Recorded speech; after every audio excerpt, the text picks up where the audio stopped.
Genesis, chapter 1, the Passion Translation. In the beginning, when God created the heavens and the earth was completely formless and empty, and nothing but darkness draped over the deep. God's Spirit hovered over the face of the waters, and then God announced, "Let there be light," and light burst forth. And God saw the light as pleasing and beautiful. He used the light to dispel the darkness. God called the light day and the darkness night, and so evening gave way to morning the first day. And God said, "Let there be a dome between the waters to separate the water above from the water below." He made the dome and called it sky, and separated the water above the dome from the water below the dome. Evening gave way to morning, day 2. And God said, "Let the water beneath the sky be gathered into one place, and let the dry ground appear." And so it happened. God called the dry ground land, and the gathered waters he called seas. And God saw the beauty of his creation, and he was very pleased. Then God said, "Let the land burst forth with growth, plants that bear seeds of their own kind, and every variety of fruit tree, each with power to multiply from its own seed." And so it happened. The land flourished with grasses, every variety of seed-bearing plants, and trees bearing fruit with their seeds in them. And God loved what he saw, for it was beautiful. Evening gave way to morning, day 3.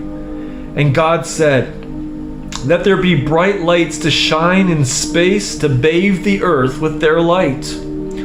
Let them serve as signs to separate the day from night, and signify the days, seasons, and years." And so it happened. God made 2 great lights, the brighter light to rule the day, and the lesser light to rule the night.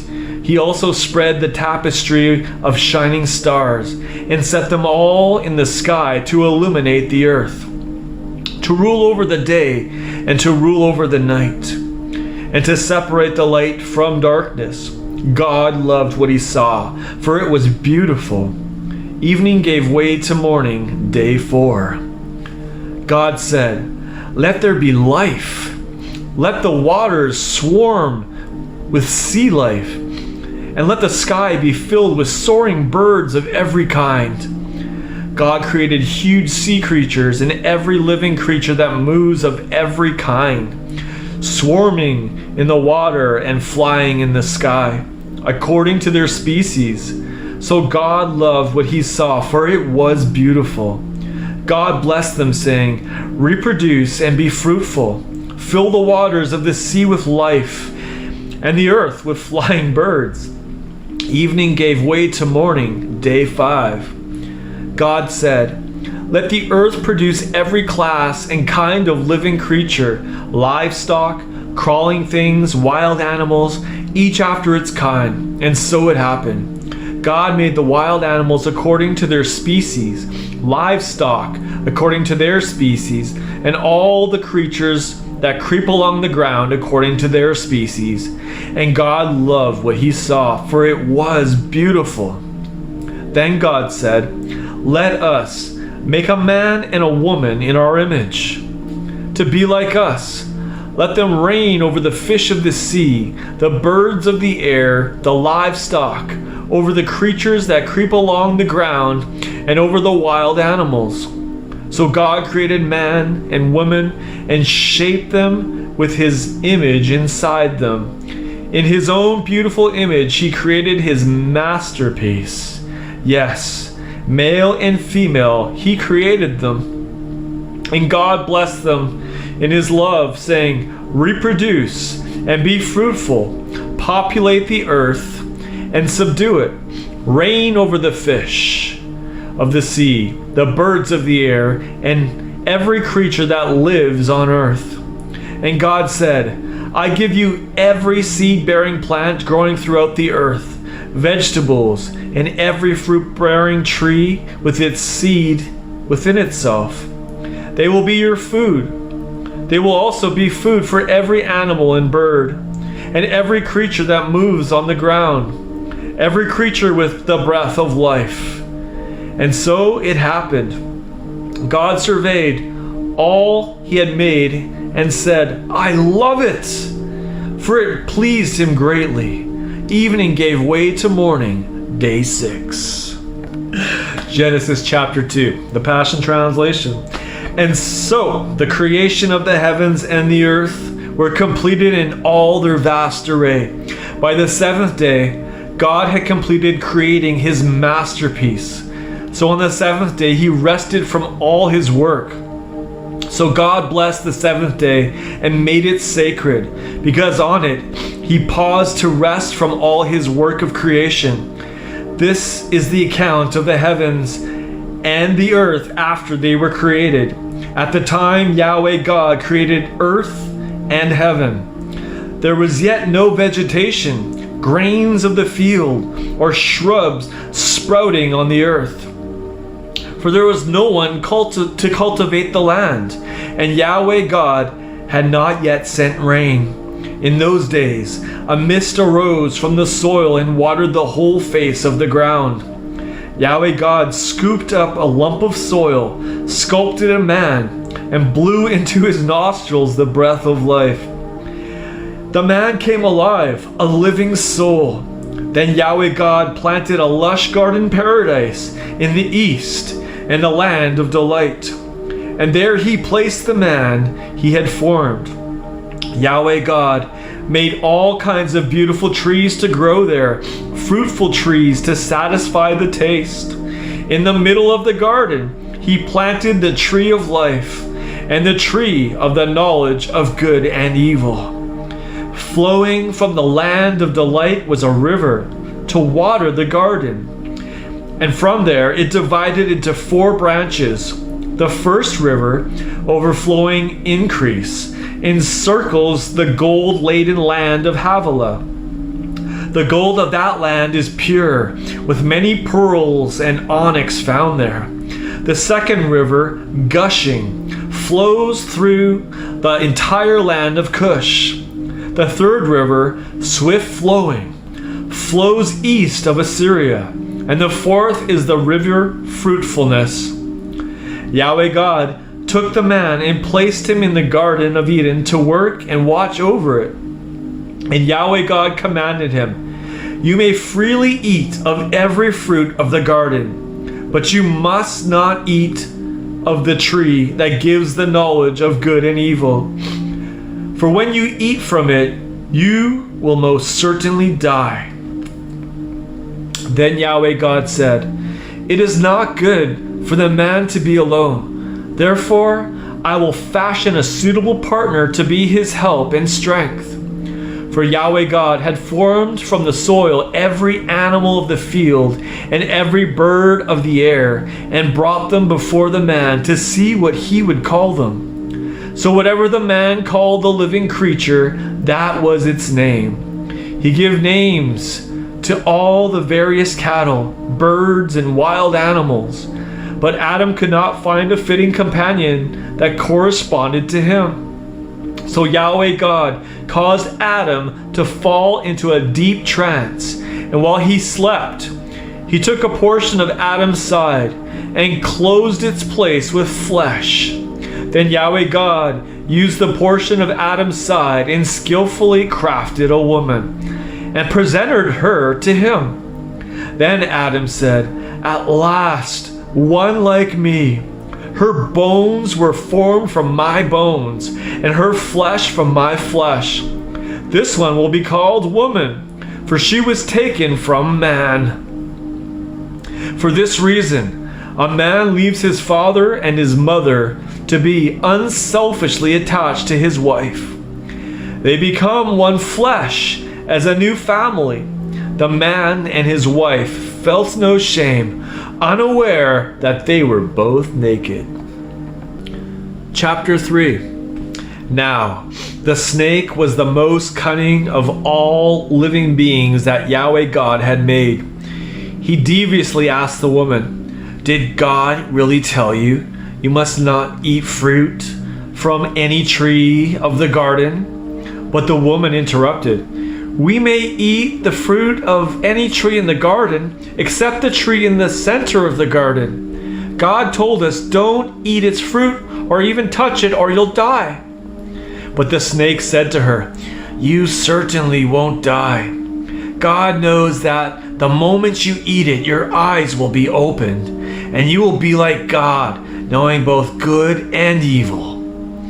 When the woman saw that the tree produced delicious fruit, delightful to look upon, and desirable to give one insight, she took its fruit and ate it. She gave some to her husband, who was with her, and he also ate it. Immediately, their eyes were opened, and they realized that they were naked, vulnerable, and ashamed. They sewed fig leaves together for coverings. Then Adam and his wife heard the sound of Yahweh God passing through the garden in the breeze of the day.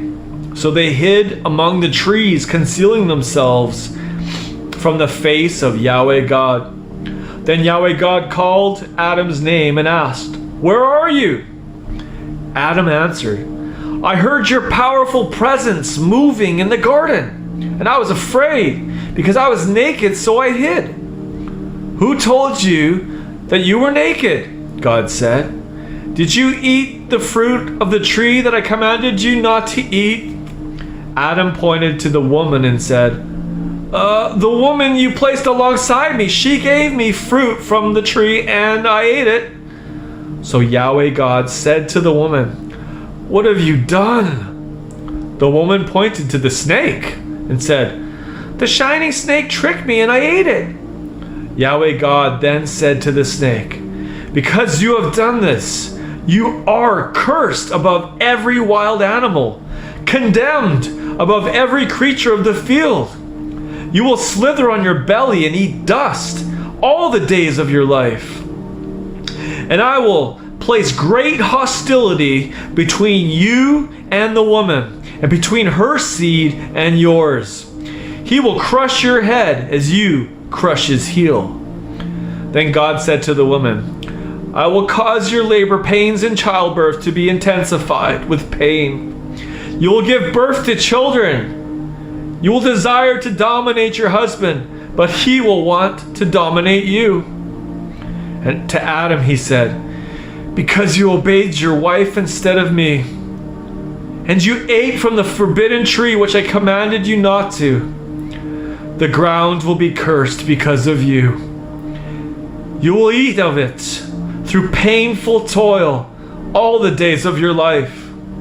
It will sprout weeds and thorns, and you will eat the plants of the field. You will painfully toil and sweat to produce food to eat, until your body, taken from the ground, returns to the ground.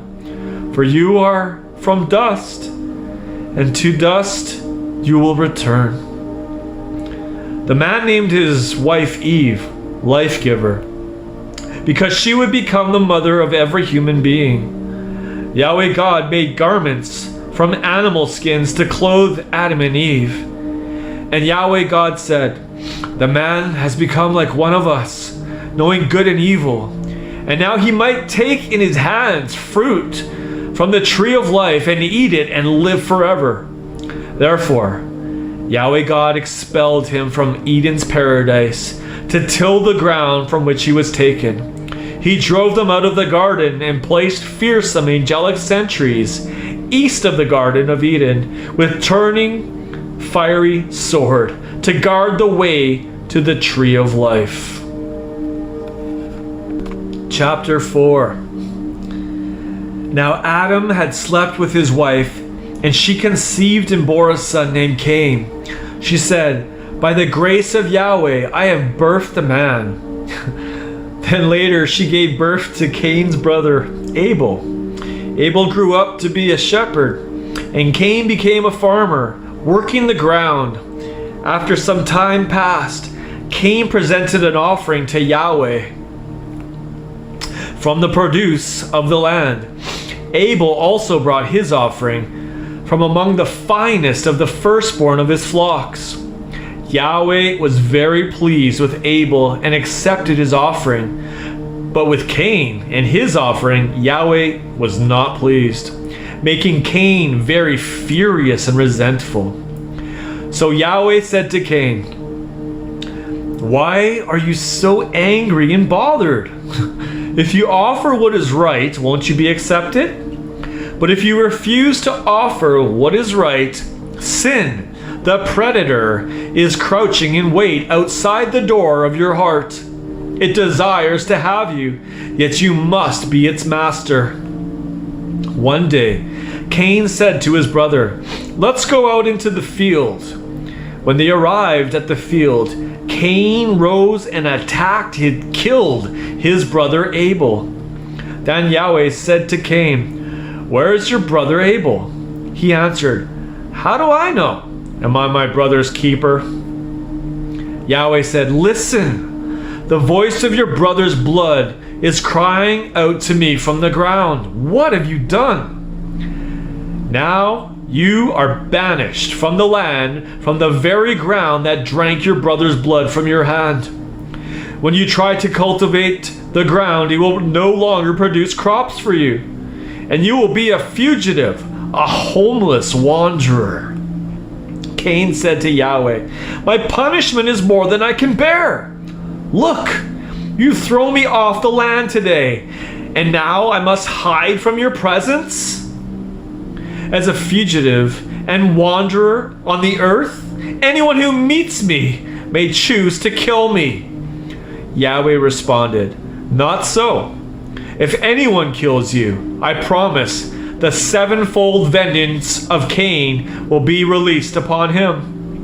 So Yahweh put an identifying sign on Cain as a warning so that no one would dare kill him. Then Cain left the presence of Yahweh and journeyed to the land of wandering east of Eden. Cain slept with his wife, and she conceived and bore Enoch. Cain was building a city at that time, so he named it the village of Enoch, after his son. Enoch's son was Irad, and Irad's son was Mehejuel. Mehejuel's son was Methuselah. Methuselah's son was Lamech. Lamech married two women, Dawn and Dusk. Dawn gave birth to Jabal, the first of those who lived in tents and raised livestock. Jabal's brother was Jubal, the first of musicians who played instruments. Dusk gave birth to Tubal-Cain, the first of blacksmiths who forged all kinds of bronze and iron tools. His sister was Naamah. Lamech boasted to his wives, "Listen to me, Dawn and Dusk. Mark my words, O wives of Lamech. I have killed a man for wounding me, and a young man for bruising me. If killing Cain cost 7 lives, for Lamech it will cost 77. Adam slept with his wife again, and she bore a son whom she named Seth, meaning appointed. For she declared, "God has appointed for me another son to replace Abel, because Cain killed him." After many years, Seth had a son named Enosh. During his lifetime, people began to worship Yahweh and pray to him. Chapter 5. When God created human beings, he made them in the likeness of God and created them as male and female. After he had created them, he lovingly blessed them and named them humanity. So here is the family history of Adam and Eve. When Adam was 130, he fathered a child of his own likeness and in his own image, and he named him Seth. Adam lived an additional 800 years after Seth was born and had many other sons and daughters. The lifespan of Adam was 930 years, and then he died. When Seth was 105, he fathered Enosh. Seth lived an additional 807 years after Enosh was born and had many other sons and daughters. The lifespan of Seth was 912 years, and then he died. When Enosh was 90, he fathered Kenan. Enosh lived an additional 815 years after Kenan was born, and had many other sons and daughters. The lifespan of Enosh was 905 years, and then he died. When Kenan was 70, he fathered Mahalalel. Kenan lived an additional 840 years after Mahalalel was born, and had many other sons and daughters. The lifespan of Kenan was 910 years, and then he died. When Mahalalel was 65, he fathered Jared. Mahalalel lived an additional 830 years after Jared was born, and had many other sons and daughters. The lifespan of Mahalalel was 895 years, and then he died. When Jared was 162, he fathered Enoch. Jared lived an additional 800 years after Enoch was born, and had many other sons and daughters. The lifespan of Jared was 962 years, and then he died. When Enoch was 65, he fathered Methuselah. Enoch walked with God for 300 years after Methuselah was born, and had many other sons and daughters. Enoch and God walked together as intimate friends. Then God took him to himself, and he was seen no more. The lifespan of Enoch was 365 years. When Methuselah was 187, he fathered Lamech. Methuselah lived an additional 782 years after Lamech was born, and had many other sons and daughters. The lifespan of Methuselah was 969 years, and then he died. When Lamech was 182, he fathered a son and named him Noah, saying, "He will relieve us from our hard work and painful toil from the ground that Yahweh cursed." Lamech lived an additional 595 years after Noah was born, and had many other sons and daughters. The lifespan of Lamech was 777 years, and then he died. After Noah had lived 500 years, he fathered Shem, Ham, and Japheth. Chapter 6. When people began to populate the earth, they had many lovely daughters. Divine beings found them very appealing, so they took the women they wanted as their wives.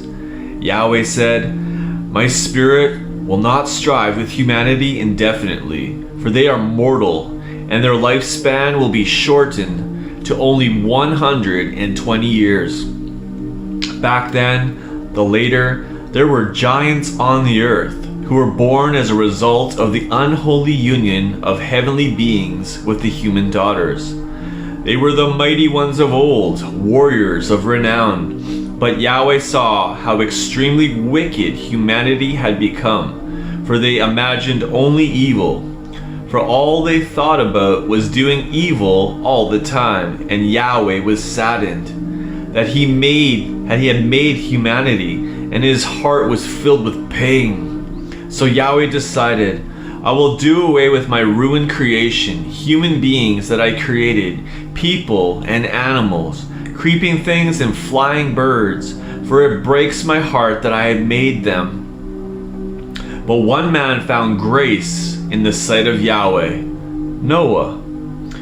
This is the story of Noah.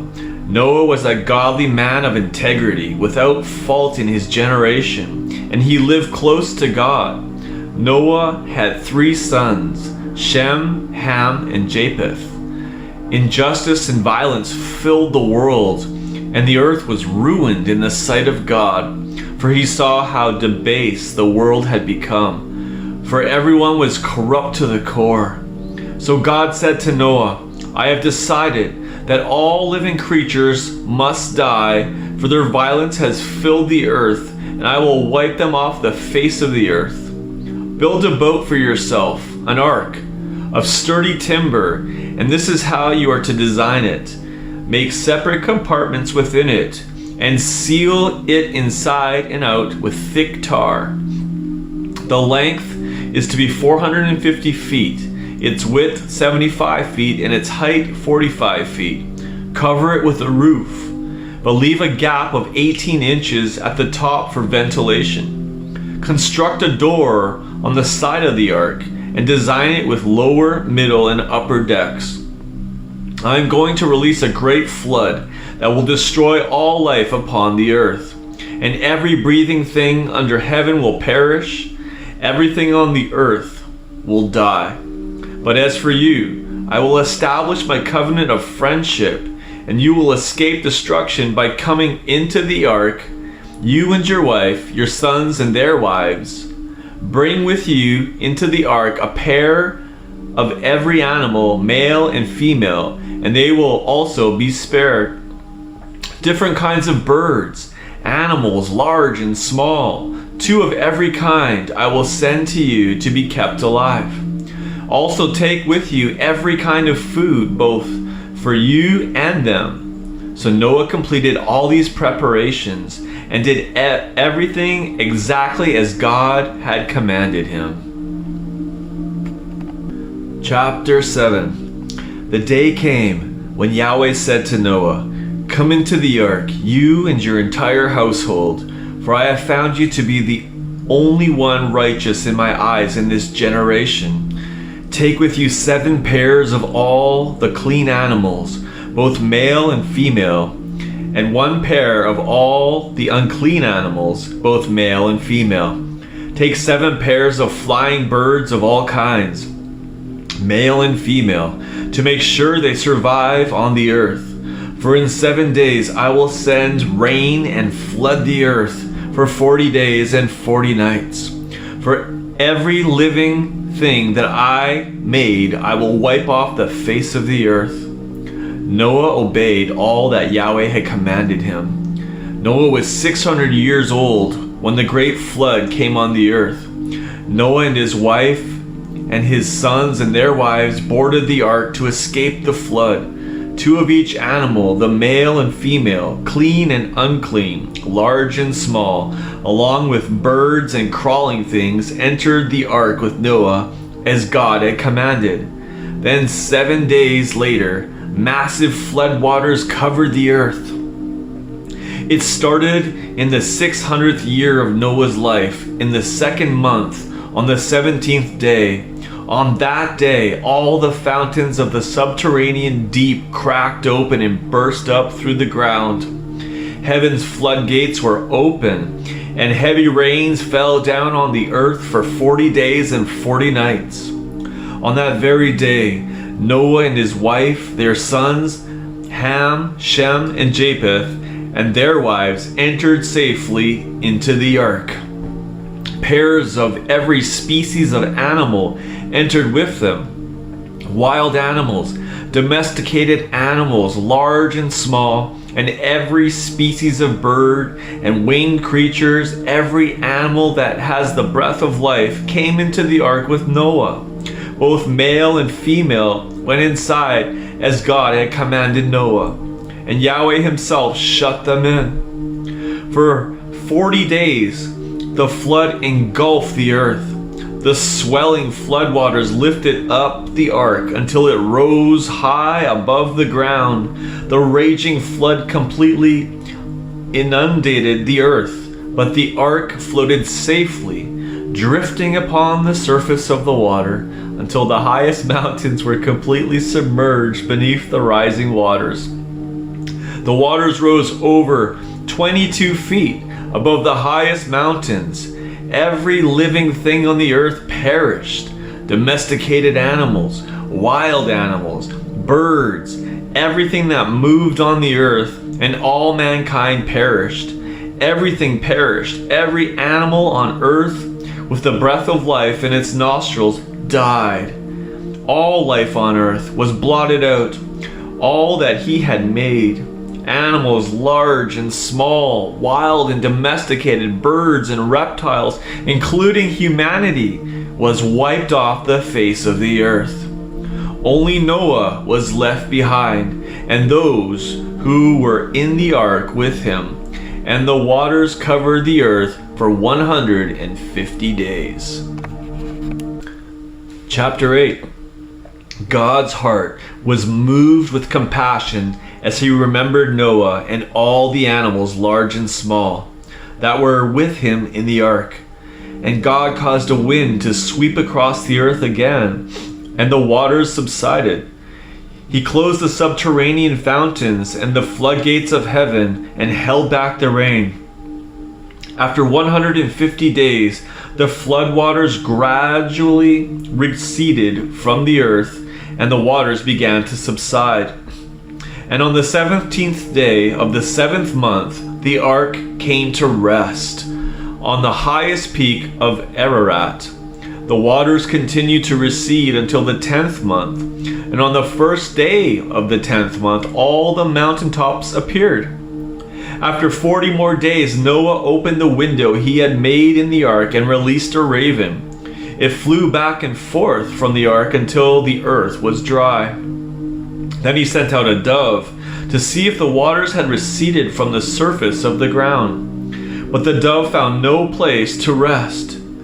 So it returned to Noah in the ark, because the waters still covered the face of the earth. Noah put out his hand and grasped the dove and put it back into the ark. He waited another 7 days and released the dove from the ark again. Before evening, the dove came back to him, and there in its beak was a freshly plucked olive leaf.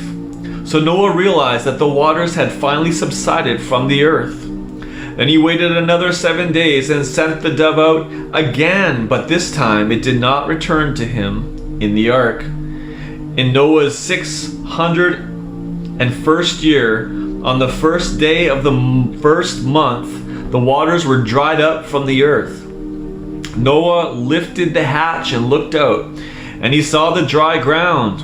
On the 27th day of the 2nd month, the earth was dry. Then God said to Noah, "Come out of the ark, you and your wife, your sons, and their wives. Release all the animals with you and set them free, birds, animals large and small, every living thing. And they will multiply and abound and flourish on the earth and in the sky." So Noah and his family left the ark. And every animal, large and small, every bird and crawling thing came out of the ark by families. Noah erected an altar dedicated to Yahweh. Then he selected ritually clean animals and birds of every species and offered them as burnt offerings, sacrifices on the altar. And when Yahweh smelled the sweet fragrance of Noah's offerings, his heart was stirred. And he said, "Never again will I curse the earth because of people, even though the imagination of their hearts are evil from their childhood. Nor will I ever again destroy every living creature as I have done. I promise this. As long as earth exists, there will always be seasons of planting and harvest, cold and heat, summer and winter, day and night." Chapter 9. God lovingly blessed Noah and all his family and said to them, "Reproduce, be fruitful, and populate the earth. I will cause every living creature of earth, sky, and sea to fear and dread you from this time forward.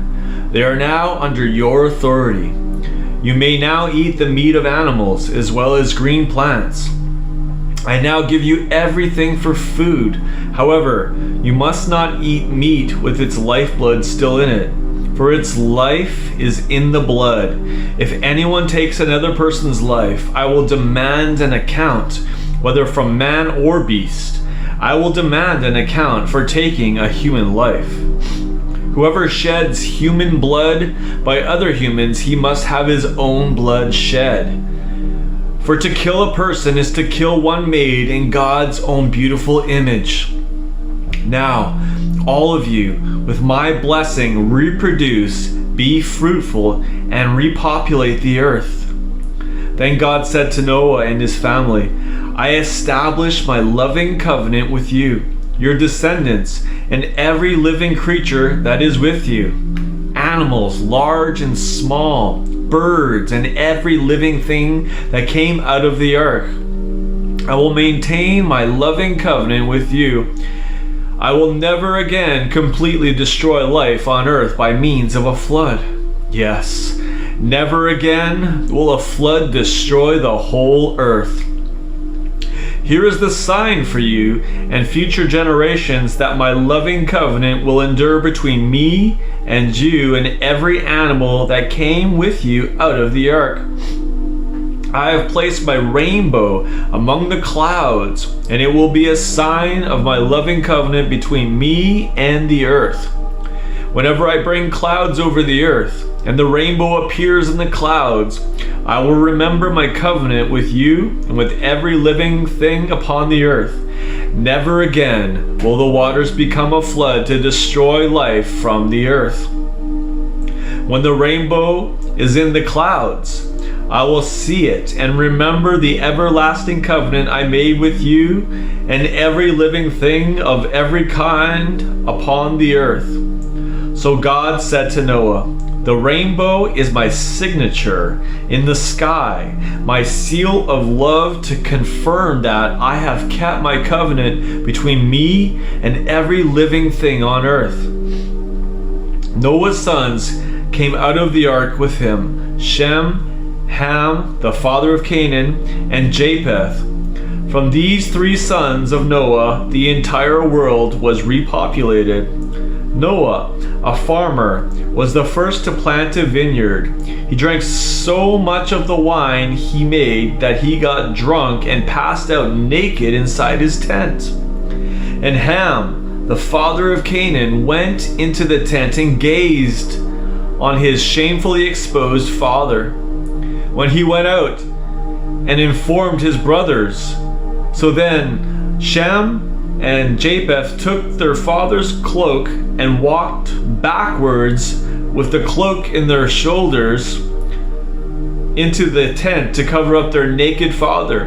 Respectfully, they turned their faces away so as not to see their father lying there exposed. When Noah sobered up and realized what his youngest son had done to him, he uttered these words, "Cursed be your son, Canaan, and let him be the lowest of servants to his brothers." He also said, "Worthy of praise is Yahweh, the God of Shem. Let Canaan be Shem's slave. May God enlarge Japheth's family and increase his territory. May he share in the blessings of Shem, and his descendants make their homes among the tents of Shem. And may Canaan be his slave also." After the flood, Noah lived another 350 years. Noah's entire lifetime was 950 years, and then he died. Chapter 10. This is the story of the descendants of Noah's three sons, Shem, Ham, and Japheth. After the great flood, they fathered many children. The sons of Japheth were Gomer, Magog, Madai, Javan, Tubal, Meshach, and Tyrus. The sons of Gomer were Ashkenaz, Riphath, and Togarmah. The sons of Javan were Elisha, Tarshish, Cyprus, and Rhodes. All of Japheth's descendants lived in their respective tribes and regions, each group speaking its own language. From there, the people spread to distant shores and faraway lands. The sons of Ham were Ethiopia, Egypt, Libya, and Canaan. The sons of Cush were Seba, Havilah, Sabta, Ramah, and Sabtika. The sons of Ramah were Sheba and Dedan. Cush also had a son named Nimrod, who became known as the first mighty conqueror. He was a mighty despot before Yahweh.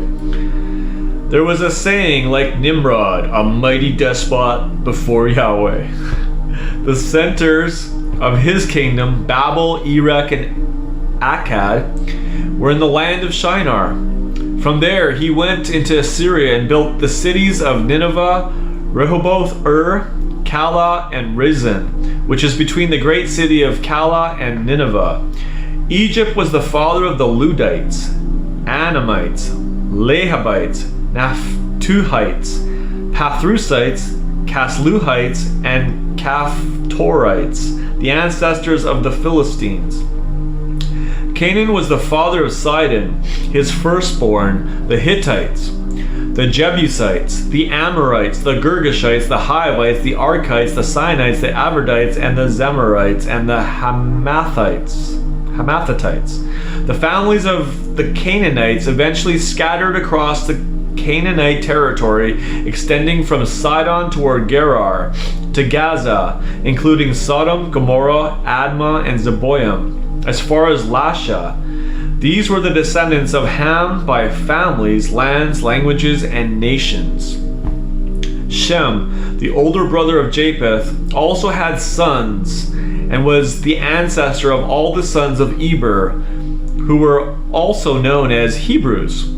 The sons of Shem were Elam, Assyria, Arphaxad, Lud, and Aram. The sons of Aram were Uz, Hul, Gether, and Mash. Arphaxad was the father of Shelah, the father of Eber. Eber was the father of two sons, Peleg, or division. For during his lifetime, the earth was divided, and his brother Joktan, the father of Almodad, Sheleph, Hazarmaveth, Jerah, Hadoram, Uzal, Dikla, Obal, Abimiel, Sheba, Ophir, Havilah, and Jobab. All the descendants of Joktan lived in the territory that extends all the way from Mesha toward the eastern hills of Sephar. These were the families of Shem according to their genealogies, by their families, lands, languages, and nations. After the flood, Noah's descendants formed nations as the people spread throughout the earth. Genesis chapter 11. Now everyone at that time spoke a single language with one vocabulary. As people migrated eastward, they found a large plain in the land of Shinar and settled there. They said to one another, "Come, let's unite together and make bricks of clay and burn them until they become hard." So they piled up the bricks they made to serve as stones and collected tar for mortar. Then they said, "Come, let's begin work to build ourselves a city with a lofty tower that rises into the heavens.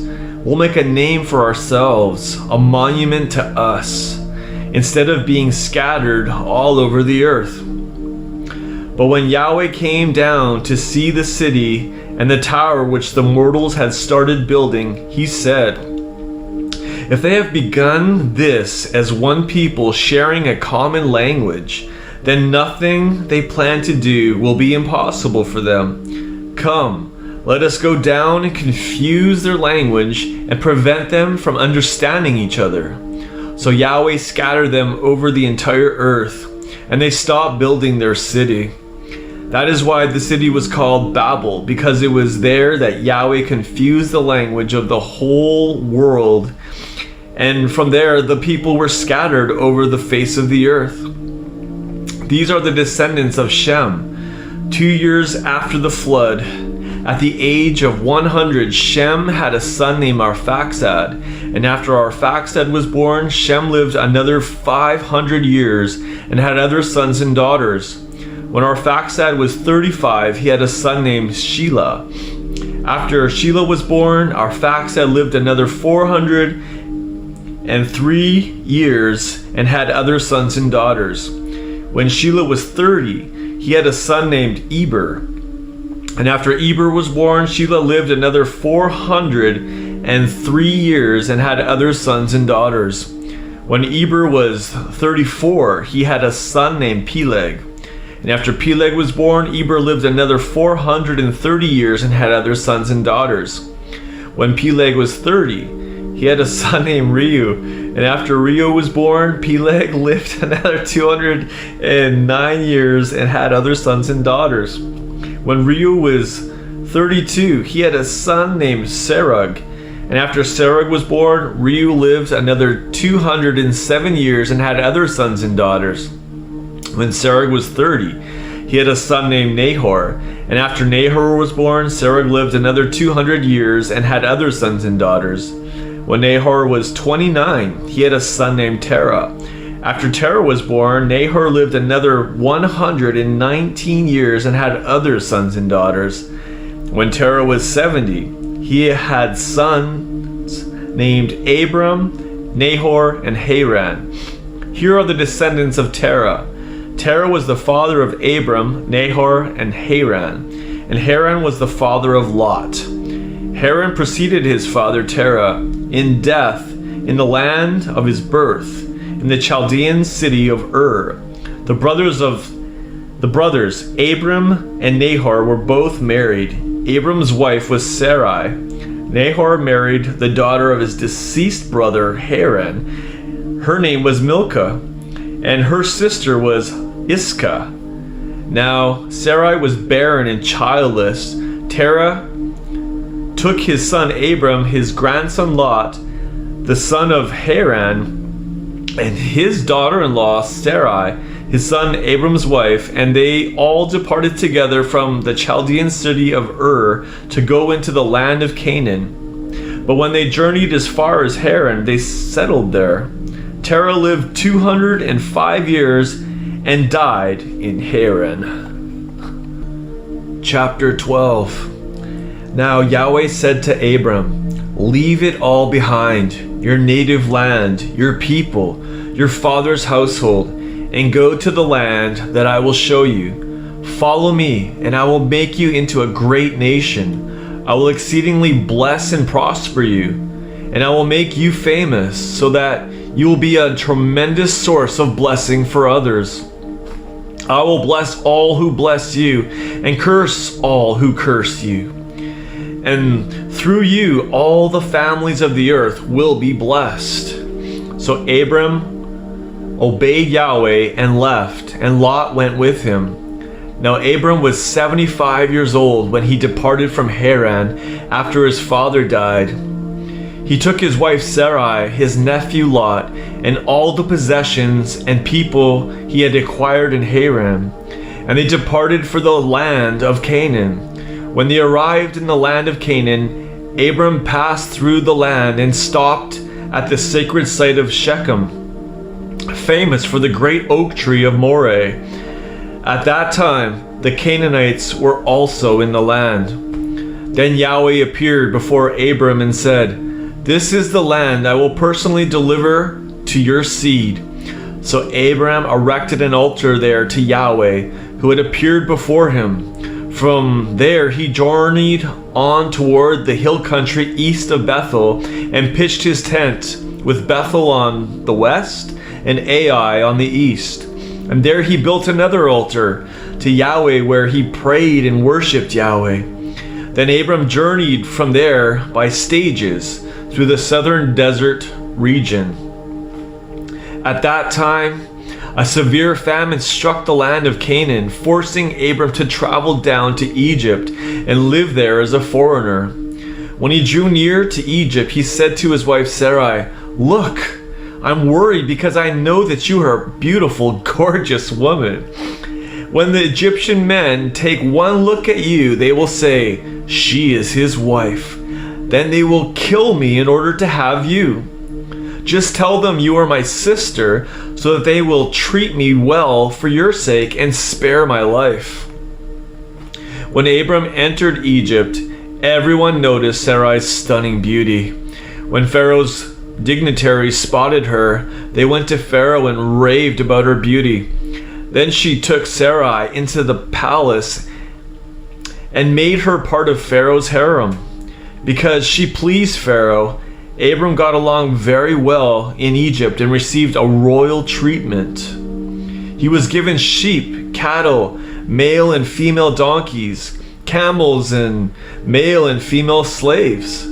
But Yahweh struck Pharaoh and his household with terrible diseases because he had taken Abram's wife, Sarai. So Pharaoh sent for Abram and said, "How could you do this to me? Why didn't you tell me she was your wife?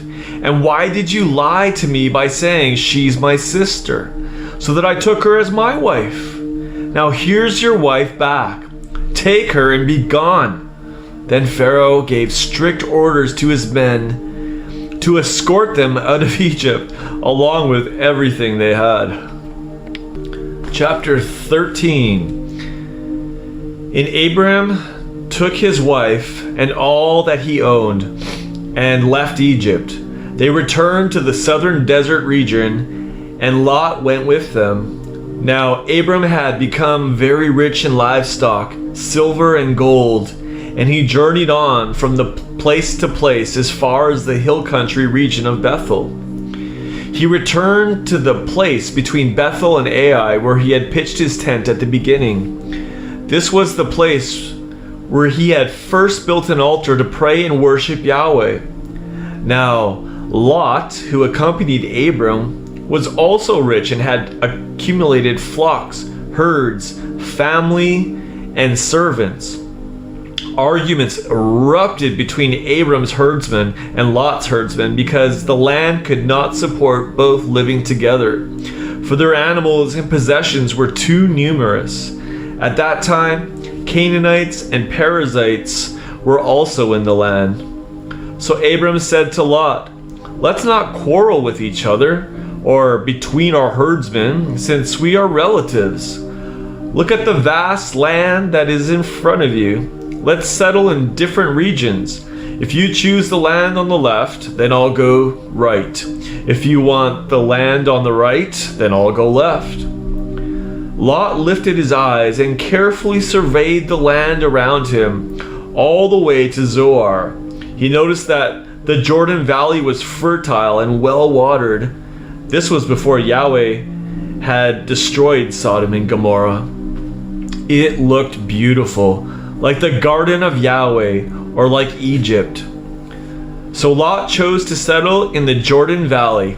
He departed toward the east, and the family split up and separated from each other. Abram settled in the land of Canaan, while Lot settled in the cities of the lowlands, at a place near Sodom. Now the people of Sodom were extremely wicked and rebelled against Yahweh.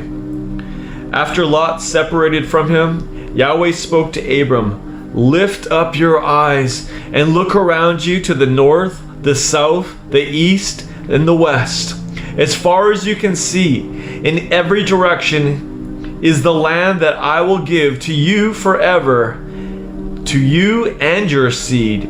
I will multiply them until they are as numerous as the specks of dust on the earth. If anyone could count the dust of the earth, then your offspring could also be counted. Now, get up and walk through the land, its length and its breadth.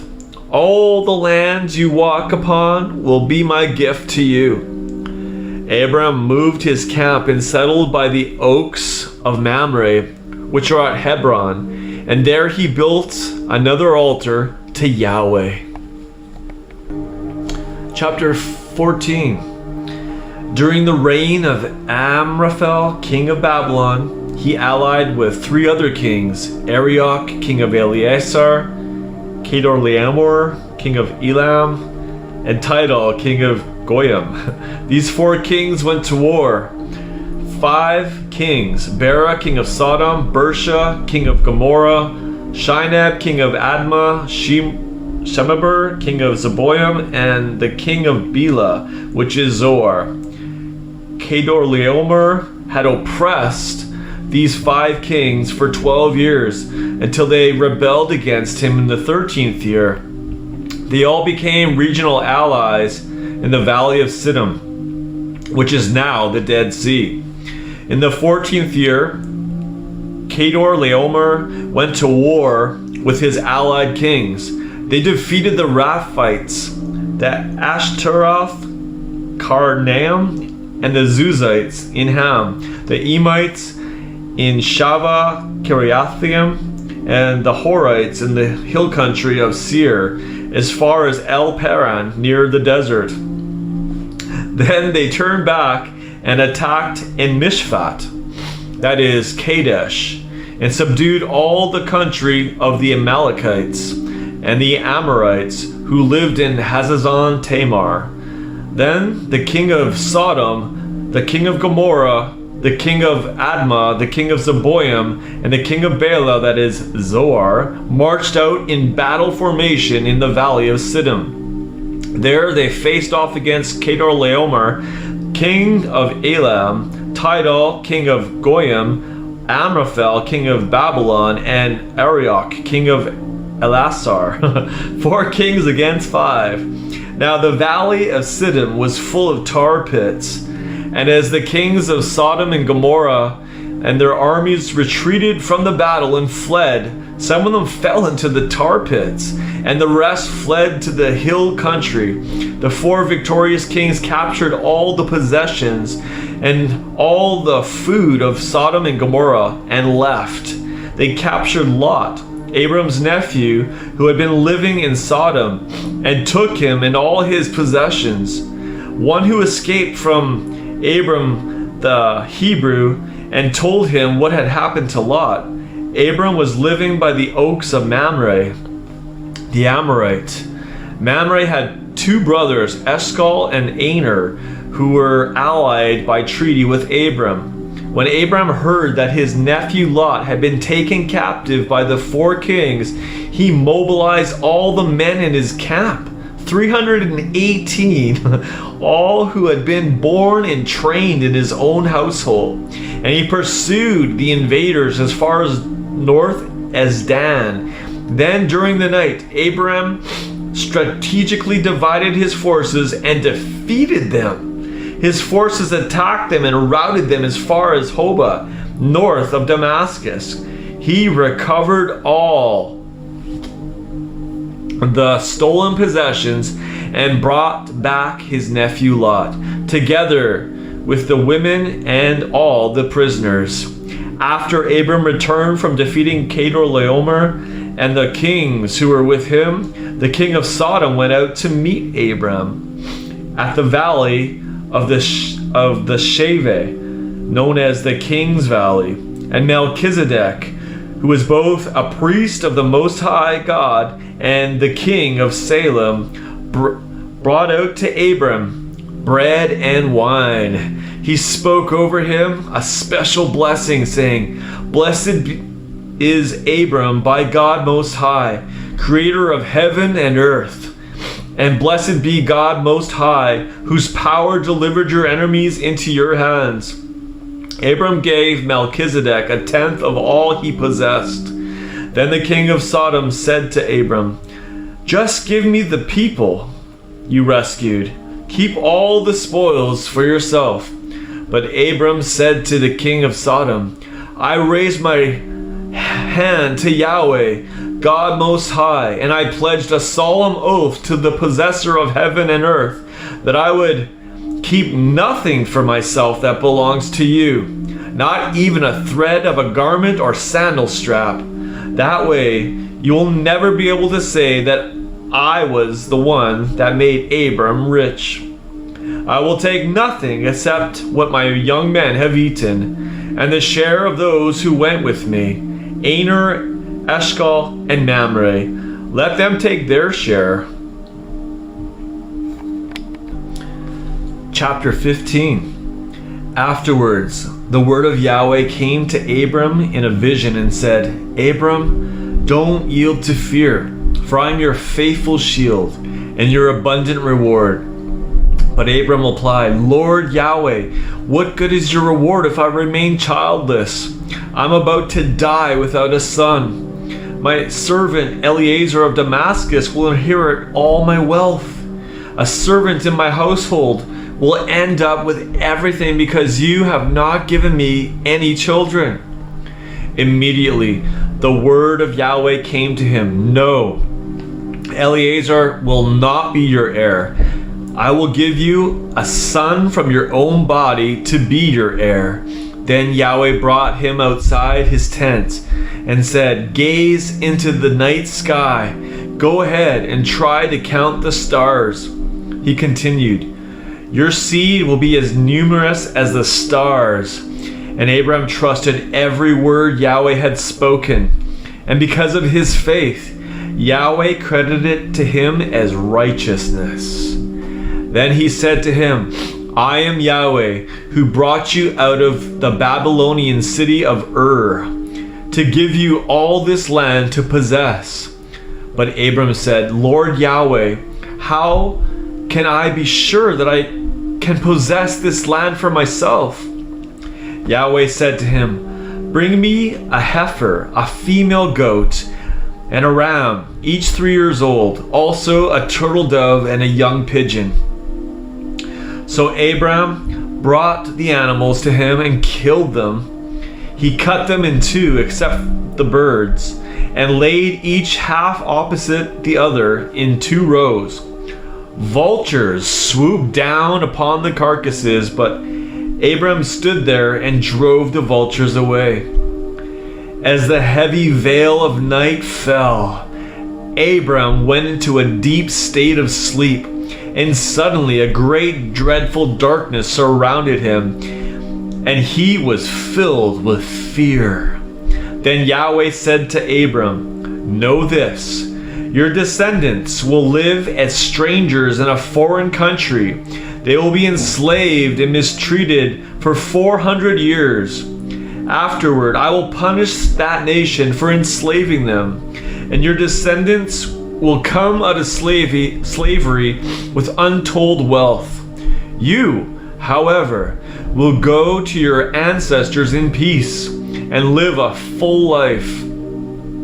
And after the 4th generation, your descendants will return here. For then the sin of the Amorites will be ripe for judgment." Then the sun had set, and it was very dark. There suddenly appeared a smoking fire pot and a blazing torch that passed between the split carcasses.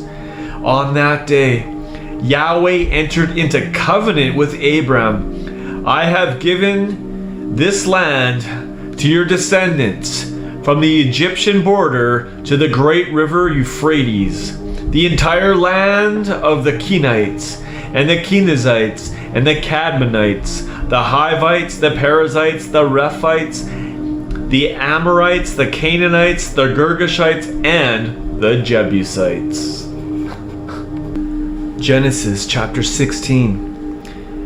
Now Sarai had borne no children for Abram. She had an Egyptian slave girl named Hagar. So Sarai said to Abram, "Please listen. Since Yahweh has kept me childless, go sleep with my maidservant. Perhaps through her I can build you a family." Abram listened and did what Sarai asked. Abram had already lived 10 years in the land of Canaan when his wife Sarai took her Egyptian slave girl Hagar and gave her to Abram to be his second wife. He slept with Hagar, and she conceived. Once Hagar realized she was pregnant, she belittled Sarai and despised her. So Sarai went to Abram and said, "It's totally your fault that Hagar despises me, and you're not standing up for me. I gave my slave girl to your embrace, and when she found out she was pregnant, she despised me. May Yahweh judge between us, who is in the right." Abram responded, "She's your slave girl under your authority, so do with her whatever you think best." Then Sarai cruelly mistreated Hagar, who then ran away from her. The angel of Yahweh encountered Hagar by a spring in the wilderness, the spring on the way to Shur. He asked her, "Hagar, servant of Sarai, where have you come from and where are you going? What are you doing here?" She replied, "I'm running away from Sarai, my mistress." The angel of Yahweh told her, "You have to go back to your mistress and humbly submit to her." The angel added, "I will greatly multiply your descendants until no one can count them." Yahweh's angel continued, "You are now pregnant, and soon you will give birth to a son. You will name him Ishmael, for Yahweh has heard your cries of distress. Your son will have a wild nature that no one can tame. He will be hostile toward everyone, and everyone will be hostile toward him. And he will live at odds with all his kinsmen. After her encounter with Yahweh, Hagar called him by a special name. You are the God of my seeing. For she said, oh my, did I just see God and live to talk about it? That is why the well is called Spring of the Living One who watches over me. The well is still there between Kadesh and Bered. Hagar returned and bore Abram a son, whom Abram named Ishmael. Abram was 86 years old when Hagar gave birth to Ishmael. Chapter 17. When Abram was 99 years old, Yahweh appeared to him again and said, I am the God who is more than enough. Live your life in my presence and be blameless. I will confirm my covenant between me and you, and I will greatly multiply your descendants. Then Abram fell on his face in awe before God, and God said to him, I establish my covenant with you. You will become a father of many nations. You will no longer be named Abram, because I am changing your name to Abraham, for I have made you a father of many nations. I will make you abundantly fruitful, more than you expect. I will make nations out of you, and kings will trace their lineage back to you. Yes, I will establish my eternal covenant of love between me and you, and it will extend to your descendants throughout their generations. I will be your children's God, just as I am your God.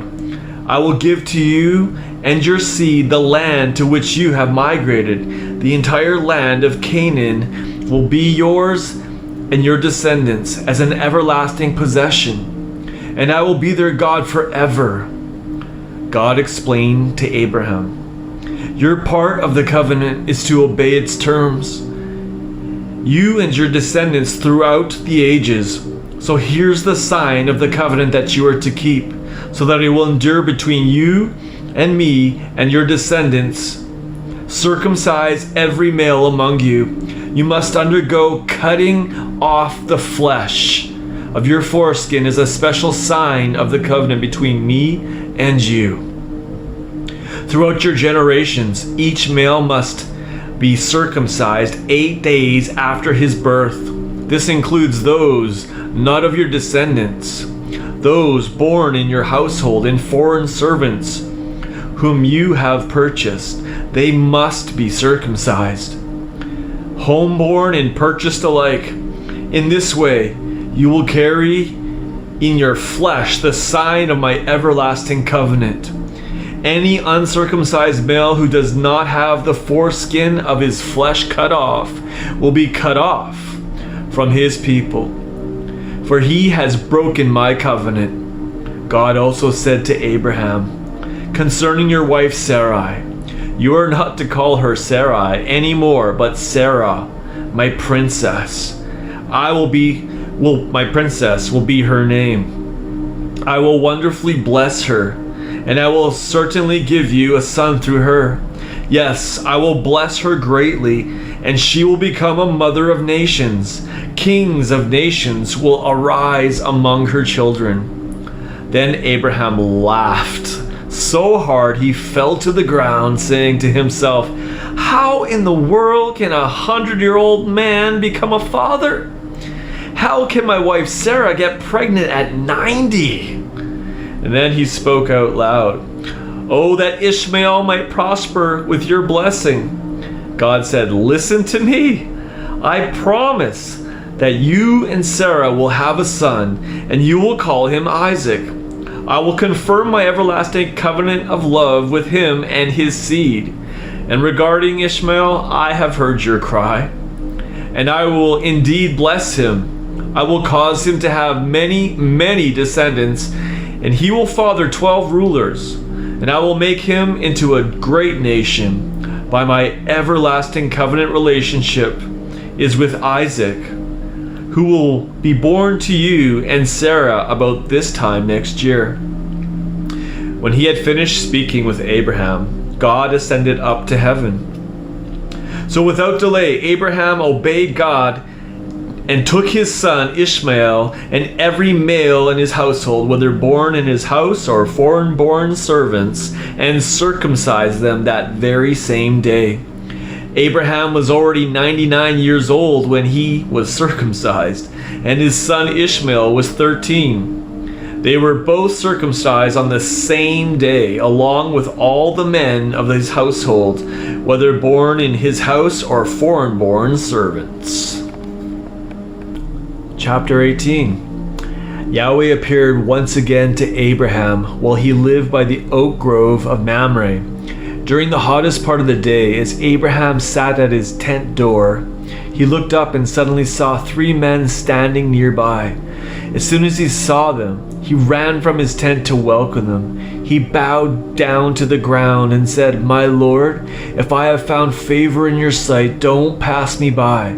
Stay for a while with your servant. I'll have some water brought to you, also that you can wash your feet.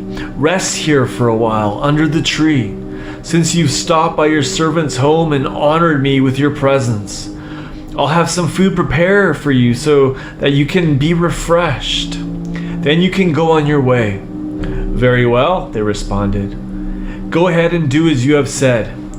Abraham hurried back into the tent and said to Sarah, "Quick, we have guests. Get 3 measures of fine flour, knead it, and bake some bread." Then Abraham ran to the herd, selected a tender choice calf, and told his servant, "Hurry! Prepare this calf for my guests." Then he brought the meal they had prepared, roasted meat, bread, curds, and milk, and set it before his guests. Abraham stood by them under the tree while they ate. They asked him, "Where is your wife Sarah?" He answered, "Over there, in the tent." Then he spoke up and said, "I will return about this time next year, when your wife Sarah will certainly have a son." Sarah overheard it, for she was at the tent door not far behind him. Now both Abraham and Sarah were already very old, and Sarah was past the age of childbearing. Sarah laughed to herself with disbelief, saying, "A woman my age have a baby after I'm worn out? Will I now enjoy marital bliss and conceive with my aged husband?" Yahweh knew her thoughts and asked Abraham, "Why is Sarah laughing, saying, 'How can a woman my age have a baby?' Don't you think there is anything too marvelous for Yahweh? I will appear to you at the appointed time next year, and Sarah will have a son." Sarah was afraid, so she denied it, saying, "I wasn't laughing." But he said, "Yes, you were." Afterward, the 3 men departed and walked towards Sodom, and Abraham went off with them to see them on their way.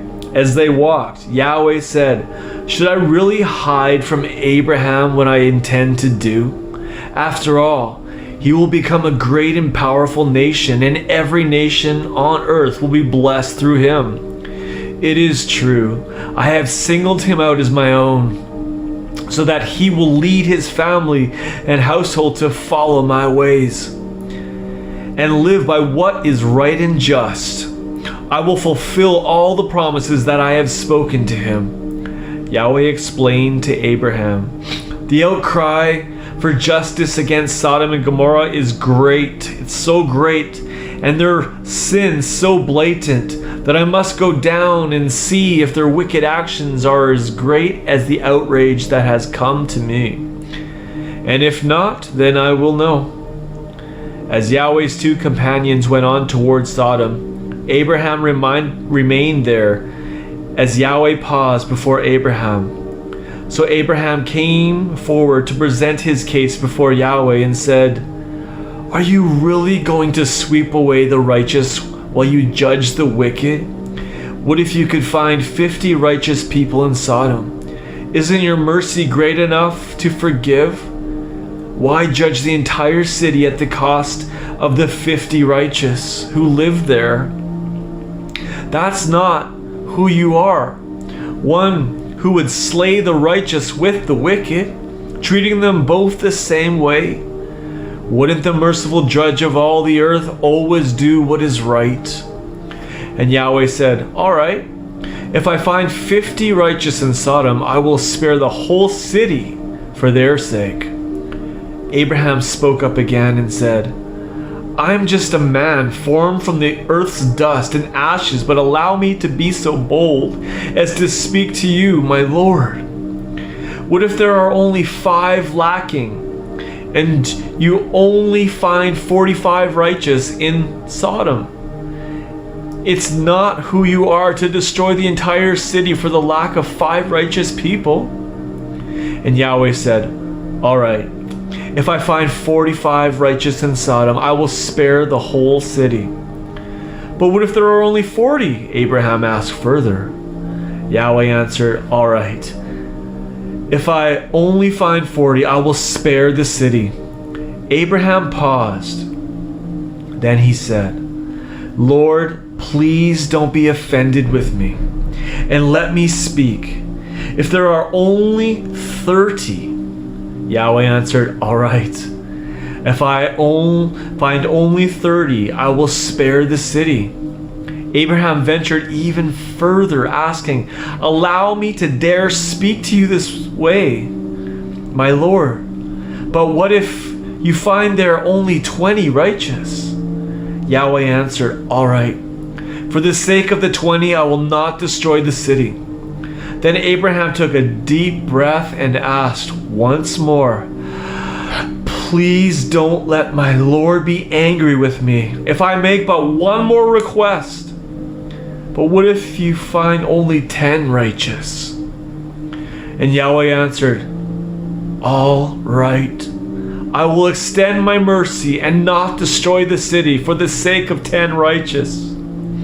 Yahweh finished speaking with Abraham. He immediately went on his way, and Abraham returned home.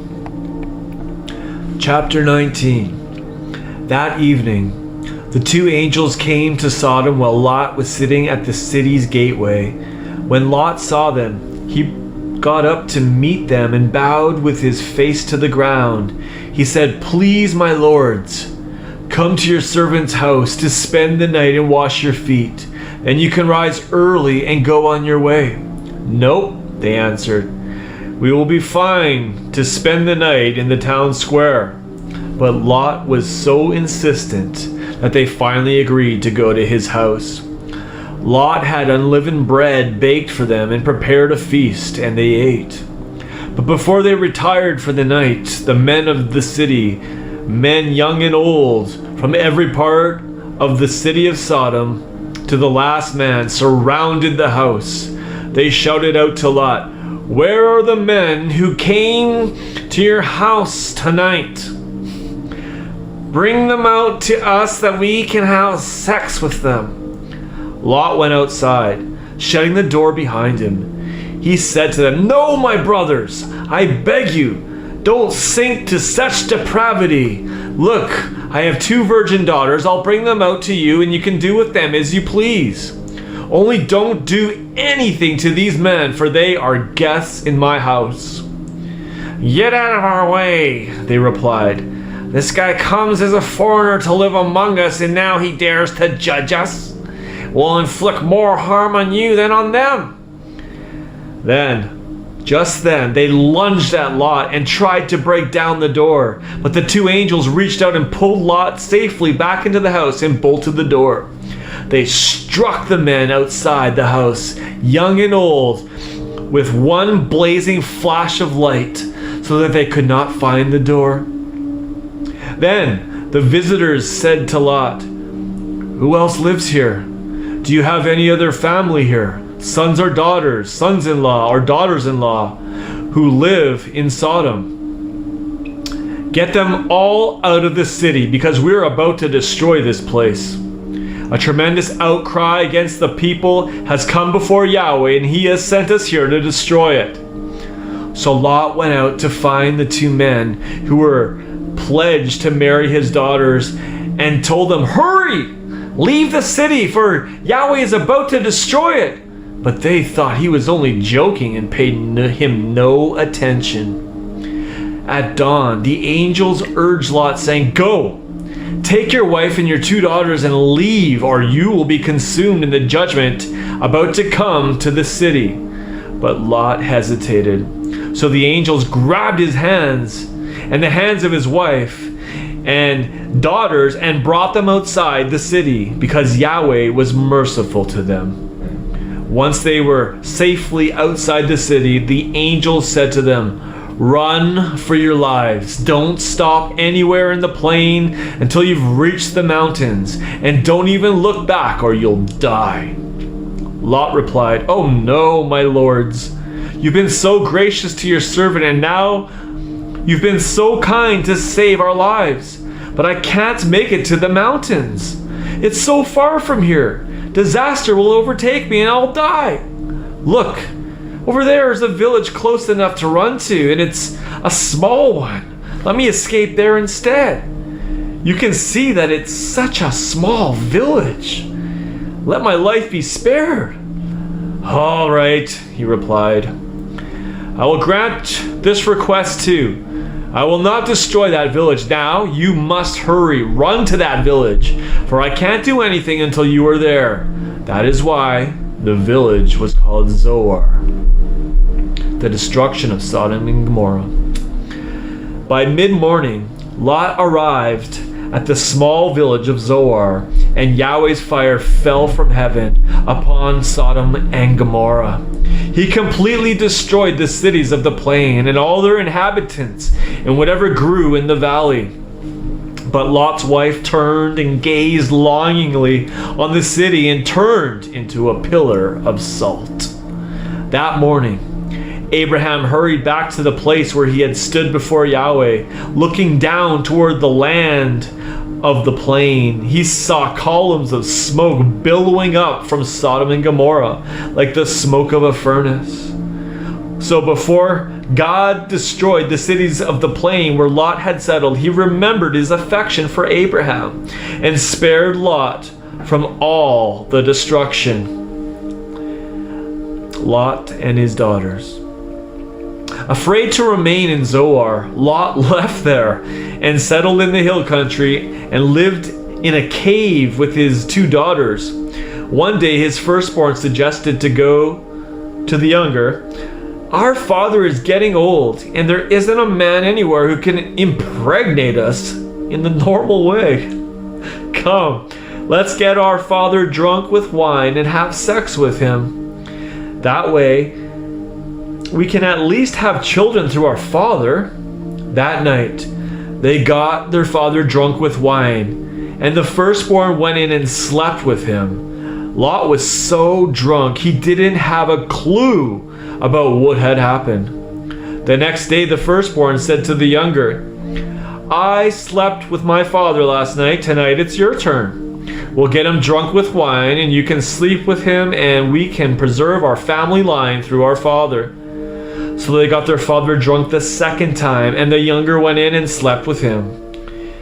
He was once again so drunk that he had no clue what had happened. As a result, both Lot's daughters became pregnant by their father. The older daughter had a son named Moab, who is the ancestor of the Moabites of today, and the younger also had a son named Ben-Ammi, the ancestor of the Ammonites of today. Chapter 20. Abraham journeyed from the oaks of Mamre to the southern region of Canaan and settled between Kadesh and Shur to live as a temporary resident in Gerar. Now Abraham had said about his wife Sarah, "She is my sister." So Abimelech, king of Gerar, sent for her and took her into his harem. One night, God appeared to Abimelech in a dream and said to him, "You're as good as dead, for you have taken into your harem a married woman." Now Abimelech had not touched Sarah, so he said to the Lord, "Would you really destroy people who are innocent? Didn't the man tell me she's my sister? And didn't she agree and say, 'Yes, he's my brother'? I've done this with clean hands and a clear conscience." Then God answered him in the dream, "Yes, I know you did this with a clear conscience. Furthermore, it was I who kept you from sinning and kept you from touching her. Now return the man's wife, and because he is a prophet, he will intercede on your behalf that you may live. But if you don't give her back, you will certainly die, you and your entire household." So Abimelech rose early in the morning and gathered all the servants. When he told them about his dream, they were terrified. Abimelech summoned Abraham and asked him, "What is this trick you have played on us? I did nothing wrong to you. Why would you bring such great guilt upon me and my kingdom? You have done to me what no one should ever do to another." Then Abimelech asked, "What is your purpose in doing this?" Abraham answered, "Because I thought there's no one here that fears God. They will kill me to get my wife. Besides, she really is my half-sister. She's my father's daughter, but not my mother's, so I married her.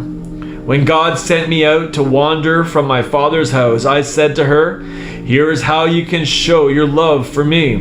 Everywhere we go, you must say about me, he is my brother.' Then Abimelech gave Abraham's wife, Sarah, back to him. In addition, he gave him sheep, cattle, and both male and female servants. Abimelech told him, 'Look, my land is now before you. Feel free to settle wherever you please.' Then he turned to Sarah and said, 'I am giving your brother 1,000 pieces of silver as compensation to settle any claim against me, to exonerate you in the eyes of all who are with you, and to clear your reputation.' Then Abraham prayed to God, and God healed Abimelech. He also healed Abimelech's wife and female servants of their infertility, and they began to have babies again. For Yahweh had shut all the wombs of the women of Abimelech's household because he took Sarah, Abraham's wife." Genesis chapter 21. Yahweh visited Sarah just as he said he would and fulfilled his promise to her. And Sarah conceived and bore Abraham a son in his old age, at the exact time God had promised them. Abraham named his son Isaac, the miracle son, whom Sarah bore him. When Isaac was 8 days old, Abraham circumcised him, as God had commanded him. Abraham was 100 years old when his son Isaac was born. Sarah said, "God has brought me laughter, and everyone who hears about this will laugh with me." And she added, "Who would have ever told Abraham that Sarah would have one day nursed children, even though Abraham is an old man? Look, I have given him a son." Isaac grew and was weaned. On the day Sarah weaned him, Abraham prepared a great feast, but Sarah noticed the son of Hagar, the Egyptian, was mocking her son Isaac. So she said to Abraham, "Get rid of this slave woman and her son. Banish them, for the son of that slave woman must not become a co-heir with my son Isaac." Abraham was very upset over Sarah's demand, for Ishmael was his son too.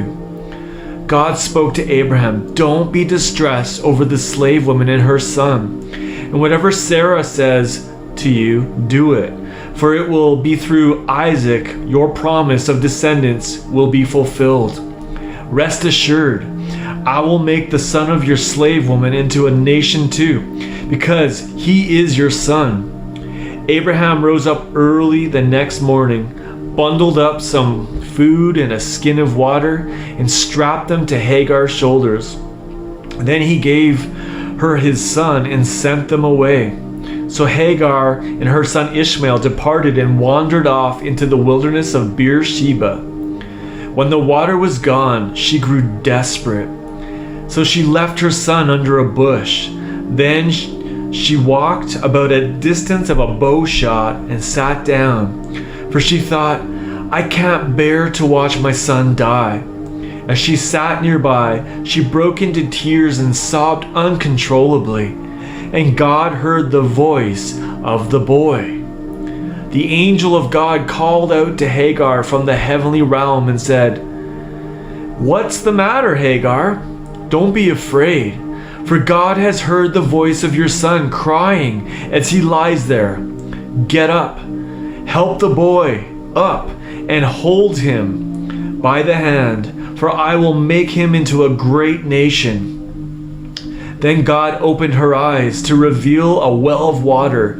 She went over to the well and filled the skin with water and gave the boy a long, cool drink. God was with Ishmael as he grew up in the wilderness of Paran. He became an expert archer, and his mother Hagar arranged a marriage for him with an Egyptian woman. At that time, King Abimelech and Phicol, his army commander, came to Abraham and said, "It is obvious that God is with you and blesses everything you do. Now swear to me here before God that you will not deceive me, my children, or my descendants. But as I have shown you loyal friendship, so you will treat me and the land in which you live as a foreigner with loyal friendship." "I give you my oath," Abraham answered. But Abraham voiced a complaint about a well of water which Abimelech's servants had seized by force. Abimelech responded, "This is the first time I've heard about this. You never told me before now. I don't know who has done this." So Abraham took the sheep and cattle and gave them to Abimelech, and the two men made a covenant. Then Abraham set apart from his flock 7 ewe lambs, and Abimelech asked him, "What are you doing with these 7 ewe lambs you have set apart?" He replied, "I'm giving them to you, and by accepting these 7 ewe lambs, you acknowledge the proof that I dug this well and it belongs to me." That place was called Beersheba because it was there that both men swore an oath to one another. After completing their pact at Beersheba, King Abimelech and Phicol, his army commander, departed and returned to the Philistine country. Abraham planted a tamarisk tree in Beersheba, and there he worshipped Yahweh, the everlasting God. And Abraham lived many years in peace as a foreigner in Philistine country. Chapter 22. Sometime later, God tested Abraham. He said, "Abraham." "Yes, I'm here," Abraham answered. God said, "Please take your son, your only son, Isaac, whom I know you dearly love, and go to the land of Moriah. Offer him up to me as a burnt offering on one of the mountains which I will show you." Early the next morning, Abraham cut the wood for the burnt offering, loaded it on his donkey, and set out for the distant place God had shown him. He took with him 2 of his servants and his son Isaac. On the 3rd day, Abraham looked up and saw the place in the distance. "Stay here with the donkey," Abraham told the young men. "Isaac and I will go up and worship. Then we will return to you." So Abraham took the wood for the burnt offering and placed it on Isaac's back. Abraham carried the knife and the fire, and the 2 of them walked up the mountain together. "Father?" Isaac broke the silence. "Yes, my son," Abraham replied. "We have the wood and the fire," Isaac said, "but where is the lamb for the burnt offering?" Abraham answered, "My son, God himself will provide the lamb for an offering." So they went on together. When they arrived at the place on Mount Moriah that God had shown him, Abraham built an altar and stacked the wood on it. He tied up his son Isaac and laid him on top of the wood on the altar. Then Abraham took the knife in his hand to plunge it into his son. But the angel of Yahweh called to him from heaven, saying, Abraham. Yes, I'm here, he answered. Do not lay a hand on the boy or harm him, he said.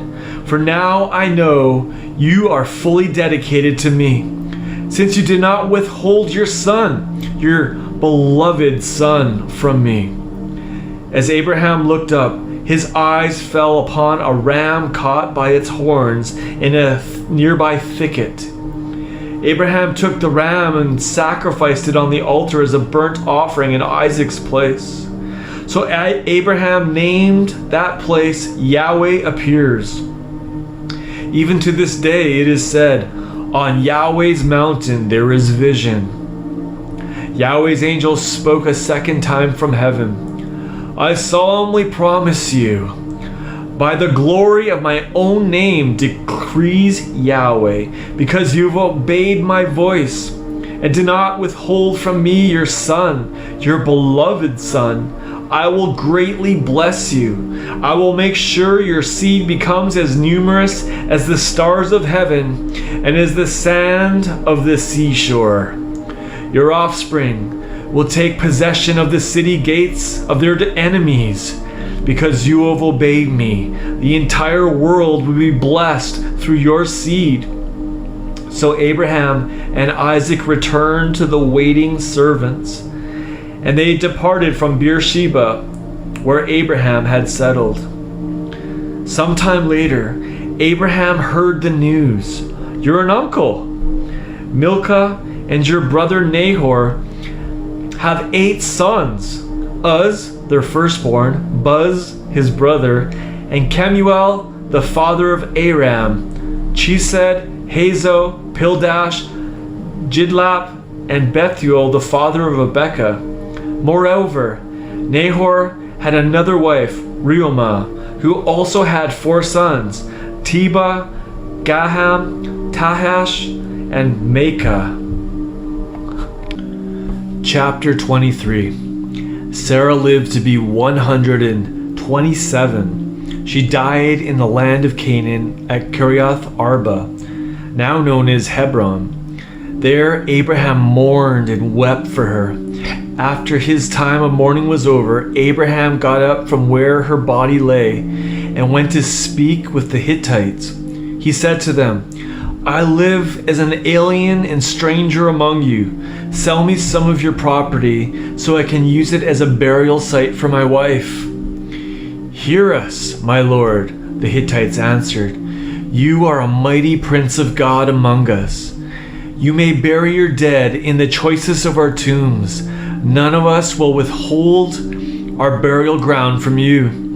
Then Abraham bowed respectfully before the Hittites and the people of the land, and he said to them, if you are willing to allow my wife a proper burial, then please hear me out. On my behalf, please persuade your countryman, Ephron, the son of Zohar, to sell me the cave he owns in Machpelah, on the edge of his land.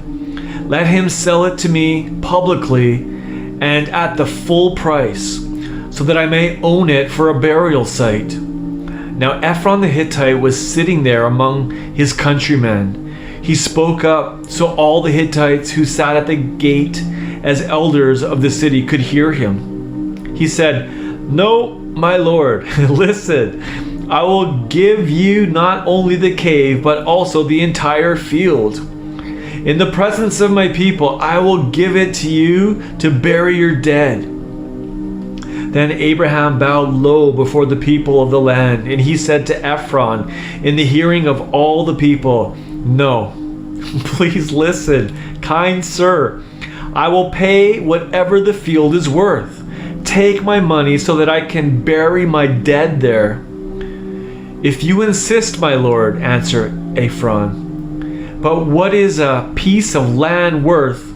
Only 400 silver shekels to men of our standing. Go ahead and bury your dead.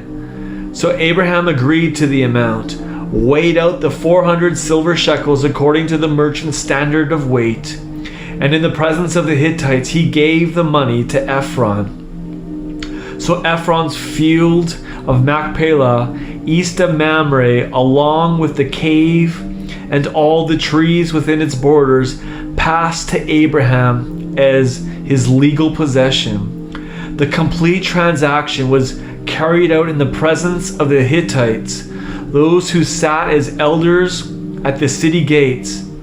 After this, Abraham buried his wife Sarah in the cave there in the field of Machpelah near Mamre, now Hebron, in the land of Canaan. Both the field and the cave passed from the Hittites to Abraham's possession to be his family burial ground.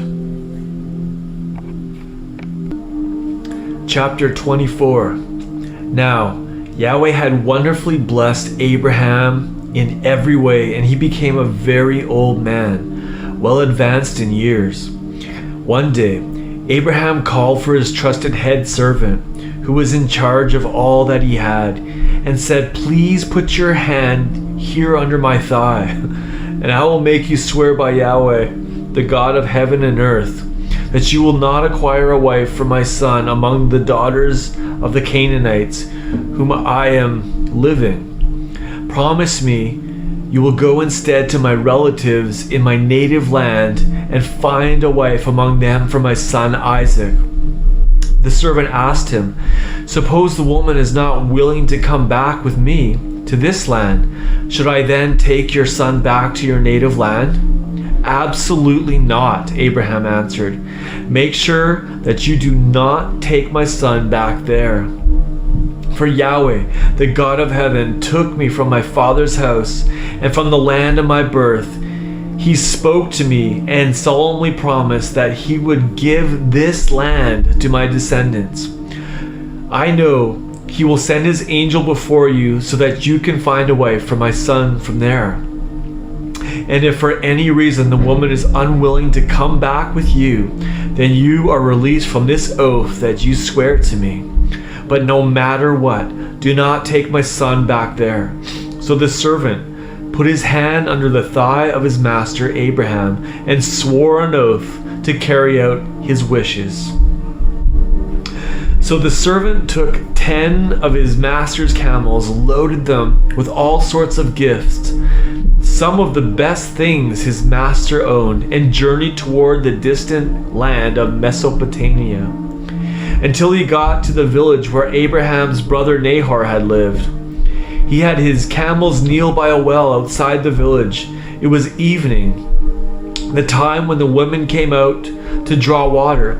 He prayed, "Yahweh, God of my master Abraham, let my journey here be a success, and show your gracious love to my master Abraham.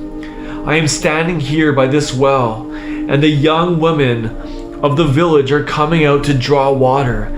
Give me a sign, and I will say to one of the girls, 'Please lower your jar and give me a drink.' And if she is the right one, the girl whom you have chosen to be a wife for your servant Isaac, then let her say to me, 'Drink, and I will also draw water for your camels.' By this sign, I will know that you have shown your gracious love to my master." Suddenly, before he had finished praying, there was Rebekah approaching the well with her jar on her shoulder. She was the daughter of Bethuel and granddaughter of Milcah and Abraham's brother Nahor. The young woman was strikingly beautiful, unmarried, and still a virgin. She walked down to the well, filled a jar, and came back up. Abraham's servant hurried over to meet her and said, "Please lower your jar and give me a little drink." She responded, "Drink, my lord." She then quickly lowered her jar to give him a drink. Then after she had finished giving him a drink, she added, "I will also draw water for your camels until they have finished drinking." She quickly emptied her jar into the watering trough and ran back to the well to draw more water until she had watered all the camels. Meanwhile, the servant stared at her, silently pondering whether Yahweh had indeed made his journey successful. After the camels had finished drinking, he took a costly gold nose ring weighing half a shekel and 2 solid gold bracelets weighing 10 shekels and gave them to Rebekah. Then he asked her, "Tell me, who is your father? Is there room in your father's house for me and my men to stay tonight?" She replied, "My father's name is Bethuel, and my grandparents are Milcah and Nahor." She went on, "There is room for you to spend the night at our home, and plenty of straw and food for the camels." Upon hearing this, the servant bowed down and worshipped Yahweh, saying, "Praised be Yahweh, the God of Abraham, for you have faithfully kept your promise to my master and displayed your wonderful kindness and love. Yahweh, you led me straight to the very place of my master's relatives." Then the girl quickly ran to inform her mother and family about all that had happened. Now Rebekah had an older brother named Laban, and when he heard everything the man had told his sister and saw her gold nose ring and the costly bracelets dangling on her wrist, Laban ran out to meet the man waiting at the well. And there he was, standing beside his camels. Then Laban said to the man, "Friend, Yahweh has wonderfully blessed you. Please, come to my home. Why are you standing out here when I have prepared the house for you and a place for your camels?" So the man came into the house, and his camels were unloaded and given straw and feed. The servants brought water to wash the man's feet and the feet of the men with him. But when they set food before him, he said, "I won't eat until I tell you why I'm here." "Please tell us," Laban said. "I am Abraham's servant," he began. "Yahweh has wonderfully blessed my master, and he has become extremely wealthy. Yahweh has given him flocks and herds, camels and donkeys, a fortune in silver and gold, and many male and female servants. And my master's wife, Sarah, has miraculously borne him a son in her old age. And my master's son is the sole heir of his fortune. My master has put me under an oath, saying, 'Do not get away from my son from among the daughters of the Canaanites, among whom I am living. Instead, go to my relatives in my native land and find a wife among them for my son.' In reply, I said to my master, 'Suppose the woman refuses to return with me?' He answered me, 'Yahweh, in whose presence I have walked all these years, will send his angel with you and will make your mission successful, and you will find a wife for my son from among my relatives, my father's family.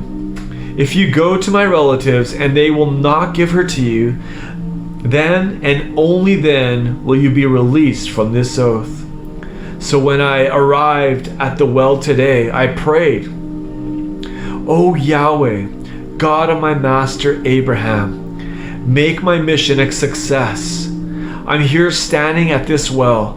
May the right girl for my master's son come out and to draw water. And when she does, I will say to her, "Please give me a little drink from your jar." And if she replies saying, "Drink, and I will also draw water for your camels," then I might know that she is the young woman Yahweh has chosen for my master's son." Before I had even finished my heartfelt prayer, there was Rebekah coming out with her water jar on her shoulder. After she went down to the well and filled her jar, I said to her, "Please give me a drink." She quickly lowered her jar and said, "Drink, and I will also draw water for your camels." So I drank, and she also watered the camels. Then I asked her, "Tell me, who is your father?" She said, "I'm the daughter of Bethuel, son of Nahor, whom Milcah bore to him."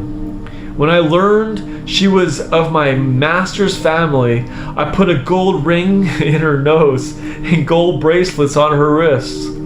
and I bowed before Yahweh and worshipped him. I praised Yahweh, the God of my master Abraham, who led me perfectly on the right path to find the very daughter of my master's brother to marry his son.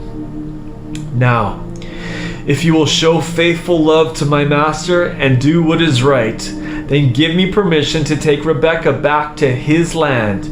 If not, tell me, and I will go on my way." After hearing this, Laban and Bethuel said, "This was all planned by Yahweh. If this is his plan, what can we say? Here stands our Rebekah before you. You may take her and go, and let her marry your master's son, and fulfill Yahweh's plan for her." When Abraham's servant heard their words, he bowed his face down to the ground and worshipped Yahweh. Then he brought expensive jewelry of silver and gold and exquisitely embroidered garments, and gave them all to Rebekah. And he gave costly gifts to her brother and her mother. Afterward, the servant and his men ate and drank, and they spent the night in Laban's home. First thing in the morning, he said to them, "Allow me now to return to my master." Her brother and mother replied, "Please let Rebekah remain with us a while, for 10 days or so. Then she may go with you." He responded, "Please, Yahweh has made my mission successful. Send me off with her to my master. Don't make me wait." They answered him, "We will call for Rebekah and see what she wants to do." So they called for Rebekah and asked her, "Will you go with this man?" "I will gladly go with him," she answered. So they sent their sister Rebekah away with her servant girls to go with Abraham's servant and his men. As she departed, they blessed her with these words, "Our dear sister, may you become thousands of 10,000s. May your descendants gain possession of the city gates of their foes." When Rebekah and her servant girls mounted the camels and followed the servant and his men. Meanwhile, Isaac, who was living in the southern desert of Canaan, had just come back to his camp from the well of the living one who watches over me. Isaac went out in the evening into the field to meditate. He looked up and saw camels coming in the distance. As Rebekah got closer, she raised her eyes, and when she saw Isaac, she nearly fell off her camel. She whispered to the servant, "Who is that man walking in the field towards us?" "Why, he's the one about whom I told you. That's my young master," the servant said. So Rebekah quickly took her veil and covered her face. Then the servant began to explain to Isaac in detail all the amazing things that had happened. Isaac fell in love with Rebekah. He took her to be his wife, and they were married. And he brought her into his mother Sarah's tent. In this way, Isaac was greatly comforted after his mother's death. Chapter 25. Now Abraham had taken another wife, whose name was Keturah.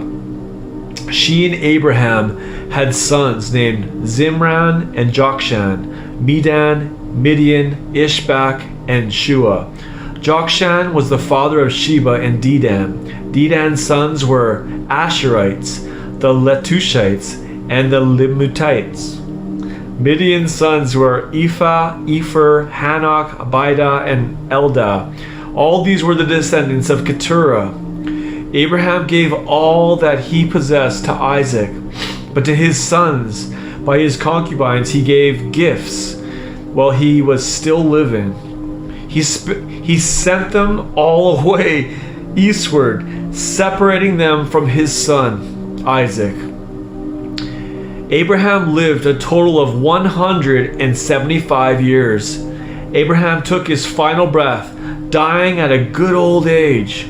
After having lived a full, content life, he joined his ancestors. His sons Isaac and Ishmael buried him in the cave of Machpelah, in the field which had belonged to Ephron, the son of Zohar the Hittite, east of Mamre. They buried him next to his wife Sarah, in the same field that Abraham purchased from the Hittites. After Abraham had passed, God greatly blessed his son Isaac, and Isaac settled near the well named the Well of the Living One who watches over me. This is the account of the descendants of Abraham's son Ishmael, whom Sarah's servant Hagar the Egyptian bore to Abraham. The names of Ishmael's sons in their birth order are Nebaioth the firstborn, and Kedar, Abdil, Mibsam, Mishma, Duma, Massa, Hadad, Tema, Jeter, Napesh, and Kedemah. These 12 sons of Ishmael became princes of 12 tribes that were named after them, listed by the places they settled and camped. They occupied the land from Havilah to Shur, which is east of Egypt, in the direction of Assyria. And Ishmael lived in hostility toward all his people. At the age of 137, Ishmael breathed his last and died, and was joined to his ancestors. This is how the story of Isaac begins. He was the beloved son of Abraham, and the successor of Abraham's blessing. When he was 40, he married Rebekah. She was the daughter of Bethuel, the sister of Laban. Both her father and brother were Arameans from Padan Aram. Now Rebekah was unable to have children, but Isaac pleaded with Yahweh on behalf of his wife, because she was barren, and she did get pregnant, for Yahweh responded to Isaac's prayer. During her pregnancy, Rebekah could feel twins thrashing and struggling with each other inside her womb. So she went to inquire of Yahweh, saying, "Why do I have to live with this?" And Yahweh answered her, saying, "The 2 sons in your womb will become 2 nations, and the 2 peoples within you will become rivals. One people will become stronger than the other, and the older will serve the younger." And when the time came for Rebekah to give birth, sure enough, she had twins. The first one came out reddish and covered with hair like a hairy garment. So they named him Esau. And his brother came out with his hand grasping Esau's heel. So they named him Jacob. Isaac was 60 when the twins were born. When the boys grew up, Esau became a rugged outdoorsman and a hardy hunter. But Jacob was more contemplative, content to stay close to home. Isaac loved Esau because he was fond of eating wild game, but Rebekah dearly loved Jacob. One day, when Jacob was cooking a stew, Esau returned from hunting, and he was famished. Smelling the aroma of food, Esau said to Jacob, "I'm starving. Let me eat some of that red stuff you're cooking." This is why he is also called Edom. "Yes, but first you must trade me your birthright," Jacob replied. "Can't you see I'm dying of hunger?" Esau said. "What good is the birthright if I'm dead?" But Jacob insisted. "First swear to me that you'll give it to me." So Esau swore an oath and surrendered his birthright to Jacob. Then Jacob gave Esau some lentil stew and bread. When Esau had finished eating and drinking, he just got up and walked away. Esau cared nothing about his own birthright. Chapter 26. Now, another famine struck the land, like the one in Abraham's time.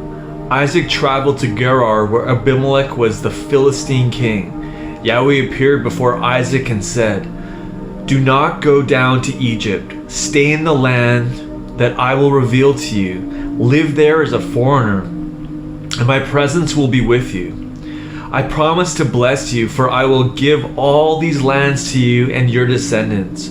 I will fulfill the oath I swore to your father Abraham. I will make your descendants as numerous as the stars of heaven, and I will one day give them all these lands. I will bless all the nations of the earth through your offspring, because Abraham was faithful to me. He listened to my voice and yielded his heart to follow my direction. He kept my commandments, my instructions, and my teachings."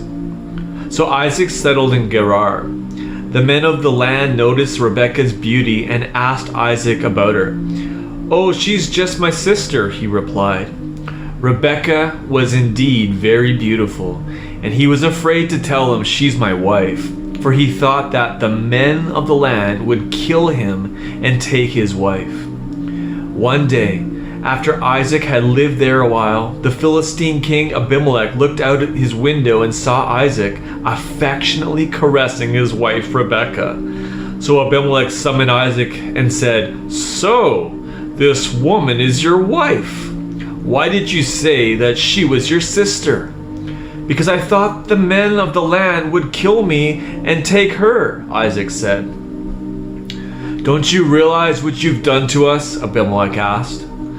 "One of our men might have slept with your wife, and you would have brought guilt and punishment upon us." So Abimelech issued a stern warning to all the people, saying, "Whoever lays a hand on this man or his wife shall be put to death." Isaac planted crops in that land, and in the same year he reaped 100-fold harvest, for Yahweh greatly blessed him. Isaac grew richer and richer until he was extremely wealthy. He acquired so many flocks and herds and so many servants that the Philistines grew jealous. So the Philistines stopped up all of Isaac's wells and filled them with dirt, the same wells his father's servants had done at the time of Abraham. Eventually, Abimelech's jealousy got the better of him, and he said to Isaac, "You must leave us. You have become too rich and powerful for us." So Isaac departed from Abimelech's domain and camped near the Wadi of Gerar, where he settled.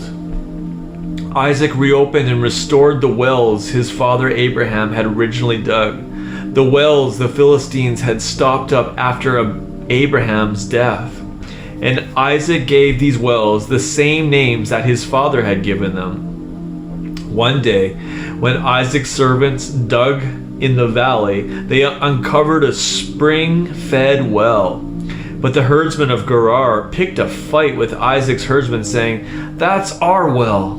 So Isaac named the well Argument because of the sharp contention. They dug a second well, and it also caused a quarrel. So Isaac named that well Hostility. Then he pulled up stakes from there and dug a third well, but this one was dug without any quarreling. So Isaac named it Spacious, saying, "Finally, Yahweh has made ample room for us, and we will become prosperous in the land." From there, Isaac moved his camp to Beersheba. That very night, Yahweh appeared before him and said, "I am the God of Abraham your father. You will never need to fear a thing, for I am with you, and I will greatly bless you. Your children will flourish and succeed because of the promises I gave my servant Abraham." So Isaac built an altar and prayed and worshipped Yahweh there. He pitched his tent there, and his servant started digging another well. Then King Abimelech came to Isaac from Gerar with his advisor Ahuzath and his army commander Phicol. Isaac asked them, "Why have you come to me now, since you hated me and sent me away?" They answered, "We have witnessed firsthand how powerfully Yahweh's favor has been with you. So we say, let there be a peace treaty among us. Let us make a covenant to do each other no harm. Swear to us that you will not trouble us, just as we have not troubled you and have always treated you well and sent you away in peace. Now look at how Yahweh has blessed you." So Isaac prepared a wonderful feast for them, and they all ate and drank together. Then the next morning they got up early and exchanged oaths. Isaac said goodbye to them, and they left Isaac in peace. Later that same day, Isaac's servants came with wonderful news about the well they had dug, saying, "We've just found water." So he named it Oath. This is why the city where they dug the well is called Beersheba to this day. When Esau was 40, he married 2 Hittite women, Judith, the daughter of Beri, and Basemath, the daughter of Elon. They made life miserable for Isaac and Rebekah. Chapter 27. When Isaac was very old and blind, he called for his oldest son Esau and asked him, "My son?" "I am here, father," Esau answered. "As you can see, I am now an old man," Isaac said, "and I may die any day now. So please take your hunting gear, your bow and arrows, and go out into the field and hunt some wild game for me. Then prepare me a savory meal, the food I love, and bring it to me. After I eat it, I will bless you from my innermost being before I die." Now, Rebekah was eavesdropping on their conversation. So when Esau left for the field to hunt for game to cook for Isaac, she found Jacob and said to him, "I just overheard your father say to your brother Esau, 'Bring me some wild game and prepare a savory meal for me. Afterward, I will bless you in the presence of Yahweh before I die. Listen carefully, my son, and do everything I tell you. Go out to the flock and bring me 2 of the best young goats. I'll cook them for your father and prepare a delicious meal, the way he loves it. Then you take it to him and eat, and your father will bless you before he dies." Jacob objected, "But my brother Esau is covered with hair, and I'm smooth-skinned. If my father feels my hairless skin, he'll know I'm not Esau. He'll think I'm a trickster, and I'll end up bringing a curse upon myself rather than a blessing." "My son," his mother said, "let any curse against you fall on me alone. Just do what I say and go and get the goats for me." So he went and got the goats and brought them to his mother. She prepared a delicious meal, just the way his father loved it. Then Rebekah picked out the best clothes of her older son Esau and put them on her younger son Jacob. She covered Jacob's hands and the soft part of his neck with goat skins. Then she handed Jacob the tasty dish and the bread that she had prepared, and he took them to Isaac. "Father?" Jacob said. Isaac replied, "Which one of my sons are you?" Jacob answered, "It is I, Esau, your firstborn. I have done as you asked. Please sit up. Eat some of this delicious game you love, so that you may give me your innermost blessing." Isaac asked his son, "How in the world did you find game so quickly, my son?" "Yahweh, your God, caused it to come right to me," he replied. Then Isaac said to Jacob, Please come closer that I may touch you, my son. I need to really know for certain that you are Esau." So Jacob inched closer to his father Isaac, who felt his skin and said, "You sound like Jacob, but your hands are Esau's." Because his hands were hairy like his brother Esau's, Isaac was tricked and did not recognize that it was really Jacob. As he was about to give him his blessing, Isaac asked him again, "Are you really my son Esau?" Jacob answered, "I am." "Then bring the food to me," Isaac said, "and let me eat my son's game. Then I will give you my blessing." So Jacob gave his father the food, and he ate it. He brought him wine, and he drank it. Then Isaac said to him, "My son, come near and kiss me." So he came near and kissed him. Isaac recognized the smell of his son's clothes and blessed him, saying, "Ah, the smell of my son is like the smell of a lush field that Yahweh has blessed. May God give you heaven's dew, the fatness of earth, and an abundance of grain and new wine. Let people serve you and nations bow down to you. May you be master over your brothers, and may your mother's sons bow down to you. Those who curse you will be cursed, and those who bless you will be blessed." No sooner had Jacob left from receiving the blessing of his father Isaac than his brother Esau arrived home from hunting. He too prepared a savory meal for his father and took it to him. He said to Isaac, "Sit up, my father. Eat some of your son's wild game, so that you can give me your innermost blessing." His father Isaac asked him, "Who are you?" "I'm Esau, your firstborn son," he answered. When Isaac realized what had happened, he began to tremble and shake violently.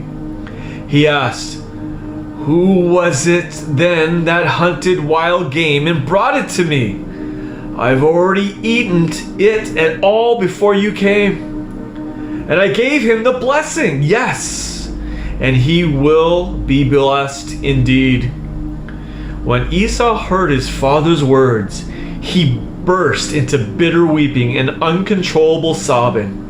He said to his father, bless me too, father." Isaac answered, "Your brother was here and deceived me. He has taken away your blessing." Esau exclaimed, "Jacob, that heel grabber! The name fits him perfectly. Now he has tricked me twice. He stole my birthright, and now he's robbed me of my blessing." Then he asked, "Father, haven't you reserved a blessing for me?" Isaac replied, "You don't understand. My blessing will empower him to be master over you. I have already given him all his brothers and relatives as servants. My blessing will richly provide him with grain and new wine.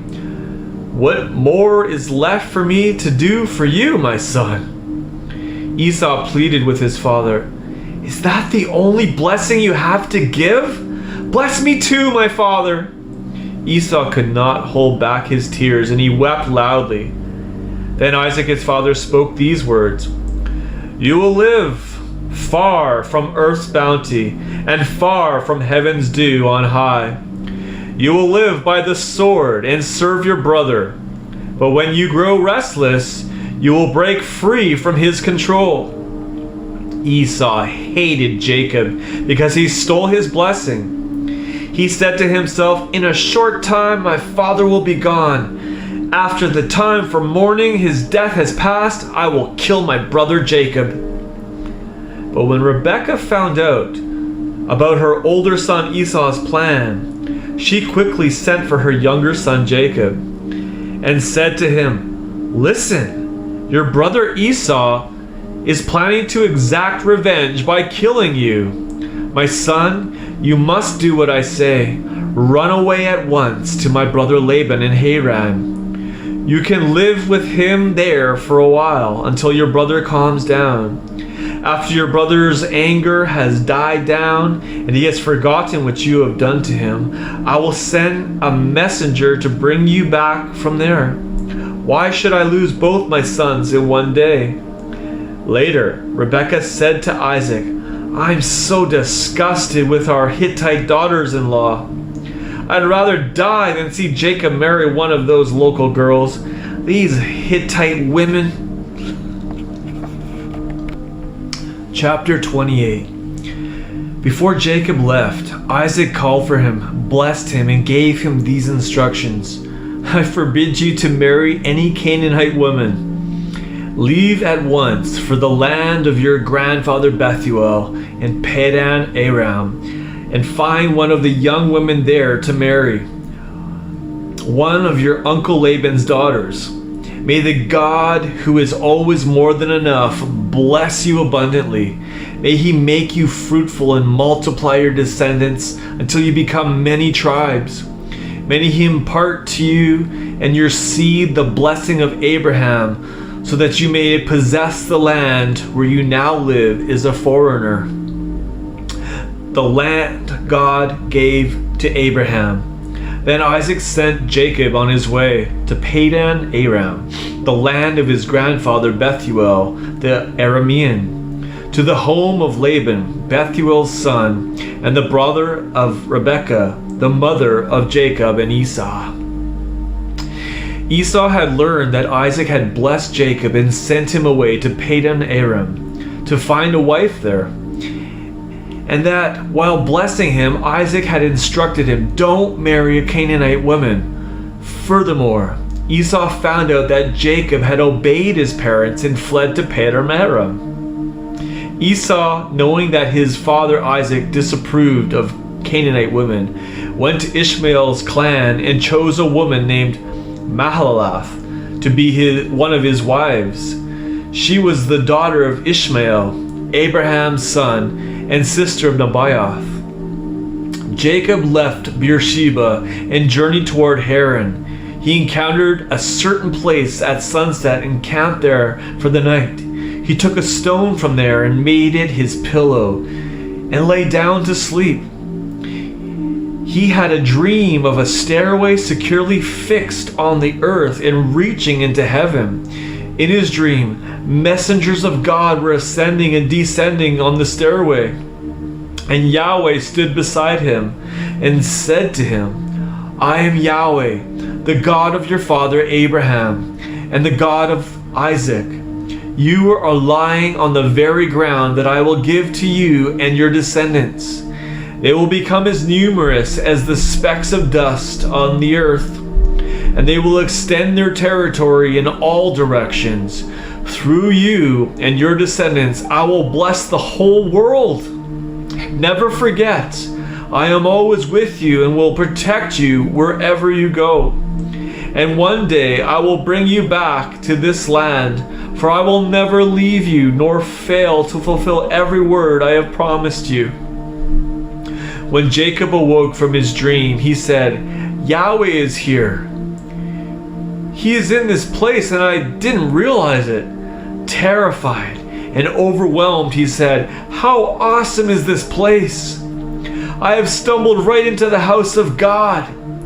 This place is a portal, the very gate of heaven. Early in the morning, Jacob took his stone he had under his head and set it up as a pillar and anointed it by pouring oil over the top of it. He named that place Bethel, for the city was once named called Luz. Then Jacob committed himself to God, saying, if you will always be with me and protect me on this long journey, and if you give me bread to eat and clothing to wear, and if I return safely to my father's house, then Yahweh, you will be my God. See, I have set up this sacred stone pillar, and it will be your house. God, I promise to set aside 1/10 of all that you give me as my gift to you. Chapter 29. Jacob resumed his journey and entered the land east of Canaan. One day, Jacob came to a well out in the open country where the shepherds watered their animals. 3 flocks of sheep and goats were lying near the well, which had a large heavy stone covering the opening. Whenever all the flocks gathered there, the shepherds would roll away the stone from the mouth of the well, water their sheep, and then roll the stone back over the top of the well. Jacob approached them and said, Good day, friends. Where are you from? We're from Haran, they answered. "Do you happen to know Laban, a grandson of Nahor?" Jacob said. "We do," they replied. Jacob asked, "How's he doing?" "He's doing well," they answered. "As a matter of fact, here comes his daughter Rachel right now with her flock." Jacob said to them, "Look, it's not time for the animals to gather together here. It's now the hottest hour of the day. Let's go ahead and water the sheep. Then you can go and pasture them." They replied, "First, we have to wait until all the flocks are gathered. After that, the stone needs to be rolled away from the mouth of the well. Then we'll water the animals." While they were still speaking, Rachel, the shepherdess, drew near to the well with her father's sheep.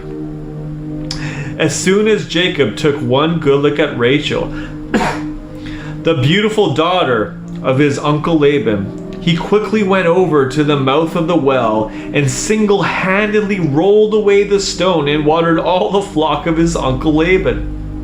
Immediately, he walked up to Rachel and kissed her. Unable to hold back his tears, Jacob wept aloud.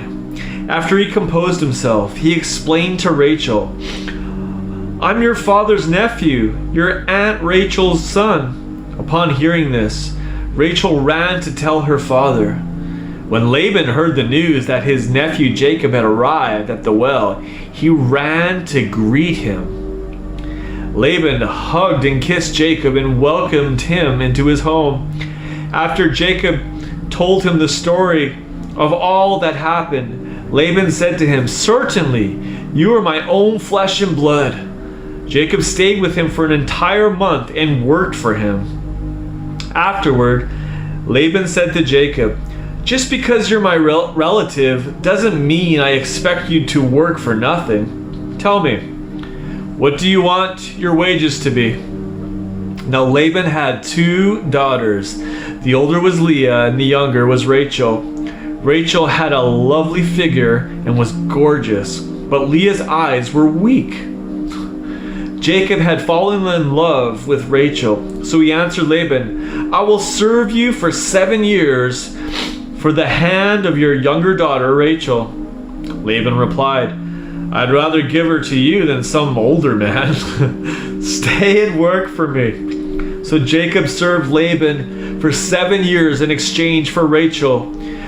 But because he loved her so deeply, the 7 years seemed like only a few days.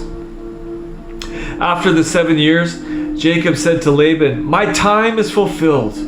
Give me your daughter so that I may marry her and sleep with her."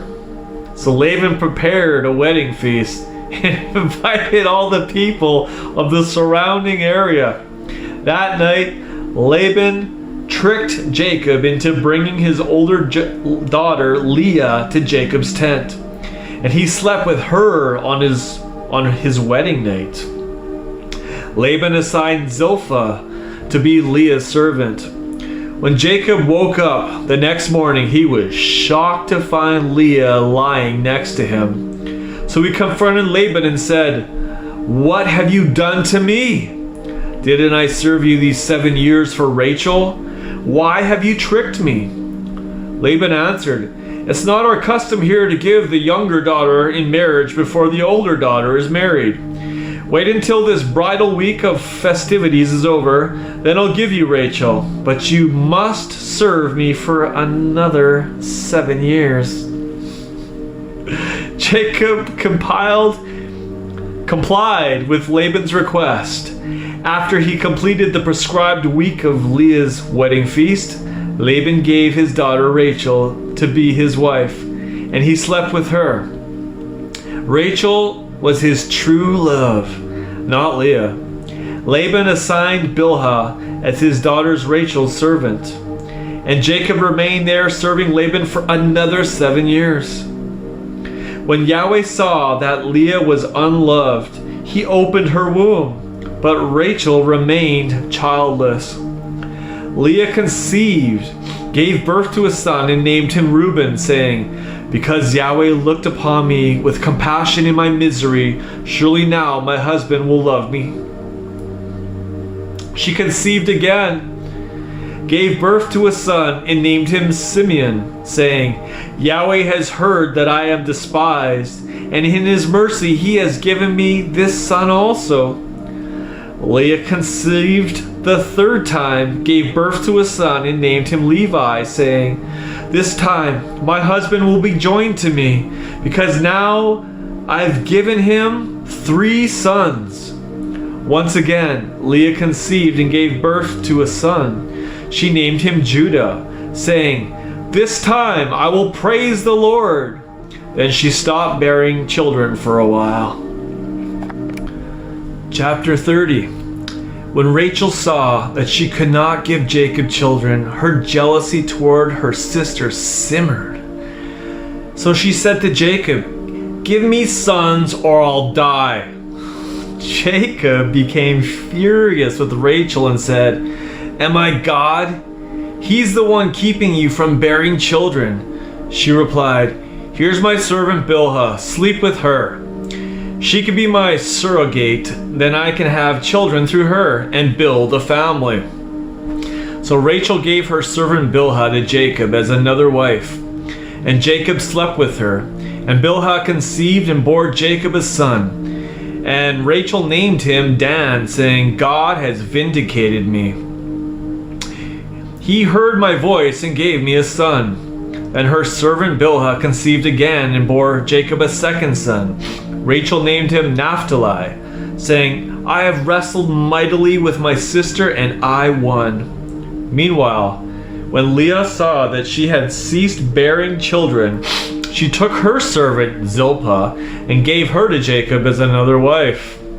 Zilpah bore Jacob a son, and Leah named him Gad, saying, What good fortune.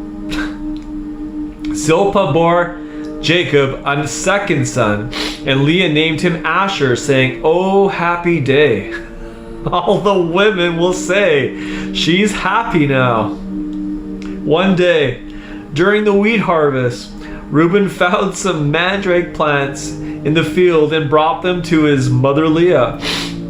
Rachel said to Leah, Please give me some of your son's mandrakes. Leah replied, You already took away the affection of my husband, so now you're going to take my son's mandrakes too? Rachel said, All right then. I'll let him sleep with you tonight in exchange for your son's mandrakes. That evening, when Jacob was coming home from the field, Leah went out to meet him and said, You must sleep with me tonight, for I paid for your services with my son's mandrakes. So Jacob slept with Leah that night. God listened compassionately to Leah's cry. She became pregnant and bore Jacob a 5th son, whom she named Issachar, saying, God rewarded me for giving my maidservant to my husband. Once again, Leah conceived and bore Jacob a 6th son, whom she named Zebulun, saying, God has given me good gifts for my husband. Now he will accept me, for I've given him 6 sons. Lastly, Leah gave birth to a daughter named her Dinah. God listened to Rachel's heart cry and had compassion on her and made her fertile. She conceived and bore a son and named him Joseph, saying, God has taken away my disgrace. May Yahweh add to me another son. After Rachel gave birth to Joseph, Jacob said to Laban, Release me to go back home to my homeland. You know how hard I've worked for you these many years to finish paying for my 2 wives. Give them to me along with my children, and I'll be on my way. Laban countered, If you please, I have learned by divine inquiry that I have become prosperous because of you and the blessing of Yahweh that's on your life. Just name your price and I'll give it to you. Jacob replied, You know how hard I've worked for you and how your livestock has increased under my care. The little you had before I came has multiplied greatly, for Yahweh has blessed you wonderfully because I am here. But now I need to provide for my own family too." So Laban asked, "What should I give you?" "Nothing," Jacob replied. "You don't need to give me a thing. If you will do but one thing for me, I will continue to care for your flocks. Just let me pass through all your flocks today and take out every speckled and spotted sheep or goat and every black lamb. That's all the payment I ask. And in the future, when you review my wages, the integrity of my dealings with you will be obvious. If you find any animal among mine that is not speckled, spotted, or black, then you will know that I stole it." "Agreed," Laban said. "We'll do what you've suggested." But that same day, Laban secretly removed all the male and female goats that were speckled or spotted, all that had white on them, and all the black lambs, and left them under the care of his sons. He set a distance of a 3-day journey between himself and Jacob, while Jacob continued to tend the rest of Laban's flocks. Jacob, however, cut green branches of poplar, almond, and plane trees and peeled back part of their bark to expose the white inner wood of the branches. Then he set the partially peeled branches inside the water troughs where the goats would see them when they came to drink. For they mated when they came to the water troughs, and as they lowered their heads to drink, they saw the stripped branches in front of their eyes. Miraculously, they gave birth to streaked, speckled, and spotted young. But when the mating ewes, on the other hand, he made them face the streaked or completely blacked animals in Laban's flock. By doing this, he produced his own special flocks, which he didn't allow to mingle with Laban's.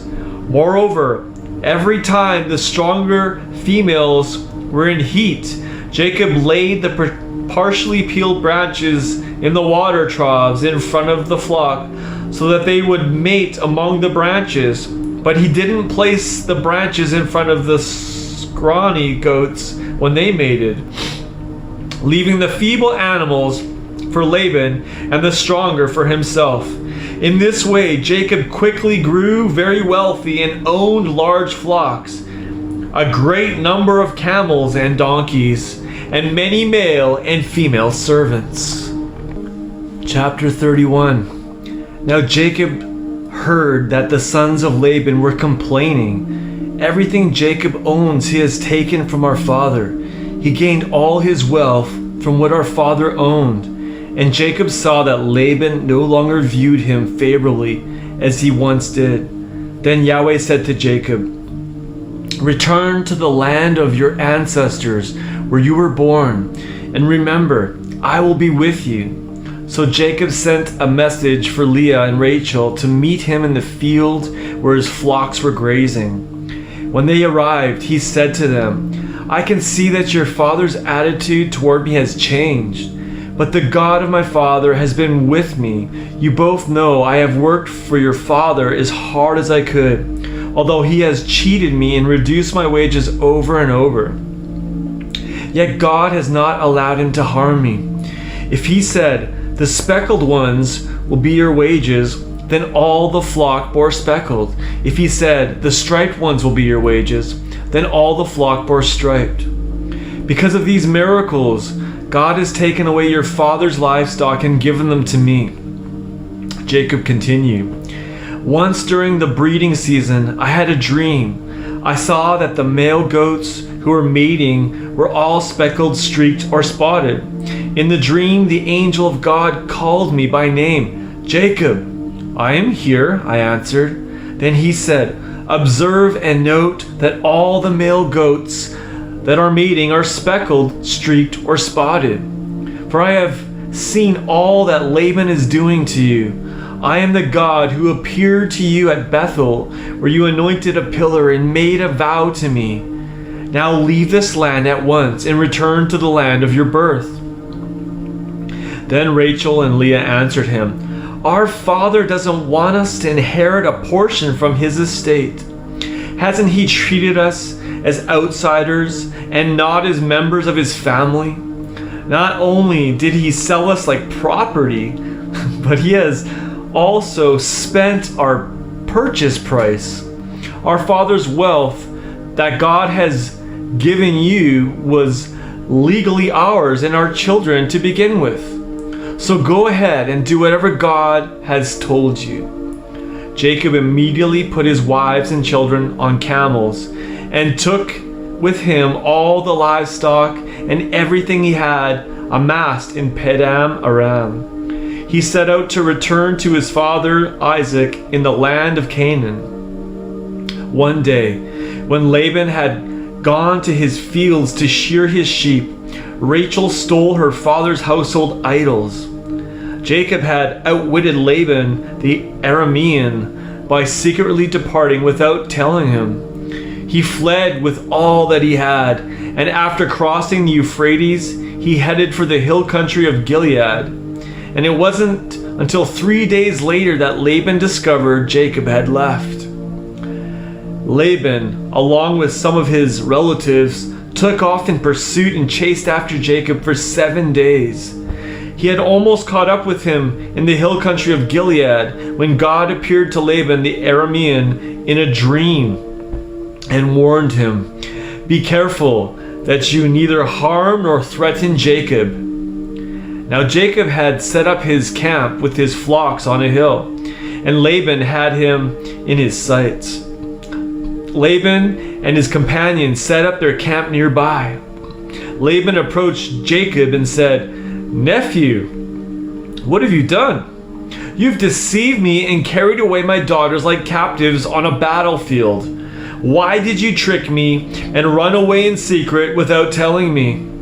I would have sent you off joyously, celebrating with singing and dancing to the tambourine and stringed instruments.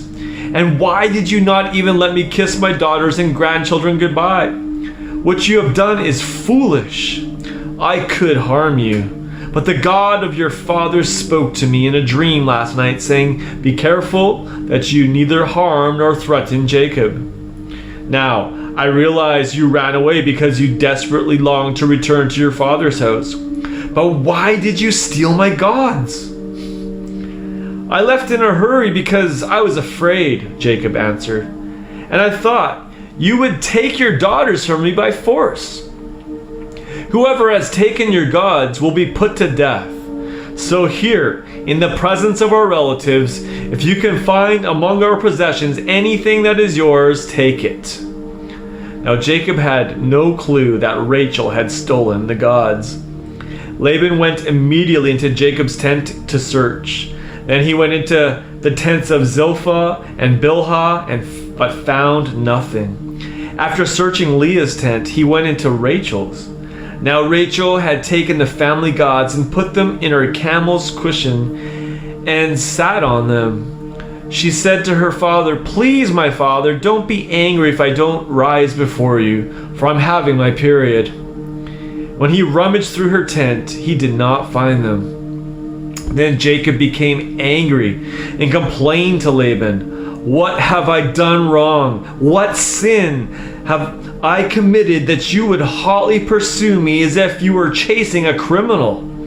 You have rummaged through all my things, and did you find anything of your own property? If you did, set them here in front of your relatives and mine. Let them decide between the two of us." Jacob continued, "For the last 20 years I have served you. The whole time your sheep and goats did not miscarry, nor did I feast on any of your rams. If one from your flock was mauled by a wild beast, I didn't bring it to you. I absorbed the loss myself. And you always made me pay for any missing animal, whether snatched by day or by night. Many times, scorching heat consumed me by day and hard frost by night. I endured sleepless nights. For these 20 years, that I have lived among you. I slaved away 14 years for your 2 daughters, and 6 years for your flocks. And besides all that, you've reduced my wages over and over. If the God of my father, the God of Abraham, and the awesome one of Isaac had not been on my side, you certainly would have sent me away empty-handed. But God in his mercy took notice of how much I've suffered and how hard I've worked. And that's why he rebuked you last night in your dream. Laban replied to Jacob, "These women are my daughters. These children are my grandchildren, and the flocks are mine. In fact, everything you see belongs to me. But from today, I will not be able to do anything for my daughters and grandchildren. Come now, let's form a covenant between you and me. Let it endure as a witness between us." So Jacob took a stone, set it up as a pillar, and in the presence of his relatives, he said to them, "Everyone gather stones and place them here in a pile." And they did so. And afterward they ate together next to the heap of stones. Laban and Jacob named the place in both languages, Aramaic and Hebrew, calling it Witness Heap. And Laban said, "Today, this heap of stones will be a witness between you and me of our enduring friendship." He called it Witness Heap and Watchpost. For Laban declared, "May Yahweh keep his eyes on us when we are absent from each other.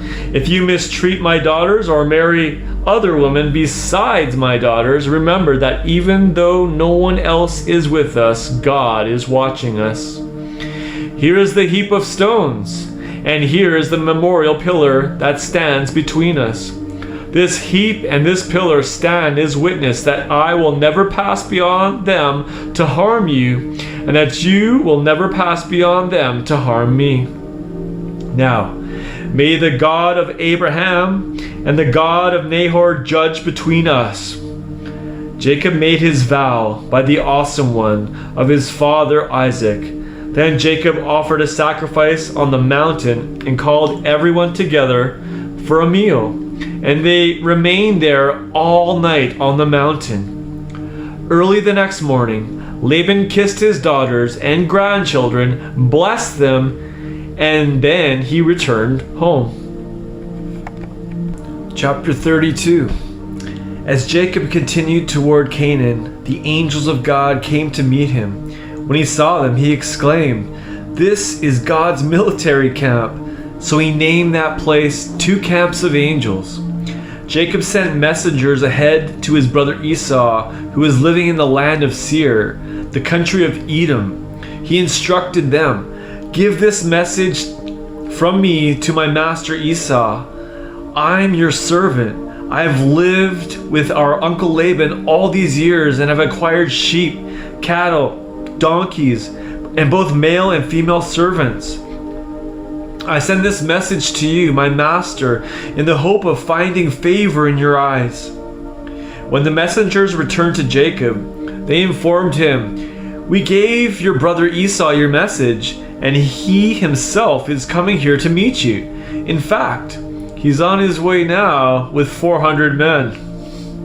Gripped with fear to the point of panic, Jacob split all the people who were with him into 2 camps, and also the flocks, herds, and camels. He said to himself, "If Esau attacks the first camp and destroys them, at least the other camp will escape." Then Jacob prayed, "Yahweh, God of my father Abraham and God of my father Isaac, you said to me, 'Return to your country and to your family, and I will make you prosper.' I am so unworthy of all the loving kindness and faithfulness that you have showered upon me, your servant. When I crossed this river Jordan years ago, all I had to my name was a staff in my hand. And now I have increased to become 2 camps. Save me, I pray, from the hand of my brother Esau, for I'm afraid he will come and kill all of us, including the women and children." You said to me, I will certainly prosper you and make your offspring as innumerable as the sand of the sea. So he spent the night there. And from what he had with him, Jacob sent a gift to his brother Esau, 200 female goats and 20 male goats, 200 ewes and 20 rams, 30 female camels and their calves, 40 cows and 10 bulls, 20 female donkeys and 10 male donkeys. He placed them in the care of his servants, each herd by itself. He told them, "Go on ahead of me, and put some space between each herd." He gave these instructions to the one in the lead. "When my brother Esau meets you and asks, 'Who is your master? Where are you going? Who owns these herds you are driving?' Then you are to say, 'They belong to your servant Jacob. He sent them as a gift to you, my lord Esau.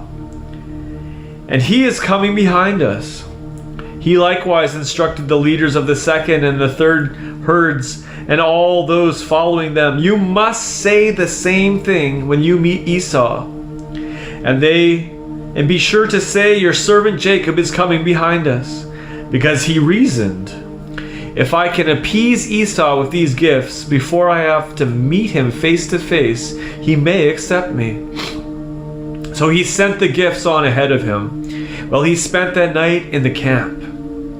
During the night, Jacob arose, woke up his 2 wives and his 2 maidservants and 11 sons, and had them cross the ford of the Jabbok River.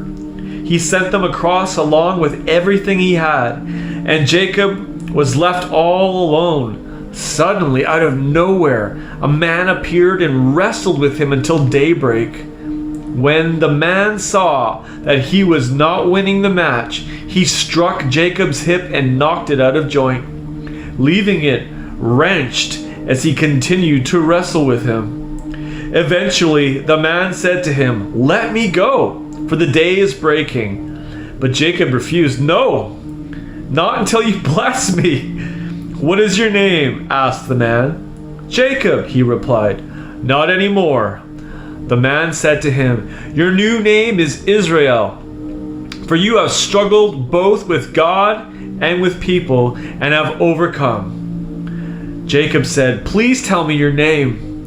"Why ask my name?" the man replied. Then he spoke a blessing over Jacob. So Jacob named the place Peniel, saying, "I have seen God face to face, yet my life has been spared." The sun rose upon him, and he crossed the Jabbok River from Peniel, limping because of his hip. To this day, the Israelites do not eat the thigh muscle attached to the hip socket, because the man struck Jacob's hip socket at the thigh muscle. Chapter 33. When Jacob looked up, he saw Esau approaching with 400 men. So he quickly divided the children among Leah, Rachel, and the 2 maidservants. He lined up the maidservants and their children in the front, then Leah and her children, then Rachel and Joseph last of all. Then Jacob went ahead of them to face Esau. As he approached his brother, he bowed down to the ground 7 times before reaching him. But Esau ran to Jacob and hugged him. He threw his arms around Jacob's neck. He kissed him, and they wept in each other's arms. When Esau looked up and saw the women and children, he said to Jacob, "Who are all these coming behind you?" Jacob replied, "These are the children, your niece and nephews, whom God has graciously given your servant." Then the maidservants came forward with their children and bowed low before Esau. Leah likewise came forward with her children and bowed down. Finally, Rachel and Joseph came forward, and they bowed down to the ground before Esau. Esau asked Jacob, "Why did you send all these animals to me?"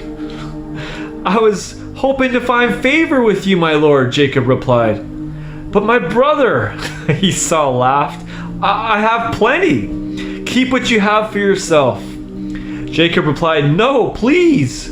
If I have found favor in your eyes, please take the gifts. For truly seeing your face after all these years, it's like looking upon the face of God.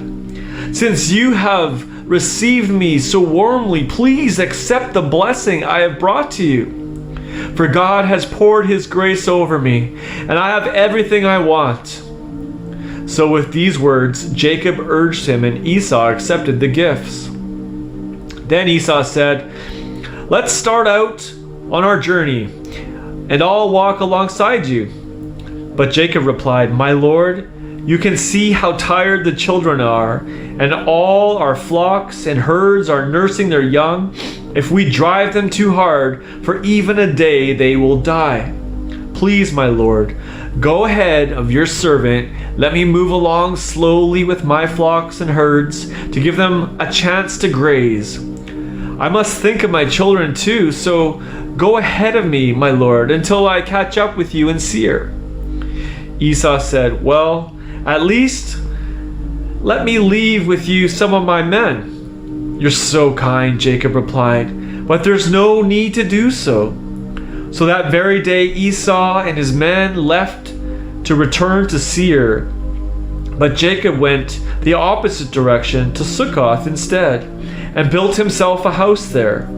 He also built shelters for his livestock, and that is why Jacob named the place Succoth. Jacob's journey home from Padan Aram finally brought him safe and sound to the Canaanite city of Shechem, where he camped just outside the city. He purchased the field where he pitched his tent from the clan of Hamor, Shechem's father, for 100 pieces of silver. There he set up an altar and named it to the true God, the God of Israel. Chapter 34. One day, Jacob and Leah's daughter, Dinah, went out to visit the neighborhood girls. Now Hamor, the tribal chief of the Hivites, had a son named Shechem, who was the prince. When he saw how attractive Dinah was, he seized her and sexually assaulted her. His heart was drawn to Dinah, Jacob's daughter, so he sought to win her affection and spoke tenderly to her. Shechem went to his father Hamor and said, "Get me this girl to be my wife."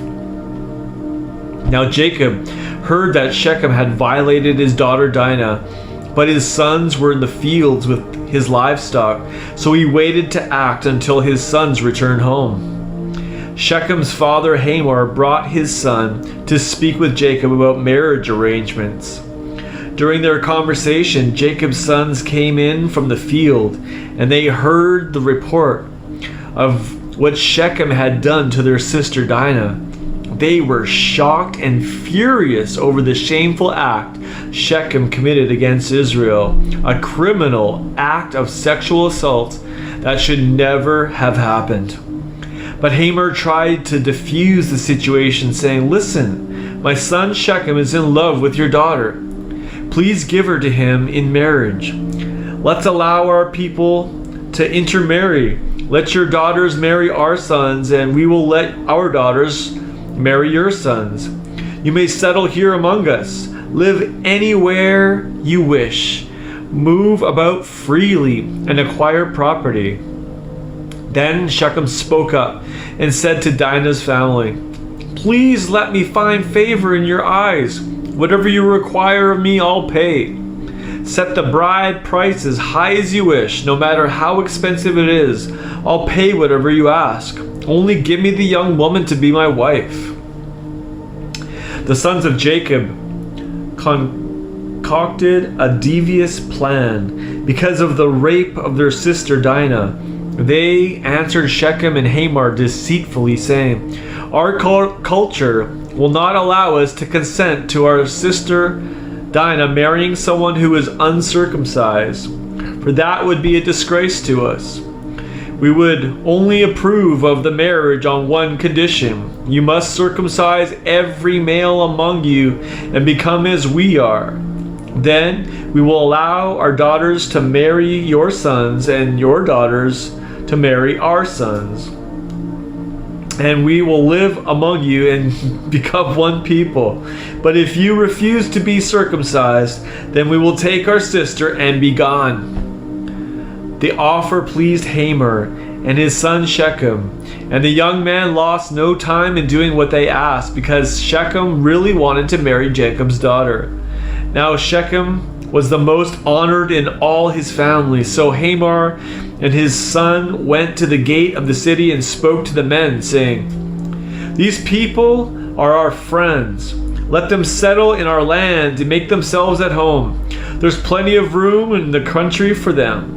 And let's agree to exchange our daughters in marriage and unite with us as one people." They only have one condition in order to live among us and to unite with us as one people. Every male among us must be circumcised as they are circumcised.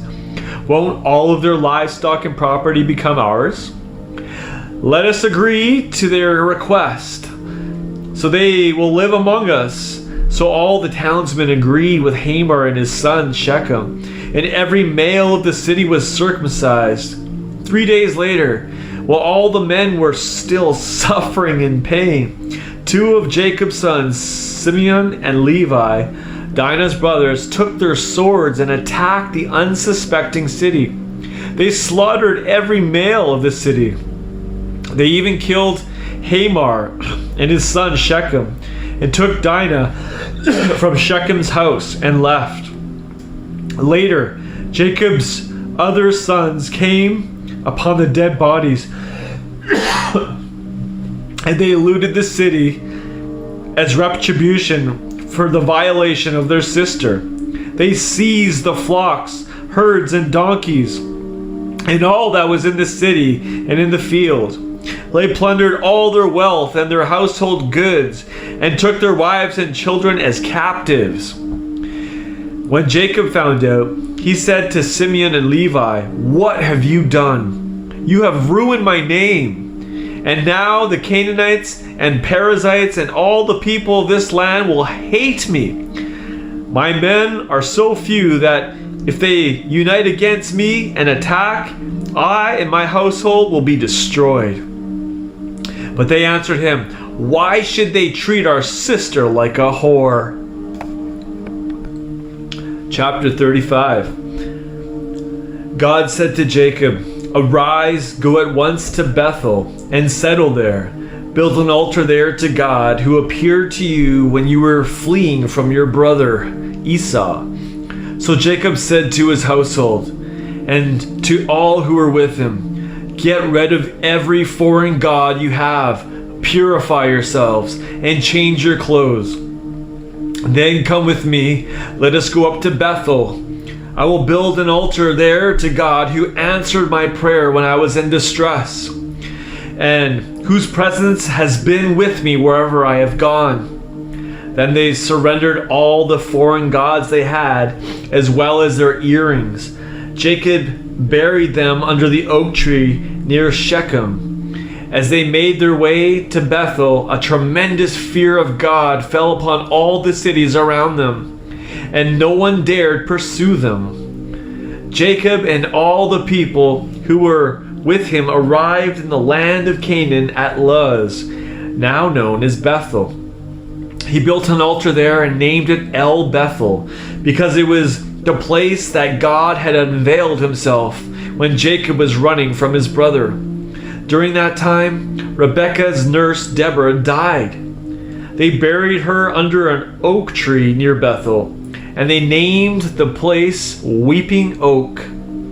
After Jacob returned from Paddan Aram, God appeared to him once again and blessed him, saying, "Your name was once Jacob, but no longer. Your new name is Israel." God named him Israel and said to him, "I am the God who is more than enough. Go and have many children, and they will multiply. A nation and a gathering of many nations will come from you, and you will be the ancestor of kings. I will give you the land which I gave to Abraham and to Isaac, and after you are gone, to your descendants. Then God ascended into heaven from the place where he had spoken to him. Jacob set up a stone pillar to memorialize the place where he had met him with God. He poured over it a drink offering and anointed the pillar with oil. Jacob called the place where God had spoken with him Bethel. From Bethel they journeyed on, and as they were approaching Ephrath, Rachel went into very hard and painful labor.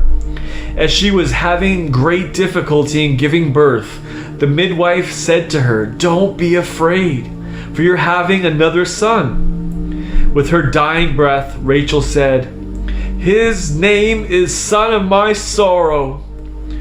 But his father called him son of my right hand.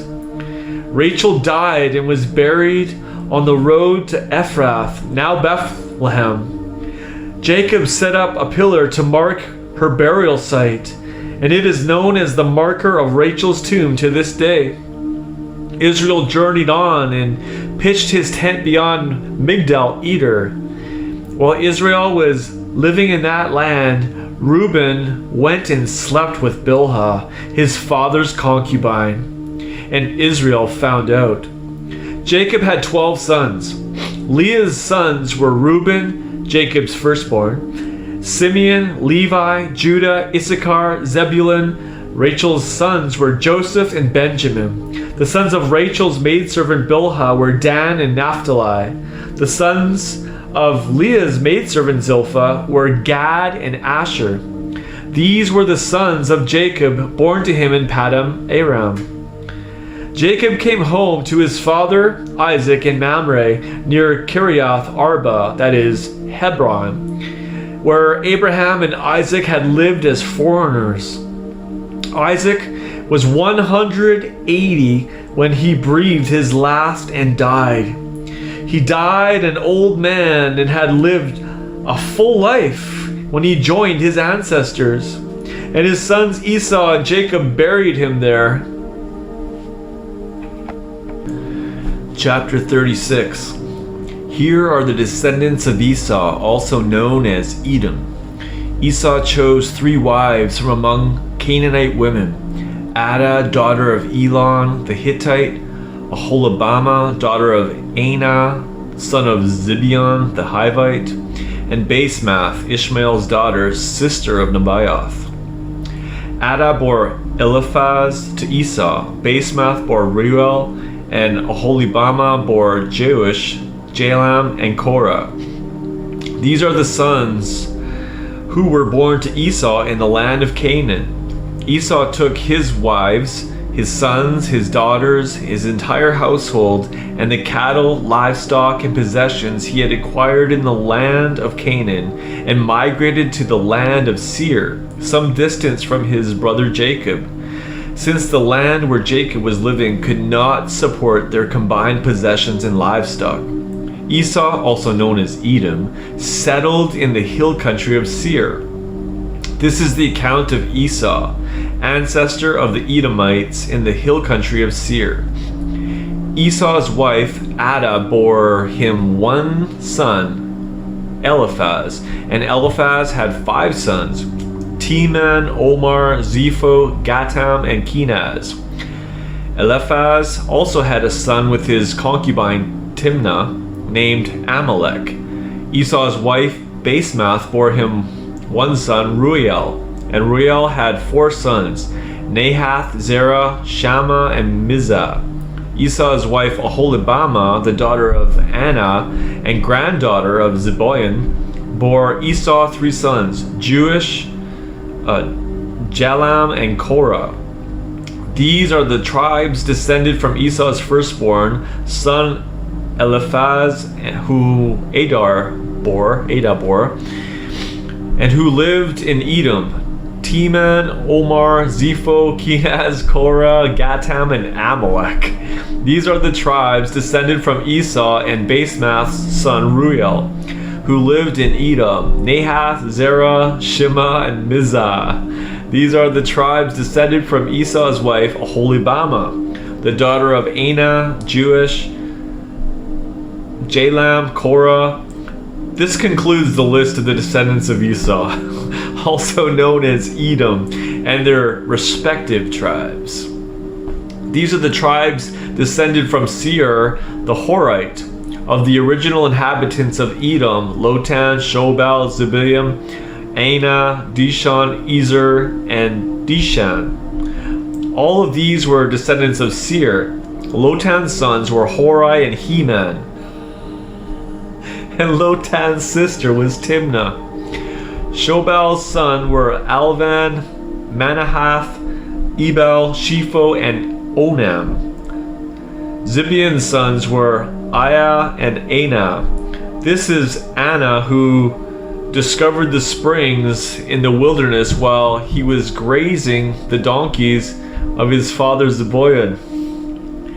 Anah's son was Dishon, and Anah's daughter was Aholibamah. Dishon's sons were Hamdan, Ashban, Ithran, and Kiran. Ezer's sons were Bilhan, Zava, and Akan. Dishan's sons were Uz and Aran. This concludes the list of the Horite tribes in the land of Seir: Lotan, Shobal, Zibeon, Anah, Dishon, Ezer, and Dishan. Long before the Israelites had kings, these are the 8 kings who reigned in Edom: Bela, son of Beor, the city of Dinhabath. When Bela died, Jobab, son of Zerah, from the city of Bozrah, succeeded. When Jobab died, Husham from the land of Teman succeeded him. When Husham died, Hadad from the city of Avith, who was the son of Bedad, succeeded him. Hadad defeated the Midianites in the land of Moab. When Hadad died, Shamla of Masrekah succeeded him. When Shamla died, Shaul of Rehoboth on the river succeeded him. When Shaul died, Balhanan, son of Akbor, succeeded him. When Balhanan, son of Akbor, died, Hadar from the city of Pau, whose wife was Mehetabel, the daughter of Matred, Mezahab's granddaughters, succeeded him. These are the tribes of Esau, according to their clans and regions: Timnah, Alva, Jetheth, Aholibamah, Elah, Pinon, Kenaz, Teman, Mibzar, Magdiel, and Iram. This concludes the list of the Edomite tribes who settled and possessed land in different regions of their country. All the Edomites descended from Esau. Chapter 37. This is the story of the family of Jacob, who had settled in the land of Canaan, where his father Isaac had lived as an immigrant. Jacob's son Joseph was 17, and he served his older half-brothers, the sons of his father's wives Bilhah and Zilpah, helping them watch over the flocks. One day Joseph went to his father with a bad report about their behavior. Now Israel's love for Joseph surpassed that for his older sons, because he was born to him in his old age. So Israel made him a richly ornamented robe.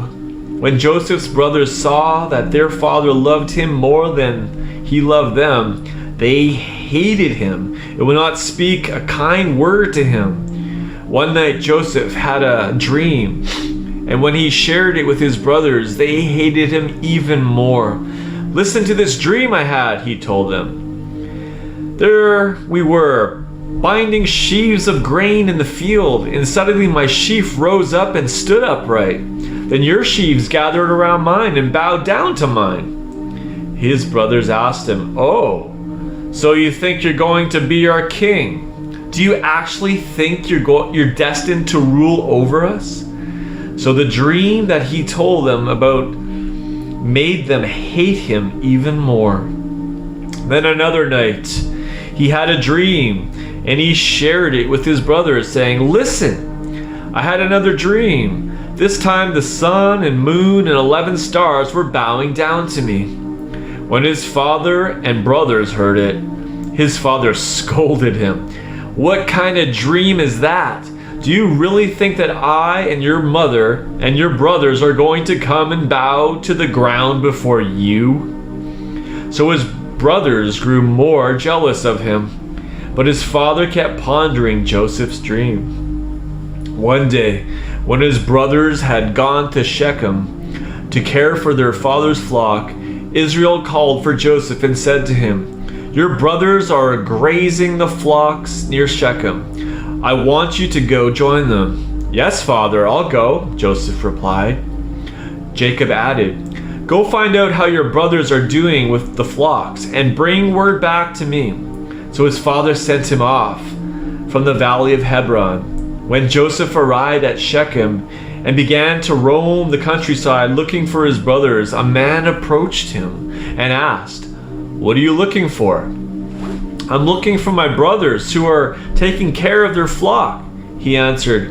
"Please tell me, do you know where they are?" The man replied, "They've left here already. I overheard them mention that they are going to Dothan." So Joseph took off to catch up with his brothers and found them at Dothan. As he was still a long distance away, the brothers recognized him by his robe, and by the time he reached them, they had plotted together to kill him. They said to each other, "Here comes this dream expert. Let's kill him and throw his body into one of these dry wells. We can say that a wild animal ate him. Then we'll see how his dreams turn out." When Reuben heard this, he tried to save Joseph's life. "Don't take his life," he said. "No bloodshed. Let's throw him into this pit in the middle of nowhere, but don't hurt him." Reuben said these things because he planned to return later to rescue Joseph and take him back to his father. When Joseph finally caught up with his brothers, they seized him, stripped him of his ornament robe, his beautiful full-length robe, and threw him into the dry, empty pit. Afterward, the brothers sat down to eat their food. When they looked up, they saw a caravan of Ishmaelite merchants coming from Gilead on their way to Egypt. They had many camels loaded with myrrh, spices, and perfumes. Judah spoke up and said to his brothers, "What will we gain by murdering our brother and covering up his blood? I have an idea. Let's sell Joseph to these Ishmaelites and not lay a hand on him, for he is our brother, our own flesh and blood." His brothers agreed. And when the Midianites, also known as Ishmaelites, came by, Joseph's brothers lifted him out of the pit and sold him to the Ishmaelites for 20 pieces of silver. And the merchants took Joseph far away to Egypt. Later, Reuben went to the pit and saw that Joseph was gone. He was overcome with grief and tore his clothes. He went to his brothers and said, "The boy is gone. What am I going to do now?" Then they took Joseph's colorful robe, killed a goat, and dipped the robe in its blood. They took the blood-stained robe back to their father and said, "We found this. Look it over. Doesn't it belong to your son?" Jacob recognized it instantly and cried out, "It's my son's robe. Some wild animal must have killed him. My son Joseph has been torn to pieces." Overcome with grief, Joseph tore his clothes, put on sackcloth, and mourned for his son a long time. All his sons and daughters came and tried to comfort him, but he refused to be comforted. He told them, "No, I will mourn for him the rest of my life until I join my son in the realm of the dead." Joseph's father wept and wept for his son. Meanwhile, the Midianites took Joseph to Egypt and sold him to Potiphar, one of Pharaoh's officials, the captain of the guard. Chapter 38. Around that time, Judah left his brothers at Hebron and went to Adullam to stay with a man named Hira. There he met and married a Canaanite girl, the daughter of Shua. He slept with her, and she became pregnant and gave birth to a son, and Judah named him She conceived again and gave birth to another son, and named him Onan. While they were staying in Chezib, she gave birth to a third son and named him Shelah. When their sons were grown, Judah arranged for his eldest son, to marry a girl named Tamar. But had become so wicked in the sight of Yahweh that Yahweh ended his life. Then Judah said to Er's brother Onan, "Your duty is to join yourself to her. Go perform your duty as a brother-in-law and provide an heir for your brother." Onan, however, did not want to produce a child that would not be his own rightful heir. So whenever he and Tamar had intercourse, he purposely spilled his semen onto the ground and kept her from getting pregnant and having a child that would belong to his dead brother. But what he did was wicked in Yahweh's sight. So he took Onan's life also. Then Judah said to his daughter-in-law Tamar, "Live as a widow in your father's house until my youngest son Shelah grows up." So Tamar went home to her parents, but Judah worried that Shelah would end up dead like his brothers. After some time passed, Judah's wife, the daughter of Shua, died. When the time of mourning was over, he and his friend Hira the Adulamite went to Timnah to enjoy the festivities at the sheep shearing. Meanwhile, Tamar had learned that Shelah had grown up, but Judah had still not given him to her to father a child for her deceased husband. So, when Tamar found out her father-in-law was coming to Timnah for the sheep shearing, she removed her widow's clothes and covered herself with a veil to disguise herself. And she sat waiting at the crossroads where Judah would have to pass by. When Judah saw her, she was wearing a veil over her face. So he thought she was a prostitute, when he had no clue that she was his own daughter-in-law. So he approached her and said, "Come sleep with me." "What will you give me if I do?" she answered. He responded, "I will send you a young goat from the flock." "What guarantee can you give me that you will really send it?" she asked. "Well, what pledge do you want?" Judah asked. Tamar answered, "Give me your necklace with your personal signet and the staff you're holding." So he gave it to her, and he went and slept with her. When she got up and went home, she removed her veil and put her widow's garment back on. Later, she discovered she was pregnant. Soon afterward, Judah sent the young goat by his friend Hira the Adulamite to recover his items from the prostitute, but she was nowhere to be found. So he asked the townspeople, "Where is the temple prostitute that sits by the crossroads?" They responded, "No prostitute has ever been there." So he returned to Judah and informed him, "I couldn't find her. And besides that, the townspeople said that no prostitute has been there." Judah replied, "Let her keep my pledge. If we try to go get it now, we'll become a laughingstock. After all, I did send you with the payment. I promised her, and you couldn't find her." About 3 months later, Judah was told, "Your daughter-in-law Tamar has been promiscuous, and now she is pregnant." Indignant, Judah said, "Bring her out and let her be burned."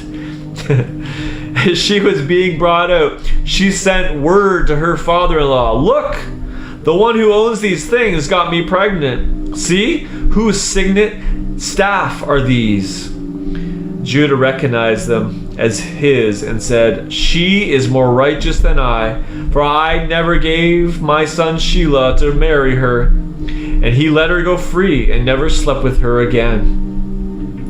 When it was time for her to give birth, there were twins in her womb. While she was in labor, one hand popped out. So the midwife wrapped a crimson thread around its wrist, saying, "This one came out first." But immediately he drew his hand back, and out came his brother. And she said, "Look how you have broken out of the womb." So he was named Perez, the one who breaks through. Afterward, his brother came out, the one with the crimson thread on his wrist. That's why they named him Zerah, the Crimson One. Chapter 39. After the Ishmaelite traders brought Joseph down to Egypt, he was purchased by an Egyptian officer of Pharaoh, the captain of the guard, whose name was Potiphar.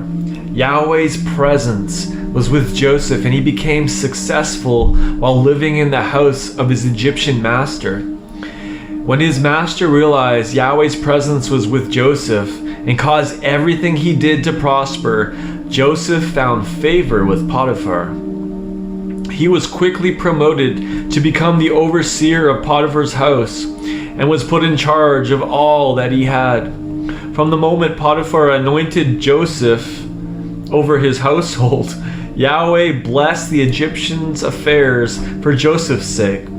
The blessing of Yahweh was upon everything Potiphar owned. His finances increased, his crops flourished, and his flocks and herds multiplied.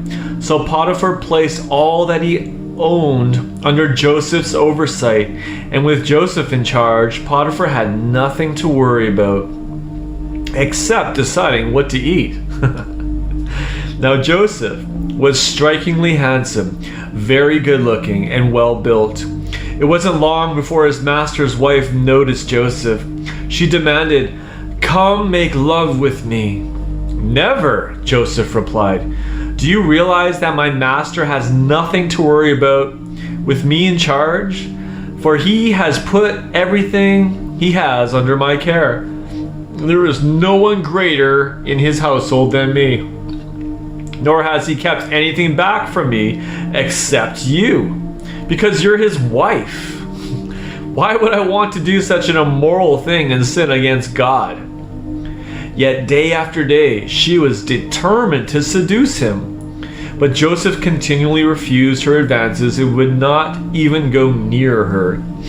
Then one day, when he had to go into the house to do his work, and no one else was there, she grabbed him by his robe and said, "Come on, sleep with me."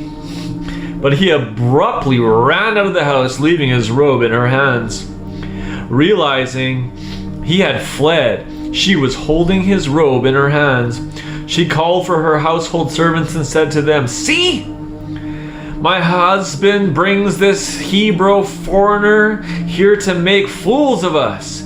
He barged into my house and tried to have sex with me, and I screamed. And when he heard me scream for help, he ran out of the house and left his robe." She kept the robe beside her until his master came home. And she told him the same story. "This Hebrew foreigner you brought among us barged into the house and tried to violate me. As soon as I screamed out for help, he ran outside and left his robe here beside me." When his master heard his wife's account about how his servant had treated her, he became furious. So Joseph's master took him and threw him into prison, the place where the king's prisoners are confined, and he was left there. But Yahweh was with Joseph and demonstrated to him his faithful love by giving him great favor in the sight of the warden. The warden put all the prisoners under Joseph's care. He was placed in charge of all the prisoners and everything in the prison. The warden had no worries about the prison with Joseph in charge, because Yahweh's presence was with Joseph and caused everything Joseph did to prosper. Chapter 40. Sometime later, both Pharaoh's chief steward and the chief baker deeply offended their master, the king of Egypt. Pharaoh was angry with his two officers, the chief steward and the chief baker. So he incarcerated them in the palace of Potiphar, the captain of the guard, in the same prison where Joseph was bound. The captain of the guard placed them under Joseph's charge, and they remained in custody for some time. Then one night they both dreamed, the steward and the baker, officials of the king of Egypt. They each had a prophetic dream with different interpretations. When Joseph came to them in the morning, he saw they looked miserable. So he asked Pharaoh's two officials who were under his custody, "What's wrong? Why the sad faces?" "We had dreams last night," they answered, "and we have no one to interpret them." And Joseph said to them, "God can interpret your dreams. Please tell them to me." So the chief steward shared his dream with Joseph first. He said, "In my dream I saw a vine with 3 branches in front of me. I watched as it budded, then immediately it blossomed, and its clusters ripened into grapes. I was holding Pharaoh's cup, so I took the grapes, squeezed them into his cup, and handed the cup to the king." Joseph said to him, "God has given me the interpretation of your dream. The 3 branches are 3 days. In 3 days Pharaoh will pardon you and restore you to your post. You will once again hand Pharaoh's cup to him, as you used to do as his steward. When things start to go well for you, remember me, and please be kind and mention me to Pharaoh, so that he might release me from here. For I was kidnapped from the land of the Hebrews. I have done nothing here to deserve being thrown into this dungeon." When the chief baker saw how favorably Joseph interpreted the dream, he said to him, "Let me tell you my dream. I saw 3 wicker bread baskets stacked on my head, one above the other. In the top basket I saw all kinds of bread and pastries for Pharaoh to enjoy, but the birds came and ate out of the baskets above my head." Joseph said, "God has given me the interpretation of your dream. The 3 baskets are 3 days. In 3 days Pharaoh will behead you and impale you on a pole, and birds will eat your flesh off your corpse." 3 days later, it was Pharaoh's birthday, and he threw a huge feast for all his household. He singled out among his servants the chief steward and the chief baker. He pardoned the chief steward and restored him to his post. And the steward handed Pharaoh his drink. But he had the chief baker beheaded and impaled him on a pole. So Joseph had accurately interpreted both of their dreams. But the chief steward completely forgot about Joseph and never remembered him. Chapter 41. After 2 full years, Pharaoh dreamed that he was standing by the Nile, and up from the river emerged 7 healthy fat cows, and they began grazing in the marshland. Then he saw 7 other cows come up out of the Nile right behind them. They were ugly and thin, and they stood beside the fat cows on the riverbank. The 7 ugly, thin cows ate up the 7 healthy, fat cows. After Pharaoh's dream, he awoke and fell back to sleep. He dreamed a second time. In his dream, he saw 7 ears of grain, plump, ripe, and growing on a single stalk. Close behind them sprouted 7 ears of grain, thin and shriveled by the east wind. And the 7 thin ears swallowed up the 7 plump and full of ears. Then Pharaoh awoke from his vivid and disturbing dream. The next morning, his spirit was agitated, so he called for all the musicians and the wise men in Egypt. Pharaoh recounted his dreams to them, but no one could give him the interpretation. When the chief steward heard about the dreams, he remembered Joseph and said to Pharaoh, "Please, your dream reminds me today of my failures. Once when Pharaoh was angry with his servants, he incarcerated me and the chief baker in the prison of Potiphar, the captain of the guard. We both had dreams on the same night, but with different meanings. There was a young Hebrew man in prison with us who had been the personal servant to the captain of the guard. And when he had told him our dreams, he interpreted them and told each of us their meaning. And it happened just as he said. Pharaoh restored me to my post, but he had the baker impaled.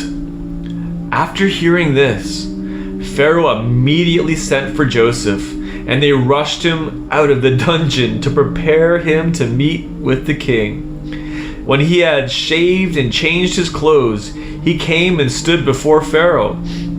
Pharaoh said to Joseph, I have had 2 dreams that no one can explain. I have heard that you are able to interpret a dream the moment you hear it. I cannot do it alone, Joseph replied, but God will help me to give Pharaoh the proper interpretation for Pharaoh's welfare. Then Pharaoh told Joseph, in my dream, I was standing on the bank of the Nile, and up from the river emerged 7 healthy, fat cows, and they began to graze in the marshland. Right behind them followed 7 other scrawny and emaciated cows. Never have I seen such ugly cows in all the land of Egypt. The 7 ugly, scrawny cows ate up the healthy, fat cows, but after consuming them, no one could tell that they had eaten them, for they looked just as bad as before. I awoke with a start, but immediately went back to sleep, and I had another dream. I saw 7 ears of grain, full and ripe, growing on a single stalk. Right behind them sprouted 7 thin, shriveled ears, scorched by the east wind. The 7 shriveled ears swallowed up the 7 healthy ears. I have shared my dreams with my magicians, but none can give me an interpretation.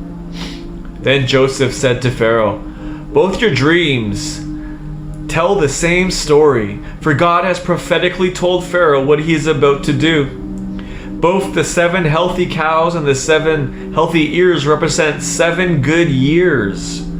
It's the same dream. The 7 ugly and scrawny cows that followed and the 7 shriveled ears scorched by the east wind are 7 years also. They represent 7 years of famine. It is just as I have told Pharaoh. God has divinely revealed what he is about to do.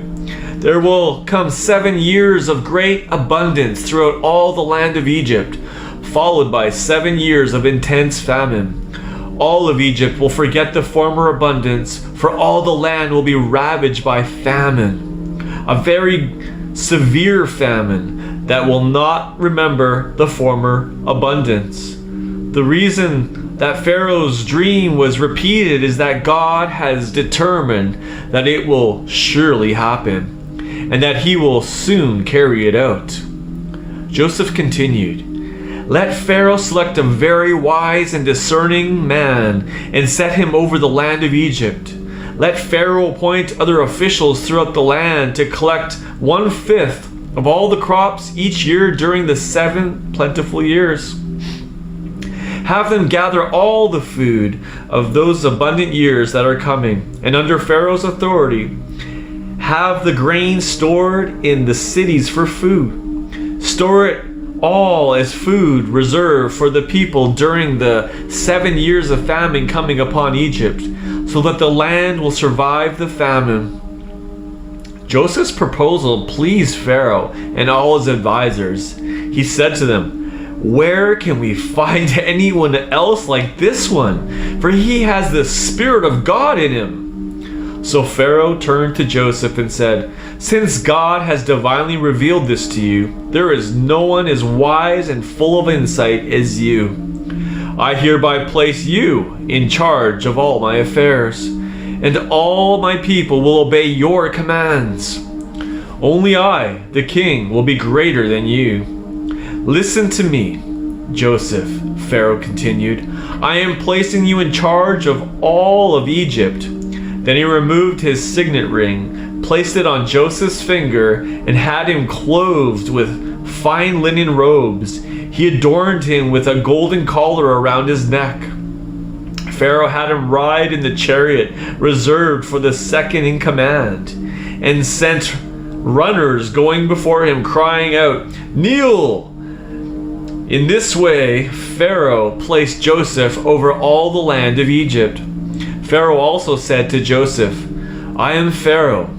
No one in all of Egypt will lift a finger without your permission." Pharaoh gave Joseph a new name, Revealer of Secrets.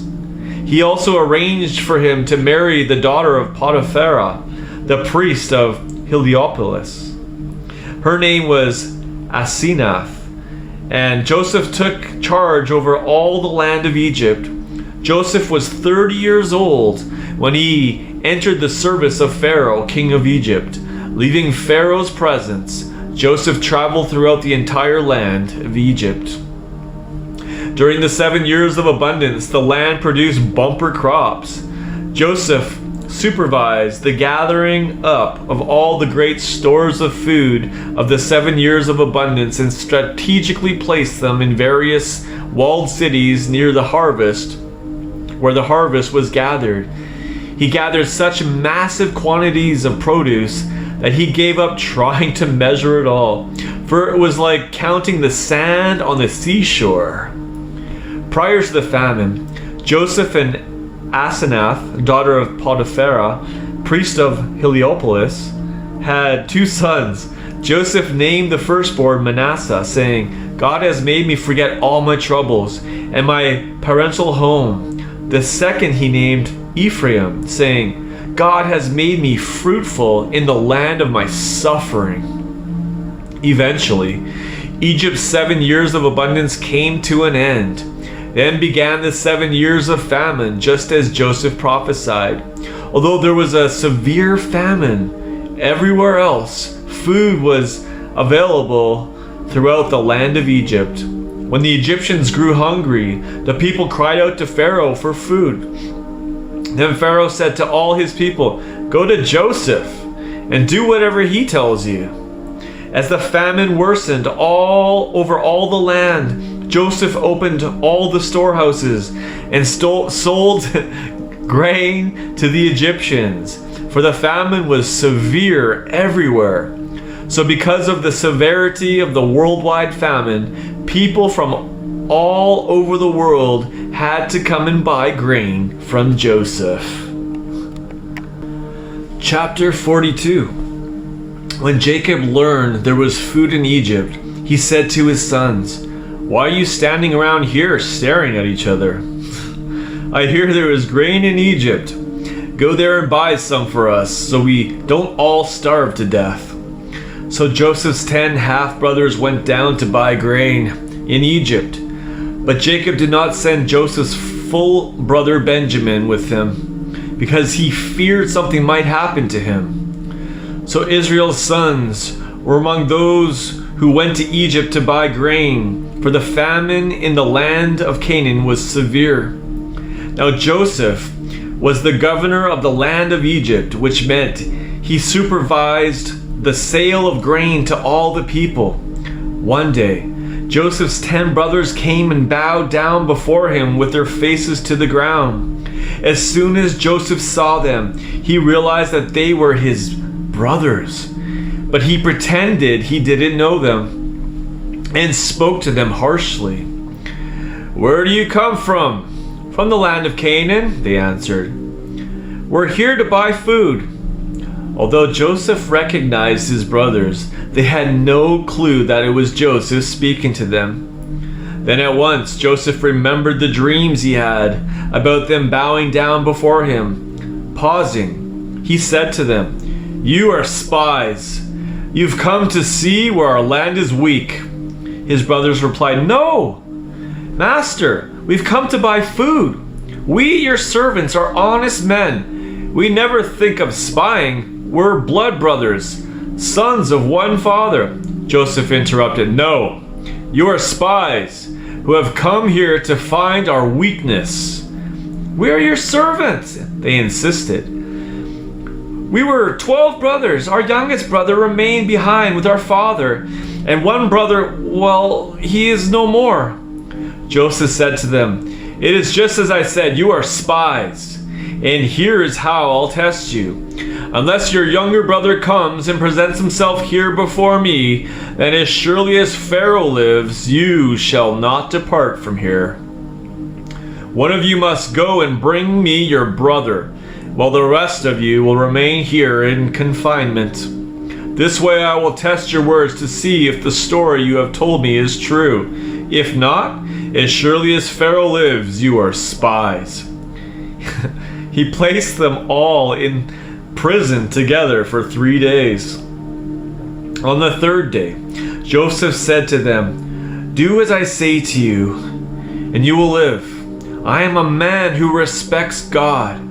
If you are as honest as you say you are, then I will keep just one of your brothers here in confinement while the rest of you carry grain home for your starving families. You must return with your youngest brother so that I may verify your story, and that you may not die." So they agreed to do so. With Joseph standing there, they began to speak among themselves, saying, "Look what's happened to us! We're being punished for what we did to Joseph long ago. We heard his cries of anguish and saw the agony of his soul when he begged us for mercy. But we turned a deaf ear. That's why all this trouble has come upon us." Then Reuben spoke up, "Did I not tell you not to sin against the boy? But you wouldn't listen. So now we're paying the price for his murder." They had no clue that Joseph understood every word, for he had been speaking to them through an interpreter. Deeply affected by what he heard, Joseph began to weep and hurriedly left their presence. After he had composed himself, he returned to them and, pointing to Simon, said, "This one will remain here." Then he had him tied and bound while they all watched. Joseph then gave orders to have their bags filled with grain, to hide each man's money back inside his sack, and to give them provisions for their journey home. After this was done for them, they loaded their donkeys with bags of grain and departed. Later, they camped for the night, and as one of them opened their sack of grain to feed his donkey, he discovered that his money was right there on top of the grain. He shouted to his brothers, "My money! Look, someone put my money back in my sack!" Troubled and trembling, they said to each other, "What in the world has God done to us?" When they came to their father Jacob in Canaan, they told him the story of all that happened to them in Egypt. "The governor of Egypt spoke harshly to us and accused us of being spies. We told him, 'We are not spies, but honest men. We're 12 brothers, sons of our father. Our youngest remained with our father in the land of Canaan, and one is no more.' Then the governor of Egypt, demanded, 'By this test I will discern if you are honest men. Leave one of your brothers with me and take grain you need for your families and be on your way. Return to me with your youngest brother and I will know you are not spies, but men of integrity. Then I'll release your brother back to you, and you'll be free to trade in the land.' As they each emptied their sacks of grain, each man found his money inside his sack. When they and their father saw their money returned to them, they were frightened. Their father Jacob said to his sons, 'You have taken away my children. First Joseph is gone and now Simeon, and now you want to take Benjamin from me? Everything is against me.' Then Reuben said, 'Father, you may put my 2 sons to death if I fail to bring Benjamin back to you. Trust me, I will bring him back.' But Jacob replied, 'I can't let my son Benjamin go with you, for his brother is dead, and of Rachel's sons he alone is left. If he were to meet with disaster on the journey, I would die of grief. You will send my white hair and broken heart sorrowing down to the grave. Chapter 43. Now the famine in the land continued to grow more severe. When all the grain they had brought from Egypt was almost gone, their father said to them, "Go back and buy us more food." But Judah objected. "The Egyptian warned us repeatedly, 'You will not see my face again unless Benjamin is with you. We'll only go if you'll let our brother come with us. If you insist he remains here, we won't go. For the man solemnly told us, you will not see my face again unless your brother is with you." Israel demanded, "Why did you make it so hard for me by telling the man you had another brother?" They answered him, "The man interrogated us about ourselves and our family, saying, 'Is your father still living? Do you have another brother?' We had to answer his questions. We had no idea he would say, 'You must bring your brother here to me.'" Then Judah spoke up and said to Israel, "Father, I promise to guarantee his safety with my life. You can hold me personally responsible if I don't return with him. I'll bear the blame before you for the rest of my life if I fail to bring him safely back to you. You have my promise. Entrust him to my care and let us be on our way so that we all don't die of starvation. We and you and all our children, we will live and not die. And besides, if we hadn't delayed so long, we could have gone and returned twice by now." After considering their words, their father Israel said to them, "If that's the way it has to be, then do this. Load your donkeys with the very best gifts you can find, choice products of the land, and offer them to the man. Take some balm and some honey, spices and myrrh, pistachio nuts and almonds. Take double the money with you. Give him back the money that was returned on the top of your sacks, for it may have been a mistake. Take your brother too and be off. Go back to the man at once. May the God who is more than enough grant you mercy and favor before the man, so that he may send back both Simeon and Benjamin. As for me, if I suffer loss, then let it be so." So the brothers set off for Egypt and took double the money, the many gifts, and Benjamin. Once they arrived, they presented themselves before Joseph. When Joseph saw his brother Benjamin with them, he said to his chief servant, "Bring the men to my house and make them feel at home. Butcher an animal and prepare a meal, for these men are to dine with me at noon." Joseph's chief servant did as he was told and brought the men to Joseph's house. Now the brothers were very apprehensive as they were being led inside, and said to each other, "He brought us here because of the money that was put back in our sacks the first time he came to Egypt. He's looking for an opportunity to arrest us, turn us into his slaves, or take away our donkeys."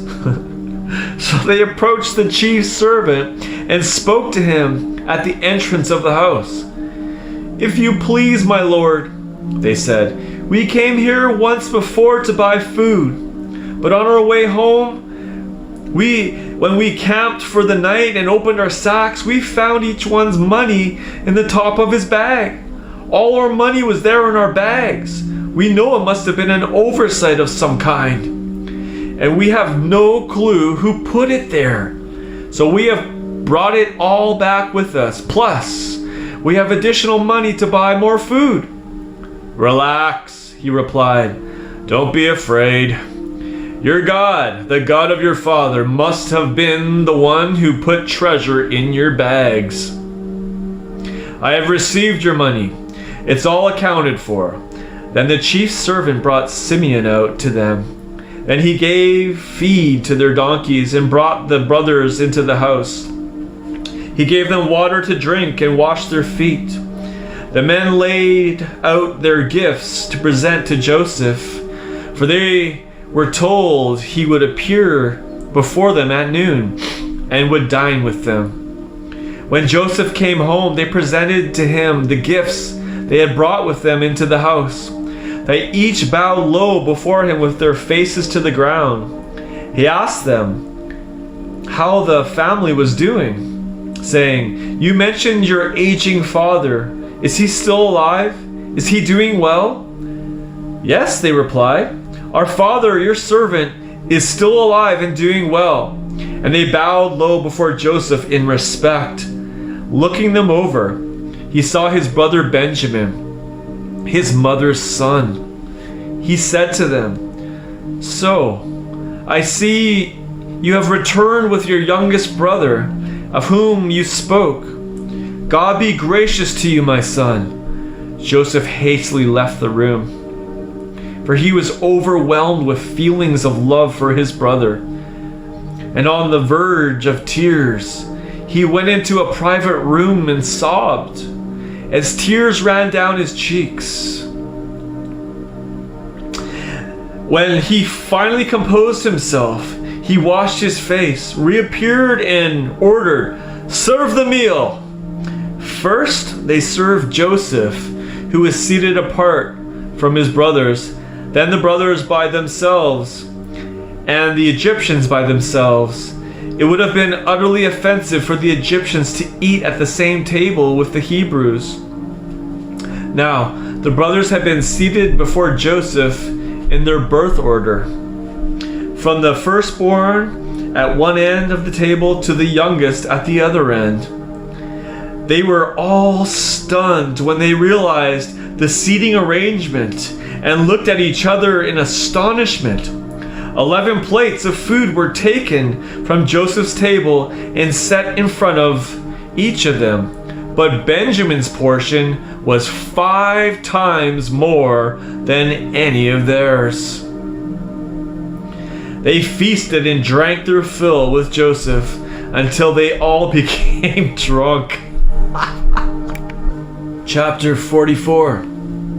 Joseph ordered his chief servant, "Fill the men's sacks with grain, with as much as they can hold, and put each one's money back in the mouth of his bag.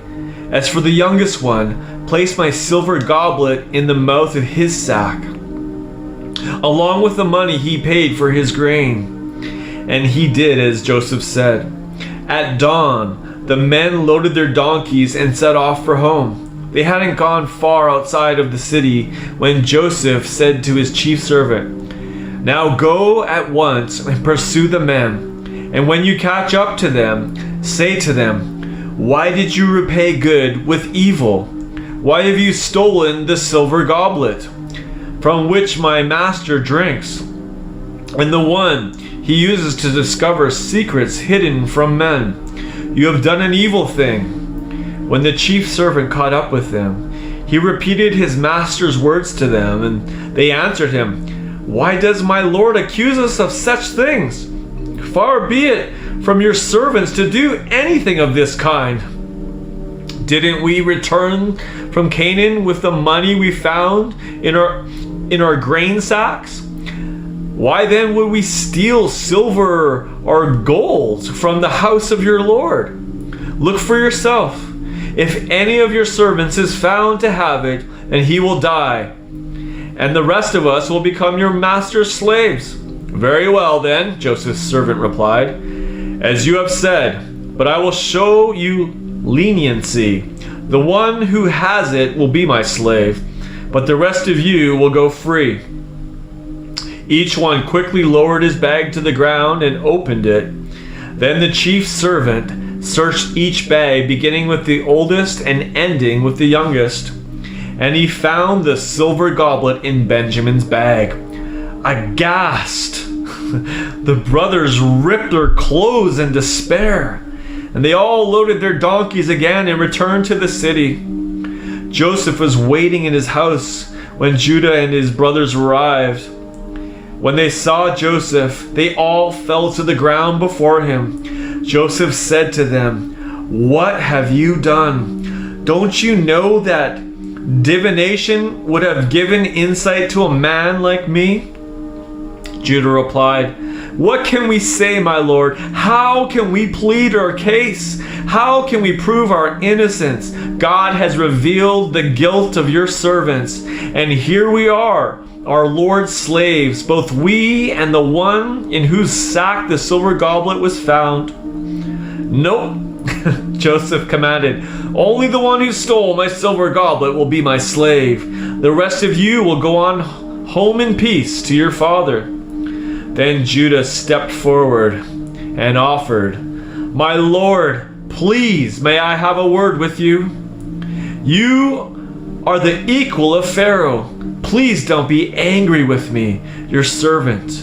My lord asked his servants, "Do you have a father or another brother?" We answered, "My lord, we have an aged father and our youngest brother, who was a child of his old age. The child's full brother is dead, so now he is the only child left of his mother, and his father loves him very much. And you said to your servants, 'Bring him here to me, so that I might see him myself.' We said to my lord, 'But he cannot leave his father. If he were to leave him, his father would die.' Then you said to your servants, 'You will not see my face again if I do not see your youngest brother.' When we arrived home to your servant, my father, we told him every word you had spoken to us. Sometime later, our father said to us, 'Go back and buy some more food for us.' We answered, 'We can only return to Egypt if we take our youngest brother with us. We won't see the man's face again if he doesn't see our youngest brother.' Then your servant, my father, said to us, 'You know that my wife Rachel only gave me 2 sons. One is gone from me, torn by a beast. I haven't seen him since. If you take this one also from me, and something happens to him, you will send my gray hairs in grief down to the grave.' Judah continued, 'My lord, if I went to your servant, my father, without the boy, and he saw that the boy was not with us, he would die. His very life is wrapped up in the life of the boy. Now, he is so old that the grief of his loss would kill him. Furthermore, I, your servant, have guaranteed the boy's safety to my father. I told him, if I don't return the boy back to you, I will bear the blame before you, my father, for the rest of my life. So please let me take the place of the boy, and I will remain here as a slave to you. My lord, please let the boy go back with his brothers. How could I return to my father without the boy? I don't want to witness the woe and grief that would overtake my father." Chapter 45. Joseph could no longer contain his pent-up feelings, so he cried out to his attendants, "Leave the room!" So no one was there when Joseph revealed his identity to his brothers. Then he began to weep so loudly that the Egyptians heard it, even as far away as Pharaoh's house. Joseph, through his tears, said to his brothers in Hebrew, "I am Joseph! Is father still alive?" His brothers stood there stunned, scared, and speechless. Joseph said to his brothers, "Please, come close to me." Inching forward, they came close to him.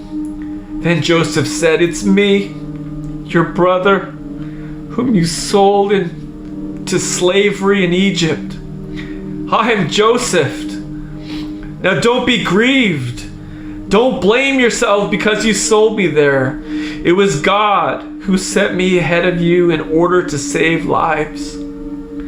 The famine has now endured for 2 years, and the land will not bear fruit for 5 more years.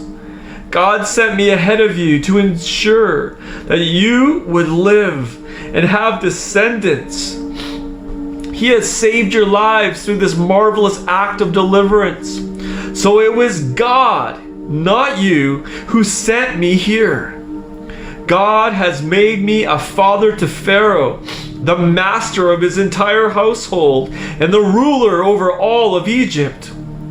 Hurry back to my father and tell him that you have found me alive. Tell him, this is what your son Joseph says. God has made me ruler of all Egypt.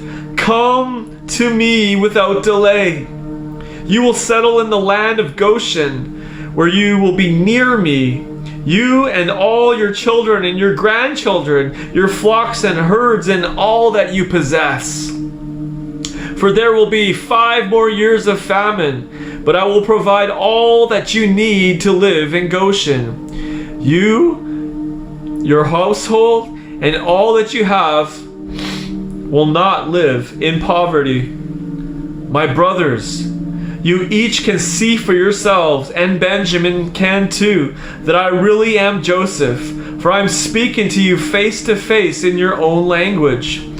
You must tell Father everything you have seen here, and how greatly I am honored in Egypt. But hurry and bring my father here to me. Then Joseph threw his arms around Benjamin's neck, sobbing, and Benjamin wept on Joseph's neck. With tears streaming down his face, Joseph kissed each brother one by one. After their tearful, emotional embrace, they took time to speak brother to brother. The news reached Pharaoh's house. Joseph's brothers have come. Pharaoh and his officials were greatly pleased when they heard it. Pharaoh said to Joseph, "Tell your brothers, load your donkeys and return to Canaan. Get your father and your families and come back to me. I will give you the best of the land in Egypt, and you will enjoy the fat of the land. Tell them also, take Egyptian wagons with you for your wives and your little ones to bring their father with them. Give no thought to leaving your possessions behind. The best of all the land of Egypt will be yours." Israel's sons did as they were instructed. Joseph gave them wagons as the king had ordered and provided food for their journey. He gave each of them a set of garments. And to Benjamin, he also gave 300 pieces of silver and 5 sets of garments. He sent his father 10 donkeys loaded with the best Egyptian goods and 10 female donkeys loaded with grain, bread, and other provisions for the journey. Then he sent his brothers off, admonishing them, "Don't quarrel along the way." And they departed. They left Egypt and went back home to their father Jacob in Canaan. When they arrived, they ran to their father and announced, "Joseph is still alive." Not only that, he is the ruler of all Egypt. So the news stunned Jacob that he nearly fainted. He could not believe his ears. But when they told him all that Joseph had said to them, and when he saw the wagons Joseph had sent to take him to Egypt, he recovered from the shock. "My son Joseph is still alive," Israel said. "Now I'm convinced I must go and see him before I die." Chapter 46. Israel packed up all he had and went to Beersheba, where he offered sacrifices to the God of his father Isaac. God spoke to him in visions of the night and called, "Jacob, Jacob." "Yes, I'm here," he answered. "I am God, the God of your father. Do not be afraid to go to Egypt, for I will make your descendants a great nation there. I will go with you to Egypt, and I will bring your descendants back to this land. And the hand of Joseph will be there to close your eyes when you die." Then Jacob set out from Beersheba. His sons put him, their little ones, and their wives in the wagons that Pharaoh had sent. They took their livestock and the possessions they had acquired in Canaan and went to Egypt. Jacob took all his descendants with him, his sons, his grandsons, his daughters, his granddaughters. Now these are the names of Jacob's descendants, the Israelites who went to Egypt with him: Reuben, Jacob's firstborn, and his sons, Hanok, Palu, Hezron, and Carmi. Simeon and his sons, Jemuel, Jamin, Ohad, Jachin, Zohar, and Shoal, the son of a Canaanite woman. Levi and his sons, Gershon, Kohath, and Merari. Judah and his sons, Shelah, Perez, and Zerah. Judah's other sons, and Onan, had died in Canaan. Perez's sons were Hezron and Hamel. Issachar and his sons, Tola, Pua, Jashab, and Shimron. Zebulun and his sons, Sered, Elon, and Jalil. These 33 were the sons that Jacob and Leah had while in Paddan Aram, besides his daughter Dinah. Gad and his sons, Zephon, Haggai, Shunai, Esbon, Eri, Arodai, and Areli. Asher and his sons, Imnah, Ishva, Ishvi, Berai, and their sister Sarah. Beriah's sons were Heber and Malchiel. These 16 were the descendants of Jacob and Zilpah, the slave woman whom Laban gave to his daughter Leah. Jacob's sons with Rachel were Joseph and Benjamin. In Egypt, Joseph had two sons, Manasseh and Ephraim, by Asnath, the daughter of Potiphera, a priest of On. Benjamin's sons were Bela, Becher, Ashbel, Gera, Naaman, Ehai, Roash, Mopim, Hupim, and Ard.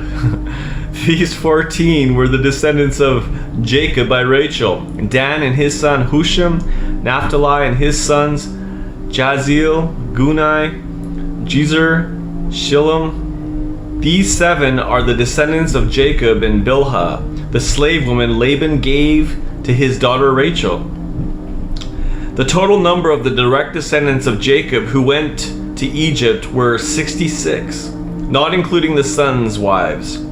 2 sons were born to Joseph in Egypt, bringing the total number of Jacob's family who went there to 70. Jacob sent Judah ahead to ask Joseph to lead them in Goshen. When they arrived, Joseph got in his chariot and rode to Goshen to meet his father, Israel. As soon as Joseph saw his father, he threw his arms around his father's neck and wept for a long time. Israel said to Joseph, "I am ready to die, now that I have seen you and know that you are still alive."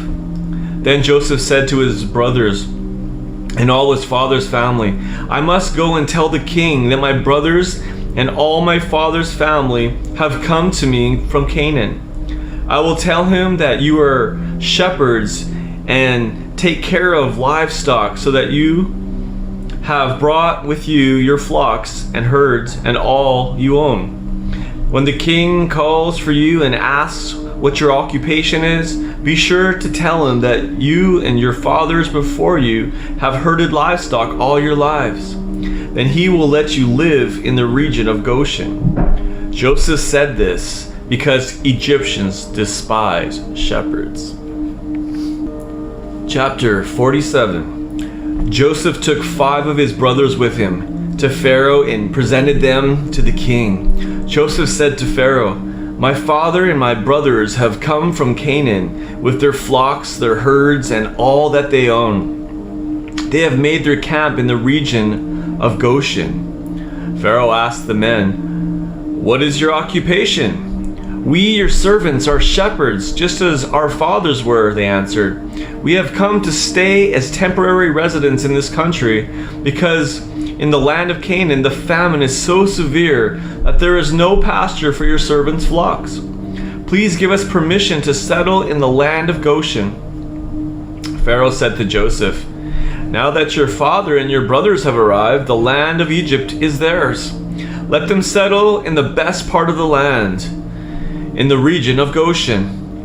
And if there are any competent men among them, put them in charge of my own livestock."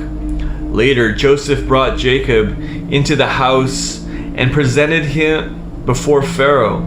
And Jacob gave Pharaoh a blessing. Pharaoh asked Jacob, "How old are you?"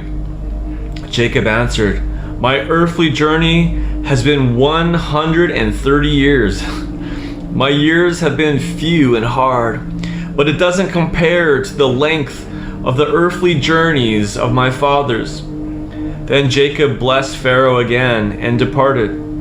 So Joseph settled his father and brothers in the choicest part of the land of Egypt in the district of Ramses, as Pharaoh had commanded.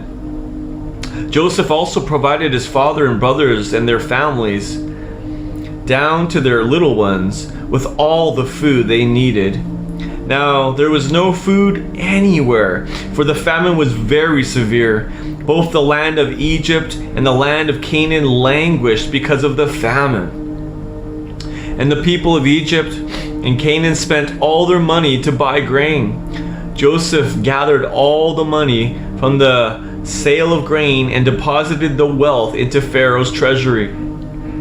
When the money ran out in Egypt and Canaan, all the Egyptians came to Joseph and pleaded with him, "All our money is gone. Give us food.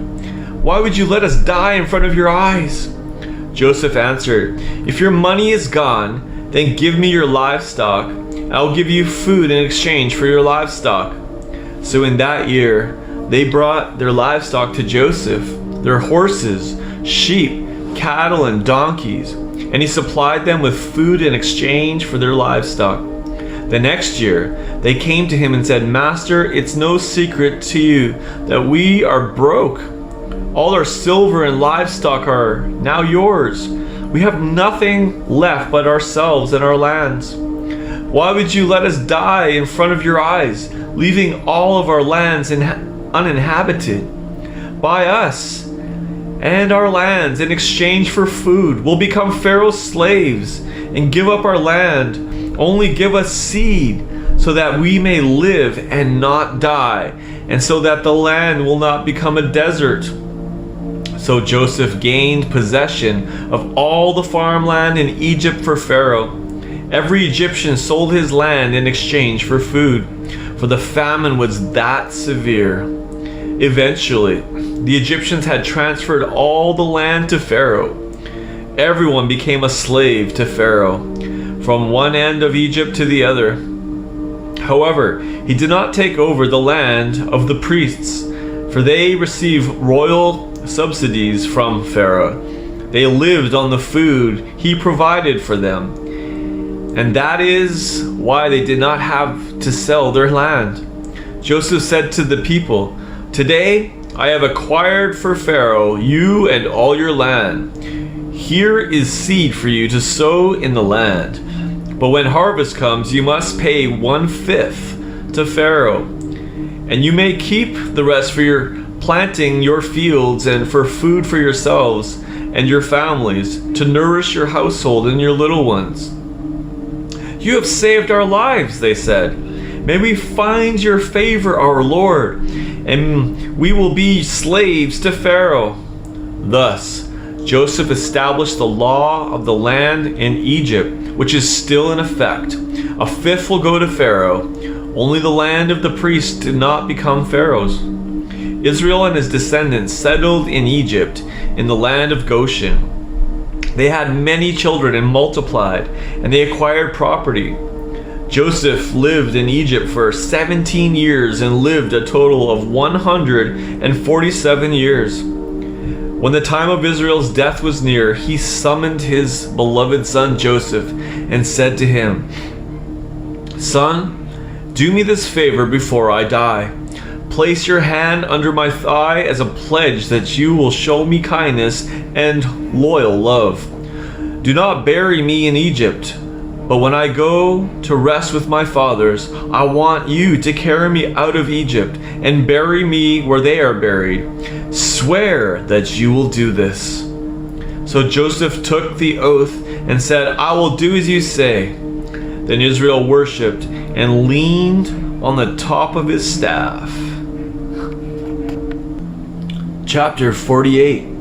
Not long afterward, Joseph received the news that his father's health was failing. So he took his two sons Manasseh and Ephraim along with him. When Jacob heard that they had come to see him, Israel rallied his strength and sat up in bed. Jacob said to Joseph, "The God who is more than enough appeared to me at Bethel, in the land of Canaan, where he blessed me. He said to me, I will make you fruitful and multiply your descendants until I have made you a company of nations, and I will give this land to your descendants for an everlasting possession. Furthermore, I will adopt as my very own your two sons who were born in the land of Egypt before I came here. Yes, I claim Ephraim and Manasseh as mine, no less than my two oldest, Reuben and Simeon. As for any children born after them, they will be considered yours. They will receive their portion of the inheritance in the same territory as their brothers. For when I was returning from Paddan Aram, my beloved Rachel died, to my sorrow, in the land of Canaan, while we were still on our way, not far from Ephrath. So I buried her there beside the road to Ephrath, that is, Bethlehem. When Israel noticed Joseph's two sons, he said, Who are these? They are the sons that God has graciously given me here, Joseph said to his father. Please bring them closer, he said, so that I may bless them. Now Israel could barely see, for his eyes were failing because of old age. So Joseph brought his sons closer to him, and Joseph's father, their grandfather, hugged and kissed them. Tearfully, Israel said to Joseph, I never thought I would see your face again, and now God has let me see my grandchildren as well. Joseph then removed them from his father's knees and bowed low in respect before his father, with his face to the ground. And Joseph took his sons and had them stand facing their grandfather Israel, Ephraim at Israel's left and Manasseh at Israel's right. But Israel crossed his arms and stretched out his right hand on the head of the younger son, Ephraim, and his left hand on the head of the firstborn son, Manasseh. He spoke this blessing over them. May the God of my fathers, Abraham and Isaac, who lived devoted to him, the God who has been my shepherd from my birth until this day, the angel who has delivered me from all harm, may he bless these boys. May their lives echo my name, and the names of my fathers, Abraham and Isaac, may they multiply into teeming multitudes throughout the earth. When Joseph saw that his father placed his right hand on Ephraim's head, he was not happy. So he tried to move his father's hand from Ephraim to Manasseh's head. Not that way, Joseph said to his father. Here, father, put your right hand on the firstborn's head. But his father refused and said, I know, my son, I know. Manasseh's descendants will also multiply and become a great people. His younger brother will become even greater than he, and his tribe will one day give rise to many nations. So Jacob blessed them that day, saying, Israel will use your names when they pronounce blessings. They will say, May God make you like Ephraim and like Manasseh. So the crossing of his arms during Jacob's blessing put Ephraim ahead of Manasseh.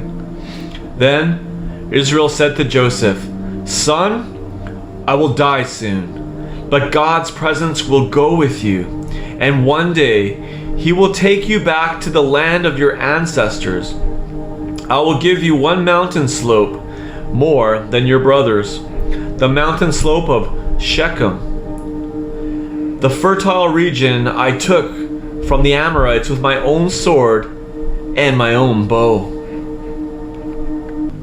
Chapter 49. Jacob called all his sons together and gathered them around his bedside. He said to them, "Let me prophesy to you about your future destinies. Come together and listen to me, O sons of Jacob. Listen to your father Israel. Reuben, my firstborn, you are my strength and the first fruits of my manhood. You are preeminent in pride and surpassing others in power. You are unstable, as turbulent as floodwaters. You will no longer excel, for you have slept with my concubine and defiled yourself in your father's bed. Simeon and Levi, you are two of a kind and brothers in crime, for your swords have committed violent acts. O my soul, let me not join in their secret plans. O my heart, never let me be counted in their assembly, for they killed men in fits of rage, and for pleasure they maimed an ox. Cursed be their anger, for it is fierce, and their wrath is so relentless. I will divide your descendants throughout Jacob's territory and scatter them throughout Israel. O Judah, your brothers will praise you. You will conquer your foes in battle, and your father's sons will bow down before you. Judah, you are like a young lion who has devoured its prey, my son, and departed. Like a lion he crouches and lies down, and like a lioness who dares to awaken him. The scepter of rulership will not be taken away from Judah, nor the ruler's staff from his descendants, until Shiloh comes and takes what is due him. For the obedience of nations belongs to him. He will tether his donkey to the vine, and his purebred colt to the choicest branch. He will wash his garments in wine, and his robe in the blood of grapes. His eyes are more exhilarating than wine, and his teeth whiter than milk. Zebulun will settle along the seashore and become a safe harbor for ships, and his borders will extend to Sidon. Issachar is a strong donkey, lying down between its saddlebags. When he sees that his resting place is good, and his portion is so pleasant, then he will bend his shoulder to the burden and labor for his master. Dan will provide justice for his people, as one of the tribes of Israel. Dan will be a snake waiting by the roadside. Like a snake in the grass, he bites the horse's heels, making its rider fall backward. I wait in hope for your salvation, O Yahweh. Gad will be raided by raiders, but he will raid at their heels and overcome them at last. Asher's food will be rich, and he will provide delicacies fit for a king. Naphtali is a doe set free, who bestows beauty on his offspring. Joseph is a fruitful vine growing by a spring, whose branches run over a wall. Persecutors fiercely attack him. They pursue him with their bows and arrows. But Joseph's bow remains steady because of the power of the mighty one of Jacob strengthened him.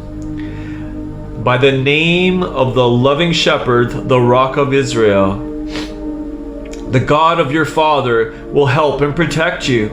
The God who is more than enough will bless you. He will bless you with blessings of heaven, blessings of the deep that lie beneath, and blessings of the breast and the womb.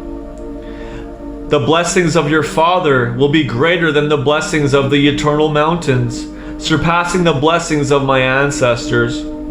May Joseph's blessings crown his head and rest on the brow of the one set apart, prince among his brothers.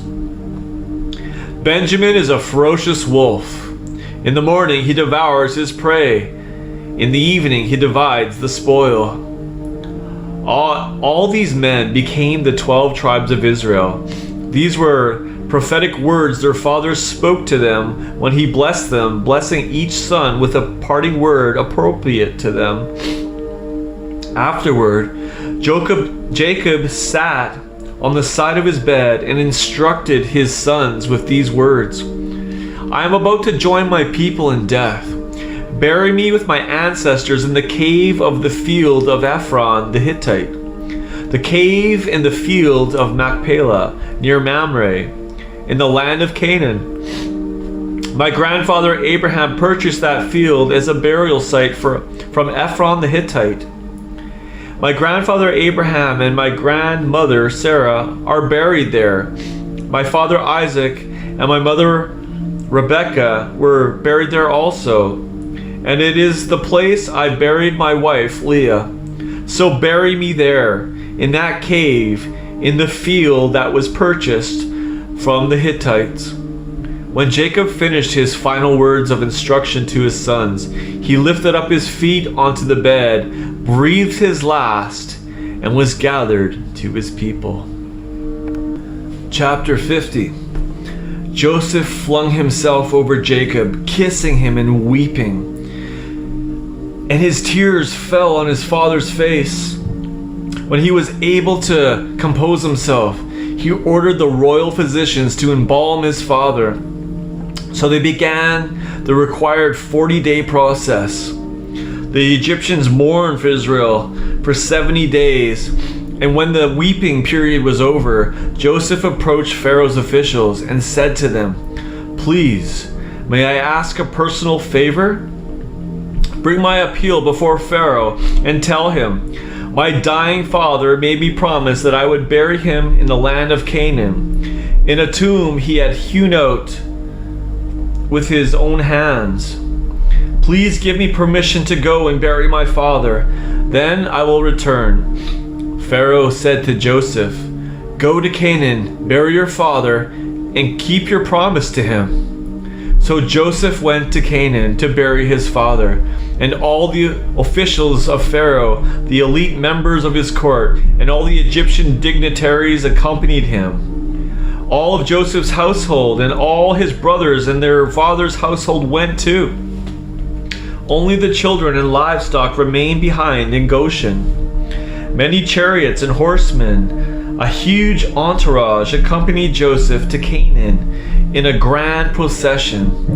When they arrived at the threshing floor of Atad, at the other side of the Jordan, they mourned loudly with bitter sorrow for a long time.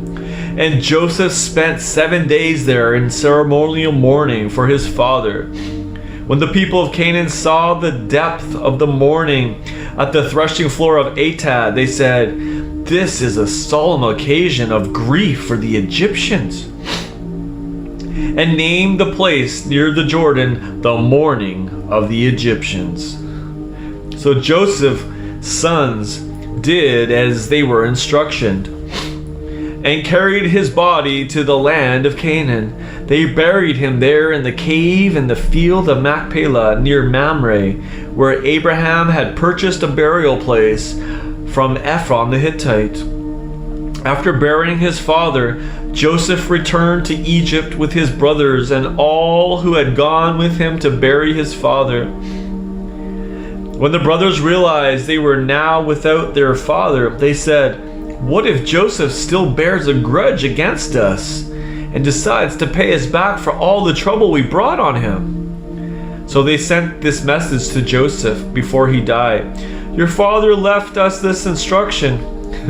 Tell Joseph that I beg him to completely forgive the sin of his brothers who treated him so harshly. Now please forgive us, servants of the God of your father, of the horrible wrong we did to you. Joseph cried and wept as they read this message to him. Then his brothers came and threw themselves down before Joseph's feet, saying, We are here as your slaves. But Joseph dried his tears and said, Don't be afraid. How could I ever take the place of God? Even though you intended to hurt me, God has intended it for good. It was his plan all along to ensure the survival of many people. So don't worry. I myself will provide for you all that you need, both for you and your little ones.